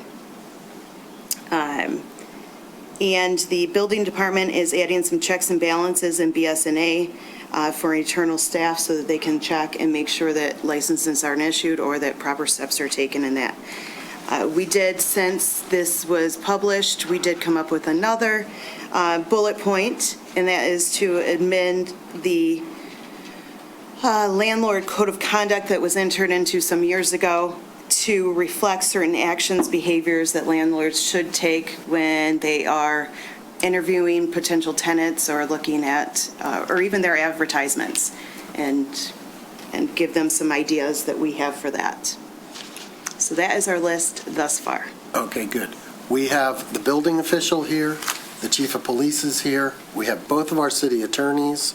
I do want to hear from the public as soon as possible, but I also want to, I don't want, if one of the commissioners has an important comment to make, go ahead. You know, part of the new regulations should be, for example, when the police show up, it's a $150 fine for whatever reason. If the fire department shows up, it's a $500 fine. We should make the penalties for bad actors as costly as we can. That's something that we can look at. We already have in our ordinances something called causing alarm. If people are causing certain types of alarms erroneously, that is built in. Some of the other punitive fines you're talking about, we'd have to walk through and think about carefully. We may have the better stick, though, and that's revocation. So part of this, and you know, to your point, if someone has maybe just simply forgot to do something, like pay their fee or fill out the application, but they've historically been a good landlord, they have good tenants, that's where we say that there's some discretion of what rises to the level of revocation. We also have to have some common sense and be reasonable. However, if it's a property that we know we have received multiple GovPilot complaints about, and we know that this is perhaps a landlord who has failed to take responsibility and accountability in the past, then the building official is going to determine whether or not he uses the full revocation powers under the ordinance. Make sense? Yes. Does that include revocation of C of O? Of C of O? Certificate of occupancy. That's a different, that's apples and oranges. Well, where I was getting at with when I asked about sitting tenants, and we may be slightly off here, but there's the understanding of punitive actions towards the landlord. There may be an unwitting tenant. That's where I say that we're going to have to examine every, let's say this. One can never know the facts or circumstances surrounding a particular circumstance and issue, right? And that's where our building official and the code enforcement officers or police department, police officers have some ability of discretion. What we're outlining and what the code official can discuss is where now we stop with notice violations and working towards compliance and saying this now rises to this level. And looking at some of the properties that have had the constant ongoing issues are going to receive a different level of scrutiny. There's also a provision in the code that the notice goes to the tenant as well as the owner. So the tenant would also receive notice that the owner hasn't fulfilled their duty. Okay, thank you. Thank you. I have one quick question. It's your turn. One of the things we brought up last time is that the rental properties are commercial businesses in residentially zoned areas. Is that reason for a revocation? So we have to be careful with something, even though right now our rental things are through I shouldn't say things, excuse me. It's late and I'm getting tired too. Our rental ordinances are part of our general police powers and not under zoning, where they're going to be moved to zoning. We still have to be cognizant of the fact that this is land use. And when we start interfering with land use we've already granted is when we can run into trouble. So our recommendation is that we're going to continue to move forward with, you've already approved to move this to the zoning ordinance, to the planning board, so that all of this is going to be changed into our code of zoning ordinances, which will give us different tools in our tool belt. Okay, thank you. I'm sorry, he hasn't spoken yet, so go ahead. Commissioner Kozlowski.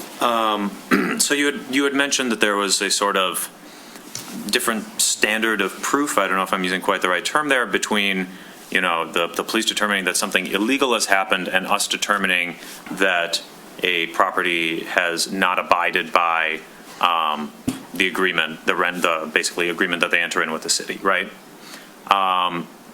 So what is sort of the burden of proof? Would it be sufficient for the building official to say, well, we got a lot of gov alerts about this property, and so therefore I'm going to revoke your license? Is it if a police officer observed some kind of bad behavior, if residents observed and attested to it?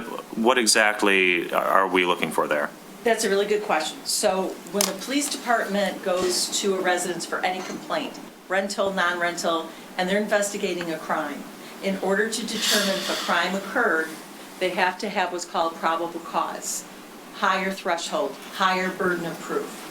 For the code enforcement part, what they're looking at is whether or not they are out of compliance with the code of ordinances involving the properties themselves. Is it a fire code violation, a residential code violation? And the building official can maybe articulate this better to you. But his standard of proof is more likely than not in order to issue a municipal civil infraction. Even if he opts not to give the civil infraction, which he likely will now, for all infractions, it's more likely than not. And then he will determine, I'm sure with the input of his code enforcement team and other staff members, does this rise to the level of revocation? So his standard of review is far less than the police probable cause. It's more likely than not. And so something that you just said is key. Will a neighbor, will another person attest? Will people be willing to make a statement? I observed a large party in the backyard wherein this, and this was happening, and it was disturbing the peace and quiet of the neighborhood. Police came, gave a warning, never stopped. I attest this occurred. Will that be enough for the building official to give a ticket for a code violation? Yeah. That will be the difference of the standard of review. Back to the mayor's point. You know, government can't do everything alone, right? We're going to need residents to be our eyes and ears. The difference now is that there are different systems in place to make sure when there are complaints and they bring the things that they see with their eyes and their ears, that there's a new mechanism to make sure it gets to the right officials quickly and they investigate and they respond. Does that mean every single time it's going to equal a revocation? Maybe not. That's why I say every circumstance may be different. The difference now is there's going to be active enforcement, quick enforcement, getting to the same two people for every complaint so that nothing falls through the cracks. And it's going to be treated now with a different philosophy, not of working towards compliance, but we are serious. You know, we can also pass every law, we can make our zoning ordinance, what I think the planning board's going to do an exceptional job because they're really a good board. I think we're going to have really great things in place. Let's face it though, we are still at the mercy of human behavior, sadly, right? We need to get through to the landlords to make them understand your best interest is to make sure you're renting to upstanding citizens. That's the bottom line here, right? We can't always regulate the bad actors' behaviors. I mean, we have how many laws in the books about what crimes you can't commit, and they commit them anyway. Shooting up a house is against the law. They did it anyway. I think the most important thing here is education and information, communication with landlords, that we expect you to have responsibility and accountability to those people that you rent to. If you want to continue to use your property in a commercial way, we have this expectation of you, otherwise you're not going to get a license and a permit from us. Okay. And that it is, right, and as you said, it is important for our residents to be our eyes and ears, and in fact, their attestations to their observations about given properties can be enough evidence for the building official to cite an infraction or potentially revoke the license. Yes. Okay. Sorry. Oh. Everybody gets No, you're I just want to clarify, Mary, that statement you just made about landlord education and police is directed towards the existing licenses that we cannot legally revoke at this time, to do our best to police behavior on those, and has nothing to do with our attitude about granting new short-term rental license, which we intend not to do through zoning mechanisms. Yes, yes, and I think it's important for the future too. So definitely, that's what Tracy was saying, that we are going to be sending a letter to every rental property, persons that have licenses, regardless of the license, to say, here's our expectations, and if you want to continue to protect your property rights, to rent property, make money, etc., then you need to do the right thing by the residents of Birmingham by having accountability and responsibility to those you rent to. And if you're renting it to bad players, then these are the things that are going to happen. So if you want this, you need to work with us. And if you don't do it, then you don't get to make money.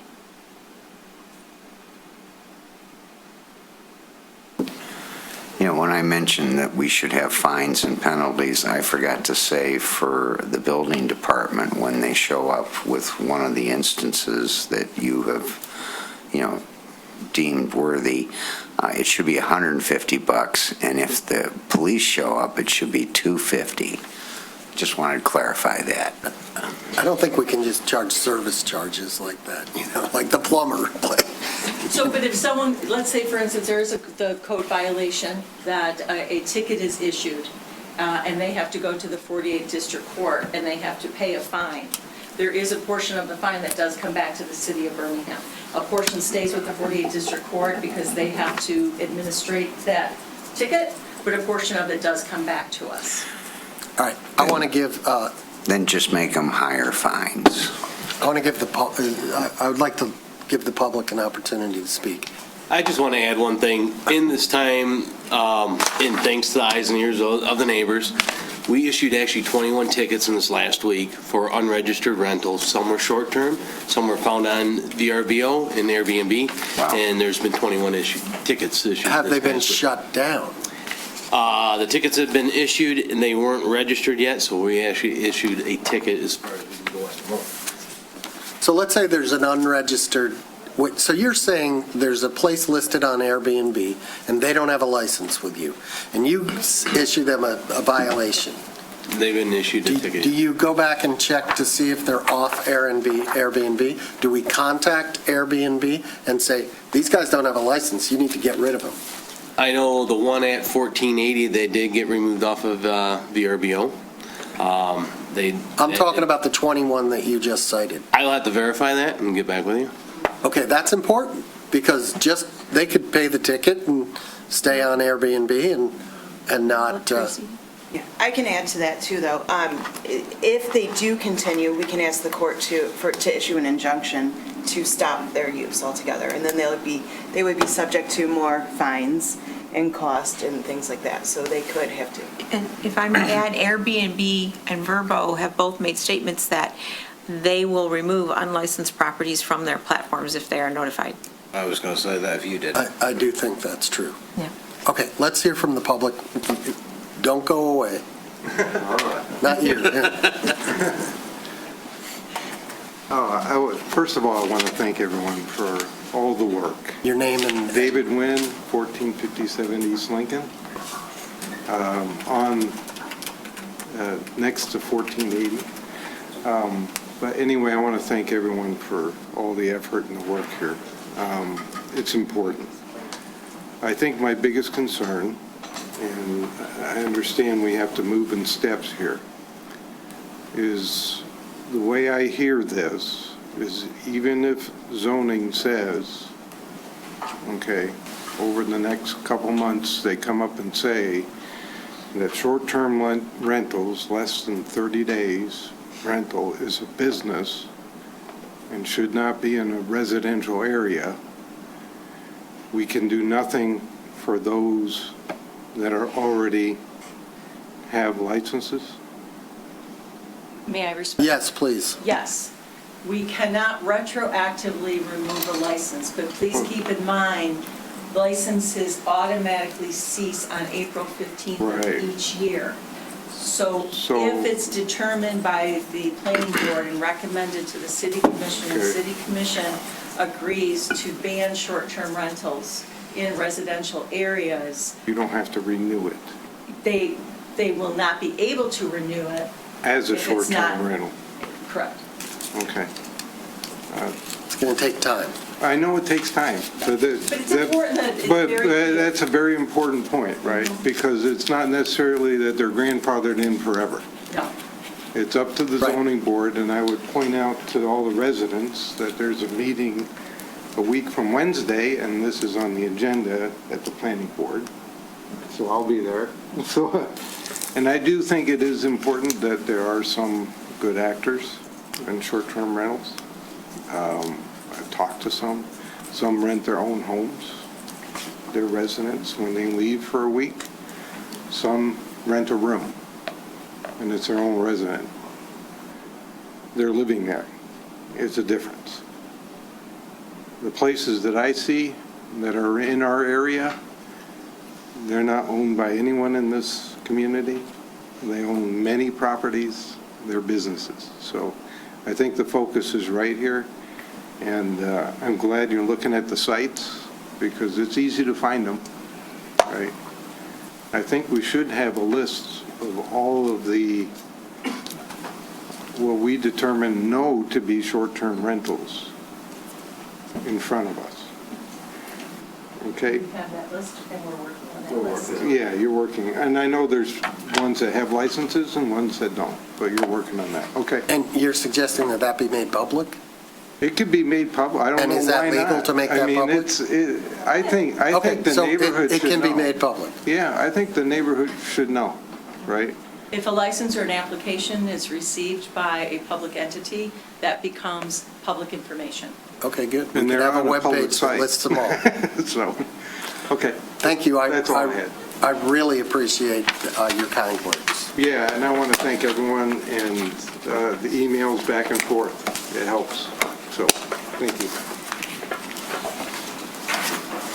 Good evening. My name is Narlu Castellano. I live at 1553 East Lincoln Street, and I'm here tonight because my written letter, signed by me and 19 more residents, organizations, and local businesses, was not entered into the public record. Not that I saw it on the agenda, but it was the one that the attorney read, so I appreciate that it was received. I didn't receive the response from any of you, but I emailed it to every single one of the commissioners April 29th after this meeting last week.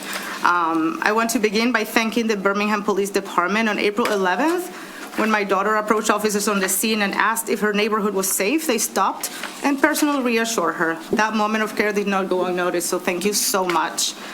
Tonight's agenda is over 400 pages. This item, a shooting on a residential street involving 4 shooters, 35 shell casings, appears last. Before we arrived at the safety of the people who live here, this commission worked through sewer projects, liquor licenses, paving contracts. I'm not suggesting that those matters are unimportant, but I'm noting for the record where resident safety ranked. Someone once said every society gets the kind of criminals that it deserves. What is equally true is that every community gets the kind of law enforcement that it insists on. Tonight, we are insisting. I have read the city attorney's memo dated today, and I want to acknowledge it. The interim procedures, updated applications, monthly coordination between police, code enforcement, and the building department, a Gov alert system, a step forward, and that work is noted. I also want to acknowledge that the city has revoked the license of the East Lincoln Street property. That kept me up at night for all these days. This is the right outcome, and it answers our second question. The revocation authority existed, it was used, and that matters. But the memo confirms the city is still continuing to evaluate potential amendments. Procedures are not ordinances. They can be changed administratively without public notice. Question 1 remains open to me. What specific enforceable language are we going to draft? And when will it become before this commission for a vote? The tools exists, the authority is confirmed. One question has now been answered by action. We're asking for the same clarity on the second. I ask that my letter be entered into the record and that the remaining question receive a public response tonight. I appreciate it. This timer is a bit offensive. We've been quite generous to the commissioners with our time. We appreciate the reciprocity. You have all the time you need. I am hurt. Just because someone didn't die that morning doesn't mean we're not hurt. We're bleeding. My child is not well. She's still traumatized. Is our neighborhood safe? Can I walk outside? How long does it take to the police to come here if I call 911? These are not questions that I signed up for to answer to my 7-year-old daughter. She turned 7 just yesterday. And I am really deeply concerned as how naive the commission seems to be over a matter that is criminal in nature. So my plea is, I opened my letter with this line. The first time I woke up to gunshots was on February 4th, 1992 in my native Venezuela, when Hugo Chavez was attempting a coup. The second time in my life I woke up to gunshots was on April 11th, 2026 in my bed in Birmingham, Michigan. I cannot live with this. I cannot accept it. So I will do whatever is in my power, and the 20 other moms that supported me in my letter, to assure that our kids are safe in our neighborhood. This is not a trivial matter. This is not an administrative matter. This is a matter of life and death. I woke up to this sound. Ba, ba, ba, ba, ba, ba, ba, ba, ba. This is what woke me up on April 11th. It wasn't my child coming to my bed to hug me. And it was that thought that has kept me up at night since April 11th. So police, do not continue to treat this matter as an administrative matter. Continue to put administrative burden on tenants, and let's address the safety issue first. I commend our police. I am concerned with how the residents speaking up speaking up against this STR rentals, like complaining about the noise, the behavior. This is a noise issue. This has been a safety issue. We just saw another shooting happen yesterday on another neighborhood, and someone died. Another short-term rental, and someone died. It was on the news yesterday, and I'll tell you the name of the neighborhood. No, it was something Woods. I'm so sorry. Harper Woods. And someone died in that shooting, the exact same situation. I don't want people dying on their sleep in our neighborhood by gunshots. If this would have happened downtown Birmingham, would we be concerned? Of course. I just feel like this outrage and this sense of not safety is not shared by the commission. I feel like we're very concerned about being proper and being civilized and the issues when we are dealing with gangsters shooting at each other in our streets. That is not acceptable. It cannot be tolerated. And it is different. What I saw in Venezuela was this. The opposition to the Chavez regime wanted to go to vote, and we voted endlessly for almost 30 years while these people had guns and were shooting at each other and shooting at civilized people. I have seen democracy decline because of this lack of awareness and tackling law enforcement properly. I don't need attorneys telling us what our rights are and what the rules are. We know the rules. We know the commission has the authority to act. All I'm asking for is we need to be quicker. We cannot be here on May 4th, still not clearly, finally acknowledging that license was revoked. But this happened on April 11th. April 11th at 6:45, that license should have been revoked, period. That is the level of response that I want to see from my commission and from my city that I love dearly. I've lived here for 10 years. And I love it. I'm happy to raise my daughter here, but I am deeply concerned at the level of naivety that the neighbors were not used to this. Of course, no one here grew up with gunshots and gangsters shooting at each other and drug deals in their houses, and we're not going to tolerate it. I just want to remind everyone, the mom group chats are on fire. We are not going to rest until our children feel safe again. We have kids playing soccer an hour after the shooting, a block away from this house. My daughter didn't want to go out. She went to the cops. She went Mommy, what is happening? I'm like, sweetie, I'm not really sure. We're safe. The police is here. But the street was closed for 12 hours. We did not have access to the other street because there was an investigation ongoing. None of this seems to be relevant. This is a very serious safety issue, and I appreciate you guys prioritizing it, because the moms are not going to be quiet, and we're not going to rest until we see this properly addressed and stopped. So thank you very much. Thank you, and amen. Mr. Mayor, just so that everyone is aware, that that license was revoked the day after, the Tuesday after this happened, the day after.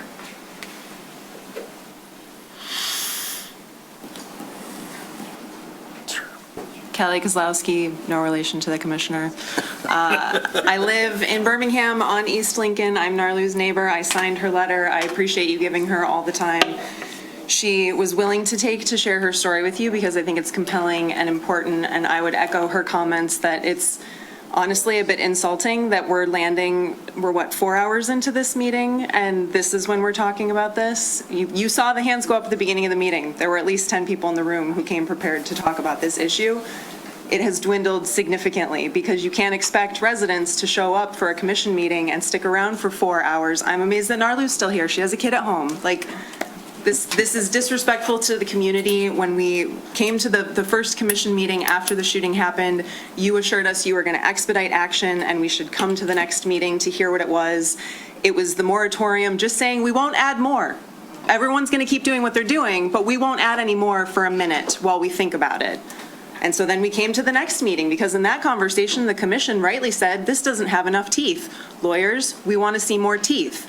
I was really excited to look at the packet and see what you all came up with, and really dismayed to find that what was on paper sort of looked like what I thought was already happening. I was very disappointed to learn that things like a coordination meeting between the police and code enforcement around short-term rentals was a new practice. That wasn't already happening. We weren't already paying attention to the record of short-term rentals and cross-referencing that with complaints, with people calling code enforcement and the police, which, by the way, I've done for the rental that I live across the street from several times over more than a year. And when they come out, I am sure to say it's a short-term rental, it's an Airbnb. Is there anything else we could be doing? No, just keep calling, just keep calling. And then to hear the commission suggest that we should be the eyes and ears in our neighborhood when you have people showing up to rent these homes with guns. I'm not interested in potentially being seen as someone who's calling the cops on a house where people are armed. I've just had to deal with Airbnb renters who are hostile, and that's, unfortunate enough. I'm not going to take my chances with weapons, but sure, we can continue to do what we've been doing. And for the past year, when I've called on all of these code enforcement things that in theory could be grounds to revoke a license, and it doesn't happen, for you to come here tonight and say, but look what we've come up with, just feels really insulting and really frustrating. And to wait 4 hours to be able to tell you that after we have to listen to a consultant go on for a half an hour cracking jokes about sewers, and the commission was very inquisitive on that topic. I don't know where our conscience went, because in the last meeting I attended, when we were talking about short-term rentals, it really seemed like you all were concerned that, gosh, if this happens again, I don't know if I'd be able to live with myself. How would I look my kids in the eye? This is on my hands. Well, I'm here to tell you it is. And it did just happen in a neighboring community over the weekend, and someone did die. There is no guarantee that it's not going to happen in Birmingham, because we put a moratorium on and we get a little more organized on the back end with our administration around enforcement. There needs to be more action, and it's really frustrating that it took this long in this meeting to just be able to say that, and I'm leaving this meeting with really no more teeth. So thank you for the time, but this is not enough. Thank you. Larry Lang, 644 Bird. I share a lot of the frustrations there. I felt a lot of passion among several of you last week saying, who cares if we get sued? Stop it right now. Let's put an end to this. And I was really encouraged that we are looking to take action. I sense, when I was first listening to attorneys speak, that the momentum had shifted from trying to find a permanent solution to this to find ways to mitigate problems that are already out there, but we're not going to put it away. So I feel better hearing a little bit more now that this come April 15th, if we do, I'm not sure I get this process exactly right, but change zoning laws so that we can't do this anymore. April 15 next year, no longer in compliance because we no longer have the the right zoning. I hope that's the direction we're going to go in, because we can be the eyes and ears. We can ask landlords to be more diligent in who they rent to, but I don't own this kind of business, but I suspect it's pretty hard for them to know that there's a bad actor and it's too late. It's all good until it's not good. And that's what happened to us here, and that's probably what happened in Harper Woods. So to me, the only right solution, if we really want to stop this, is we just don't have short-term rentals of less than 30 days in neighborhoods that are zoned residential. I hope that's where we're going. I encourage you to use your authority to keep pushing the Planning Commission, our attorneys, and everyone else involved to put this behind us, because it's a safety issue, but it's also, you've heard me say before, it's also a character of the neighborhood. We'd rather have permanent residents that we know, respect, like, and talk to instead of a revolving door in our neighborhoods. And thank you for your attention on this. Thanks.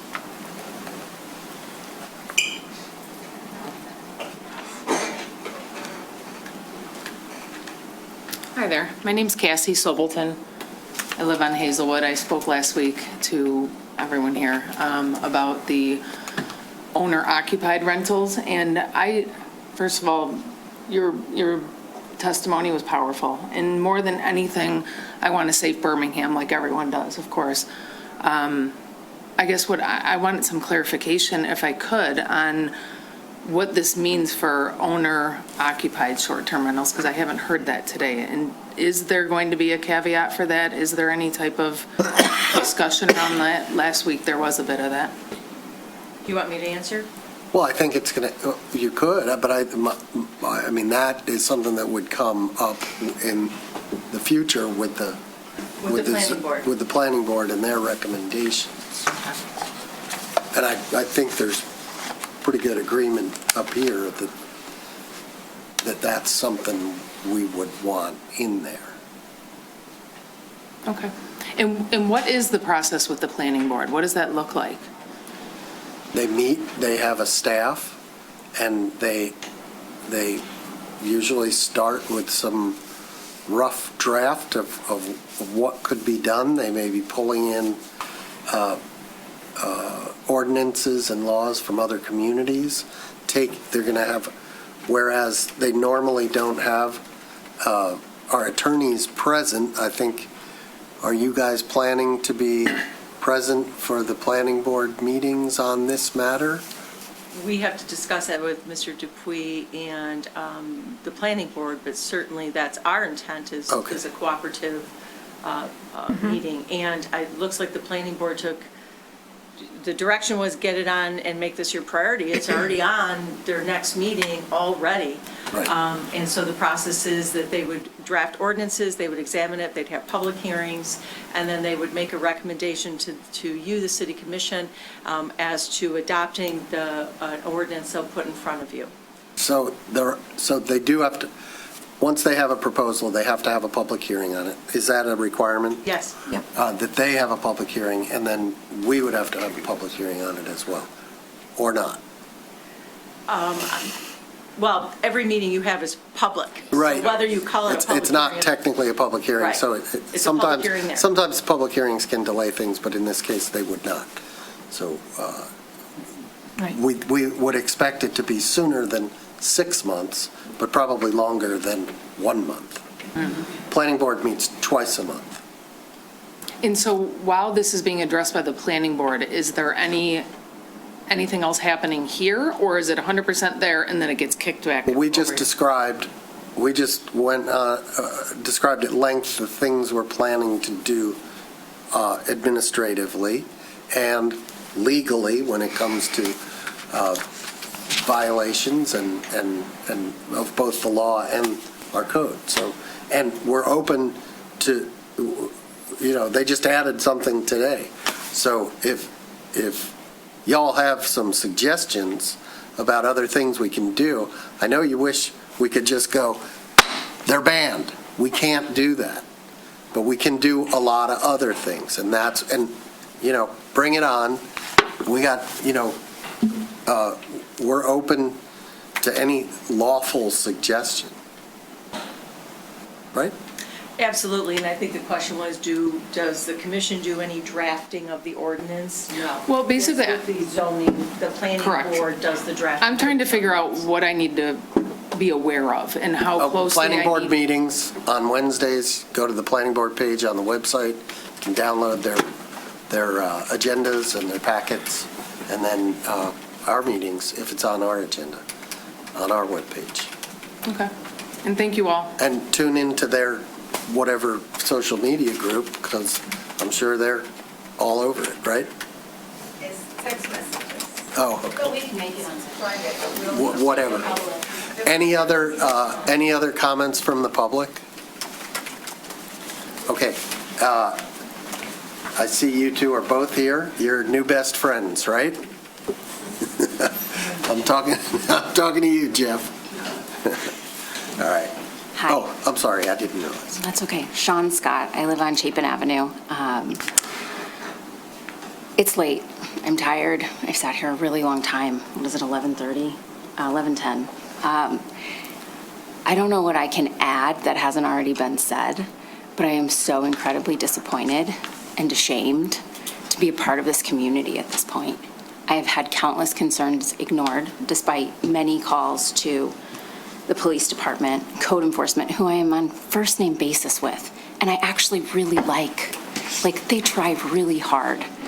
But yet, my experience as a citizen has not only degraded our quality of life, our mental health, it has been ignored and dismissed countless times. And I am so thankful for the ladies behind me that have band together and used their voice across this room and have had the courage to stand up and speak to their experience. I'd like to remind everyone that this isn't just about a one-off shooting that happened and it's like, the odds of it happening again are so small. I spoke last week and I shared my experience with the crack pipe in the front yard, the drug needles, which actually a building official told me he saw but didn't report. And I had to call and report it, that they be picked up. I actually had to call twice, and the fire department came and picked them up. That was a week and a half ago. And then the man urinating at a short-term rental across the street. There was a phone call made then, probably multiple. That was probably one of the occasions I called both entities. There was a man passed out intoxicated in my front yard as my husband arrived home from a long week at work across country. He was greeted by a woman crying hysterically over the passed out man. He then carried the man back to the short-term rental. We've had countless other minor infractions, but these stand out to me.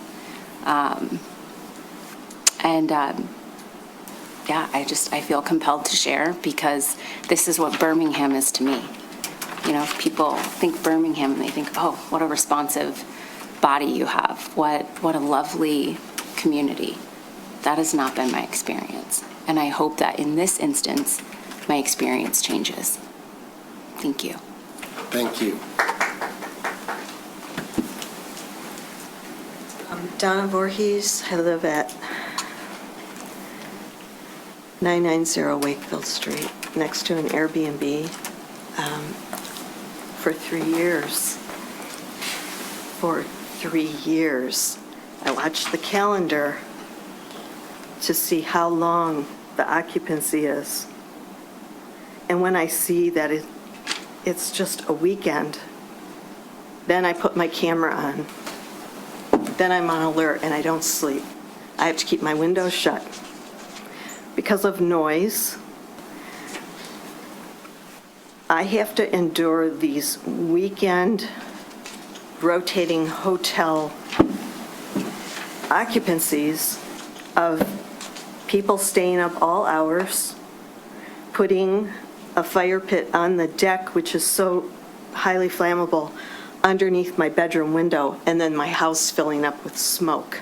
I could go on and on. A woman got dropped off. She went on the upper deck. She stripped her clothes off.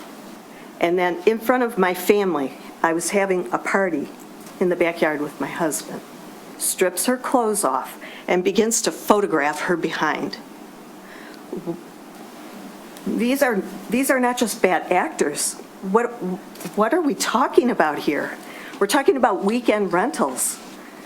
Statistically, a weekend rental is going to be a high probability of parties and people going in and out.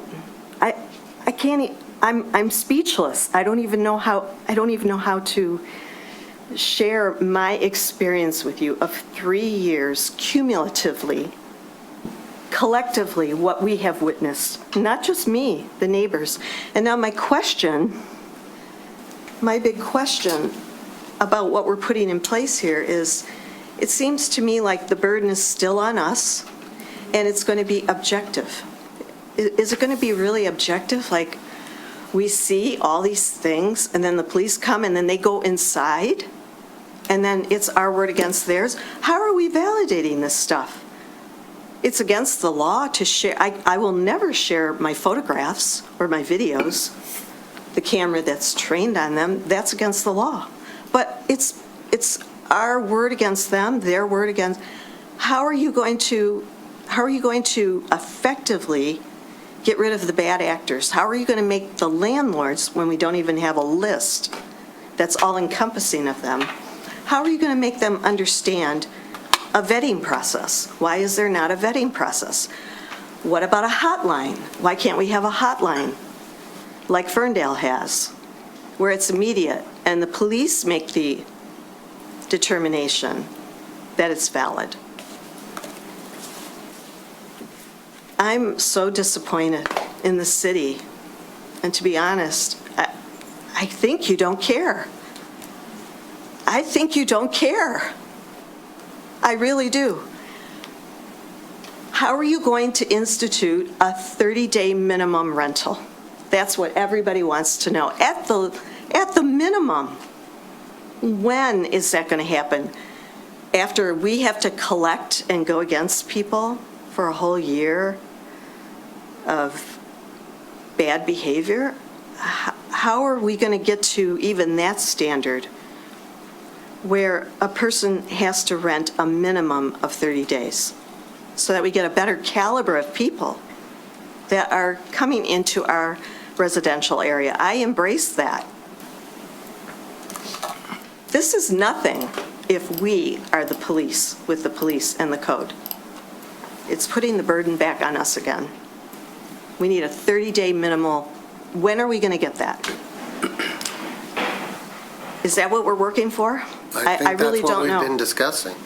When would that be? I think we discussed some timelines. We talked about, first of all, we put the 6-month moratorium to give the planning board that much time, but I said that it would be at least 1 month before they came back to us, probably less than 3 months, and at which time we would have a zoning ordinance that would address what you want to be addressed. Would there be verbiage that actually comes out to the news and everyone that says, after this amount of time, even the moratorium, which would be, I think, November 1st, does the city plan to come out then and say, it will be a 30-day minimum rental occupancy? Is that what we're working for? Yeah. I don't think we understand that. I'm pretty sure we made that clear. We made it clear that the existing licenses will expire next April. So at that point, we can clear the decks. For what? For short-term rentals. For short-term, we know right now there are no short-term rentals, new short-term rentals that are going to be issued. That's number one. We appreciate that. Number two For is we're those going to of do us- much more rigorous enforcement. We understand, and teeth. Okay, and revoke when we can. The third thing is we're going to write a new zoning ordinance that applies going forward, but we aren't going to be able to revoke the licenses that are in good standing, where there haven't been violations, that we haven't revoked them, but those will expire by April of next year. By April of next year, there should be no more short-term rentals. And if someone pays their dues and they get to a year from now and they're in good standing, is there going to be an ordinance that says? No short-term rentals, nothing less than 30 days. That's all I wanted to hear. Okay, we've said that. I'm sorry if it wasn't clear. It's the first time we heard that. I appreciate you. I'm sorry if that wasn't clear. Sometimes it's legal language, but that is what we've been Right. talking about. I believe Ms. Kucharik said that in answer to another question, that it will not be possible on April 16th to renew a license for a short-term rental. They're done. Thank you for With the clarifying. presumption that the planning board is going to be making that recommendation Right. to you, which I have huge faith in our planning board, is going to probably make that recommendation, knowing what has occurred. I could leap across and hug you. That's okay. We are not. We thank We are you. not insensitive to We what's thank going you. on. I apologize that it took till 11:20 or whenever we started talking about this. The one thing I should have put off was the sewer discussion. I'm sorry. When I took hands at the beginning, there were roughly equal numbers of people. One of the reasons we left it here was because anybody who looked at our agenda earlier on would have seen where it was at the end and may not have shown up until the end. I'm sorry. I've sat through many meetings, and it's terrible. It's an awful experience to listen to a sewer presentation that you have zero interest in. I'm not mad at you for that. I just Okay. wanted to know. And I a clarification. apologize to anyone who made repeated reports, and it's not an excuse, but I hope that we explained why that was happening. Again, I'm not making excuses. I'm explaining when this came to this. The magnitude of this problem was not clear to most of us, I think. We heard your complaint a couple years ago, yes. And I personally was unaware, and at that time, there probably were not the number of short-term rentals that there are now. So there's been, this trend line. So our apologies, really. Right, and there wasn't our ability to regulate them by zoning then, which there is now. This is true, too. So now we think we have the tools, despite the fact that it's 11:30, and that's early for us, believe it or not. We do view this as an urgent issue. Thank you. I appreciate it. I appreciate the clarification of that one thing we were waiting to hear, that there is an end in sight for us, that there will be a 30-day minimum. That's all we care about, because the bad actors come on weekends. They turn around and they turn around. And by the way, there's nothing illegal about you giving to the police surveillance camera footage. You see that all the time. Ring cameras of showing crimes or whatever. I called the police and I asked them to come, and my family, they were all out in the backyard, and they witnessed that. And the police said, "Is there a fence?" And I said, "Yep, there's a privacy fence, a wood fence, but they're on the upper deck, her and her person." And the police said, "We can't do anything about it because you have a fence and it would be an invasion of their privacy." That is what happened that day. I should have gotten a report. It would be a cumulative report, like all the little incidents like that, all the little grains of sand now. But I don't have those reports. You just have to believe me that this has been. Do we have those reports of that particular rental?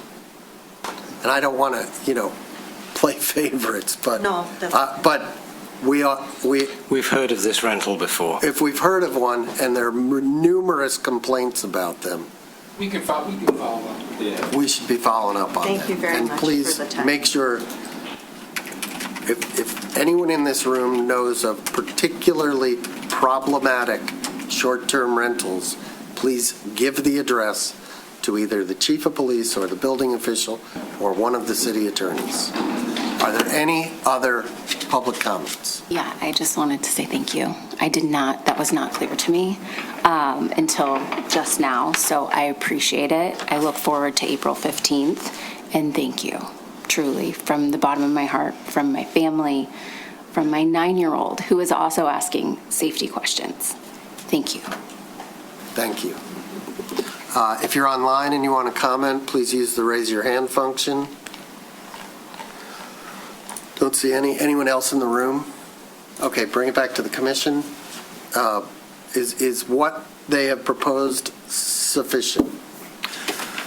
You know, we made a resolution, we don't have the minutes from last week, but we made a resolution after we did the 180-day moratorium, and I believe we instructed the city manager and the city attorney to come back to us tonight with resolution language.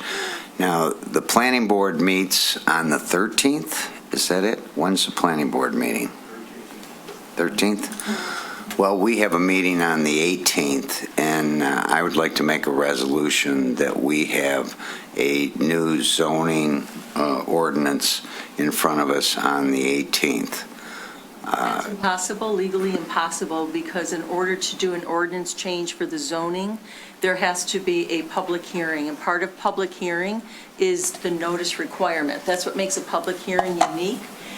The fact that there is certain notices that are given to all persons of interest or people within certain footage and things like this. So it's legally impossible for the planning board to turn that around in 5 days. They have to comply with notice requirements. Well, let me tell you what is legally possible. We traditionally rely on our staff, our legal counsel, and our boards and the city commission to write and approve ordinances. Commissioner, we are legislators. You are free to write an ordinance and submit it to us. That is within our charter. It is also within our charter for residents to do the same. There's a process. It may not be as quick as the process, but it's there. If anyone wants to propose legislation that they think is better than what, or faster than what the city itself can come up with, be our guest. And I'm not being facetious here, okay? Yeah. It's one thing to sit here and say, well, we should have it tomorrow. Well, it's another thing to do it right, okay? So. And I would like to, Commissioner Host has insisted that we can just say stop, and that New York just said stop, or Ann Arbor just said stop. And I have taken the time to do the research and read all of those, the meeting minutes, the background, the final results, the lawsuits in some cases, and none of those communities, including Manhattan and New York, just said stop. They all zoned by density, or they zoned by by zoning. They use zoning to regulate.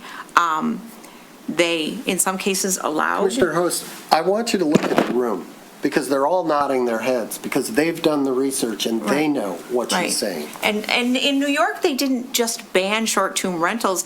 They made extremely onerous regulations that says that the property owner has to be on site during the rental, which I'm sure has cut down on rentals. They also allowed commercial property owners, if you own, a skyscraper that's condos or apartments, that building owner or that apartment building owner is allowed to register with the city of New York and say, no one in my building can have a short-term rental. That means when they come in and apply for a license, they're automatically rejected. So there are a number of things that we can do, but under our rules of procedure, under Michigan law, as Ms. Kucherik said, under the Michigan Zoning Enabling Act, we have to follow the process to do something legal that's appropriate, that doesn't have any, because we went fast, loopholes in it, that we can enforce and defend so we can get the solution that we want in this community, which is no rentals less than 30 days.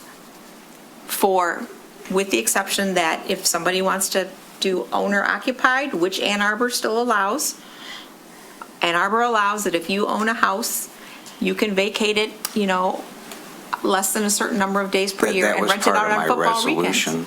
So, but it is not as fast or simple as you continue to insist it is. Commissioner Kozlowski. And just to follow up on that, because I think what we're talking about here, and I think there's going to be an important thing to discuss at the end of my comment here, is that when we get the regulation done through the zoning, then all that will do is it will mean on April 15th of 2027, right, no one will be able to get a new license. The only tool we have in our toolkit right now to sort of get rid of existing short-term rentals is basically by revoking existing licenses through code violations, right? Yes. Even if the planning board came back tomorrow and said, we've got it, and we called a special meeting and we showed up and we said, great, we're going to pass it. That still, my understanding is, does not grant us the authority to revoke people's rental licenses that were already issued this year. So what I do think we're going to need to revisit, though, is the duration of the moratorium.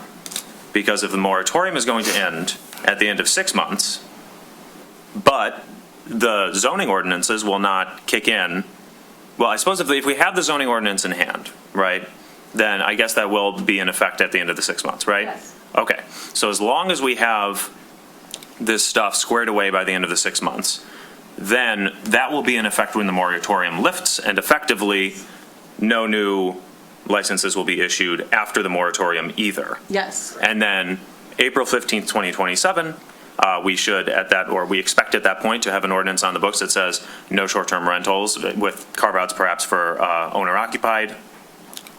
That will be the end of it. You will not be able to obtain a license. There will obviously still be the possibility of unregistered rentals, which we will police as strictly as we can. Yes, and a list of short-term rentals, legal ones are compiled. There's a hunch for illegal ones, and those will be shut down. And I think it was said, but I think it was missed, that between Thursday and today, 21 ticket violations were issued. So the bad actors are going to be identified quickly and dealt with swiftly. So, and I have to say, we would love nothing more. When I say we, I'm speaking of staff and my partner. We would love nothing more than to say, we get to shut down everybody right now today and do our very best to make everyone feel safe and make sure that nothing bad happens to anybody ever again. Unfortunately, we are not allowed legally to do that.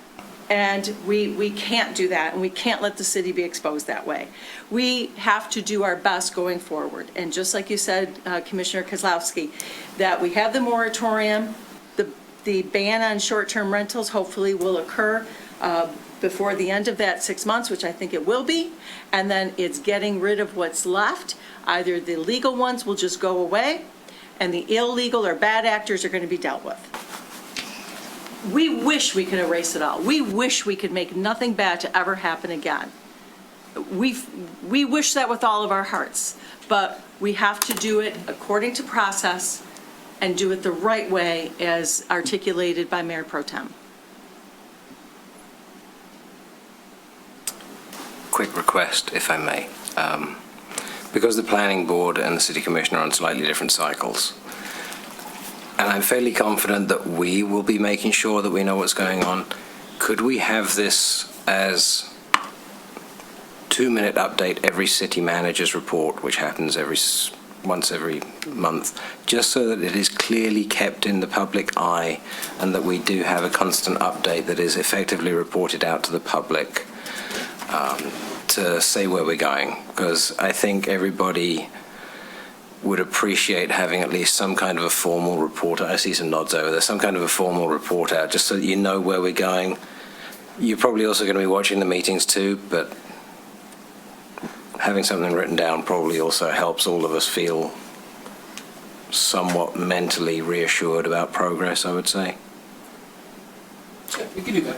I think the planning director, as he Richard, you're here almost every meeting anyway, so. I was just thinking that formalizes it as an item in the report, which is a report that we have as a formal item, so that was all I was thinking. He's talking about planning board progress. By the way, you can watch a planning board meeting on YouTube and speed it up to 2 times and get through it.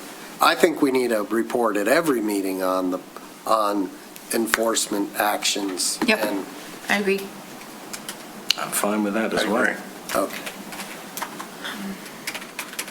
Any other comments?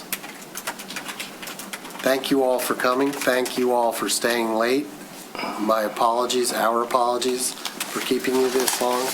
We'll be here for another at least half hour or so. Okay, we're going to move on to commission discussion on items from a prior meeting. We don't have any commission items for future discussion. A motion is required to bring up the item for future discussion at the next reasonable agenda. No discussion will happen tonight. Commissioner Host. Phase 2, the YMCA building. Why aren't we talking about that months ago? Is that a motion? No. Well, do you have a motion? I'd like to make a motion that we talk about Phase 2 of the YMCA building at our next meeting, if time. I think the way this works, it's at the next reasonable agenda. Okay, at the next reasonable agenda. This has only been a problem for many moons. Is that part of your motion? Okay. No, that was editorializing. Okay. I'll second that. Okay, we have a motion and a second. All those in favor, say aye. Aye. All those opposed? All those watching in TV land, notice that that was a unanimous decision. It wasn't split. Communications, we have communications regarding the city commission vacancy, short-term rentals, Woodward Noise, and Cape Seal on North Lawn. I believe there's a gentleman here who would like to discuss his communication. I know you've been waiting a long time. I know I told you it was water under the bridge, but come on up.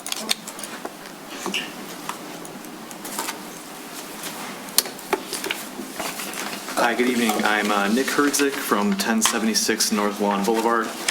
Last week I submitted a presentation requesting a reconsideration of North Lawn's Cape Seal assessment.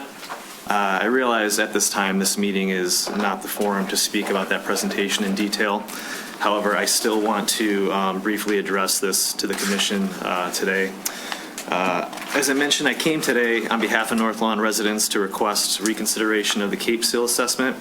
However, I received an email last night from Mayor Baller that my ship had sailed at the commission level and that I could consider appealing to the Michigan Tax Tribunal if I wanted to pursue this further. So we will be pursuing that path, but I still wanted to address the commission directly. At a high level, my concern is consistency. The same criteria used to grant Oak Avenue a 50-50 assessment, such as traffic volume and major street classification, have not been applied consistently to North Lawn. North Lawn meets, and in some cases exceeds, those same conditions. It carries significant non-resident and diverted traffic, and clearly functions as a collector roadway, yet remains assessed at 85%. That inconsistency is difficult for residents to understand and accept, and it would be helpful to understand how those criteria are being applied in this case. There are also unresolved questions around classification. While North Lawn is labeled unimproved, evidence shows substantial asphalt and prior construction. Explanations offered by city engineering, such as attributing thick asphalt only to utility work or citing deterioration at the edges of the roads, do not fully account for what we're seeing and instead rely on simplified assumptions rather than a comprehensive evaluation. For these reasons, we'll be moving forward with an appeal through the tax tribunal. However, I would still like to ask the commission to take a forward-looking step and direct the city manager to work with engineering to initiate a formal study of North Lawn's roadway composition and share the findings. We feel it's best to perform this study now rather than waiting for a future assessment, since this issue will likely arise again in the future. I would also respectfully ask that the commission provide follow-up on this request so residents have clarity on how this will be addressed going forward. A formal evaluation would help ensure future decisions are grounded in consistent, transparent, and well-defined criteria. Thank you for your time. Thank you, and my apologies for keeping you waiting so long. Thanks. We can discuss that offline, right? City manager? Okay.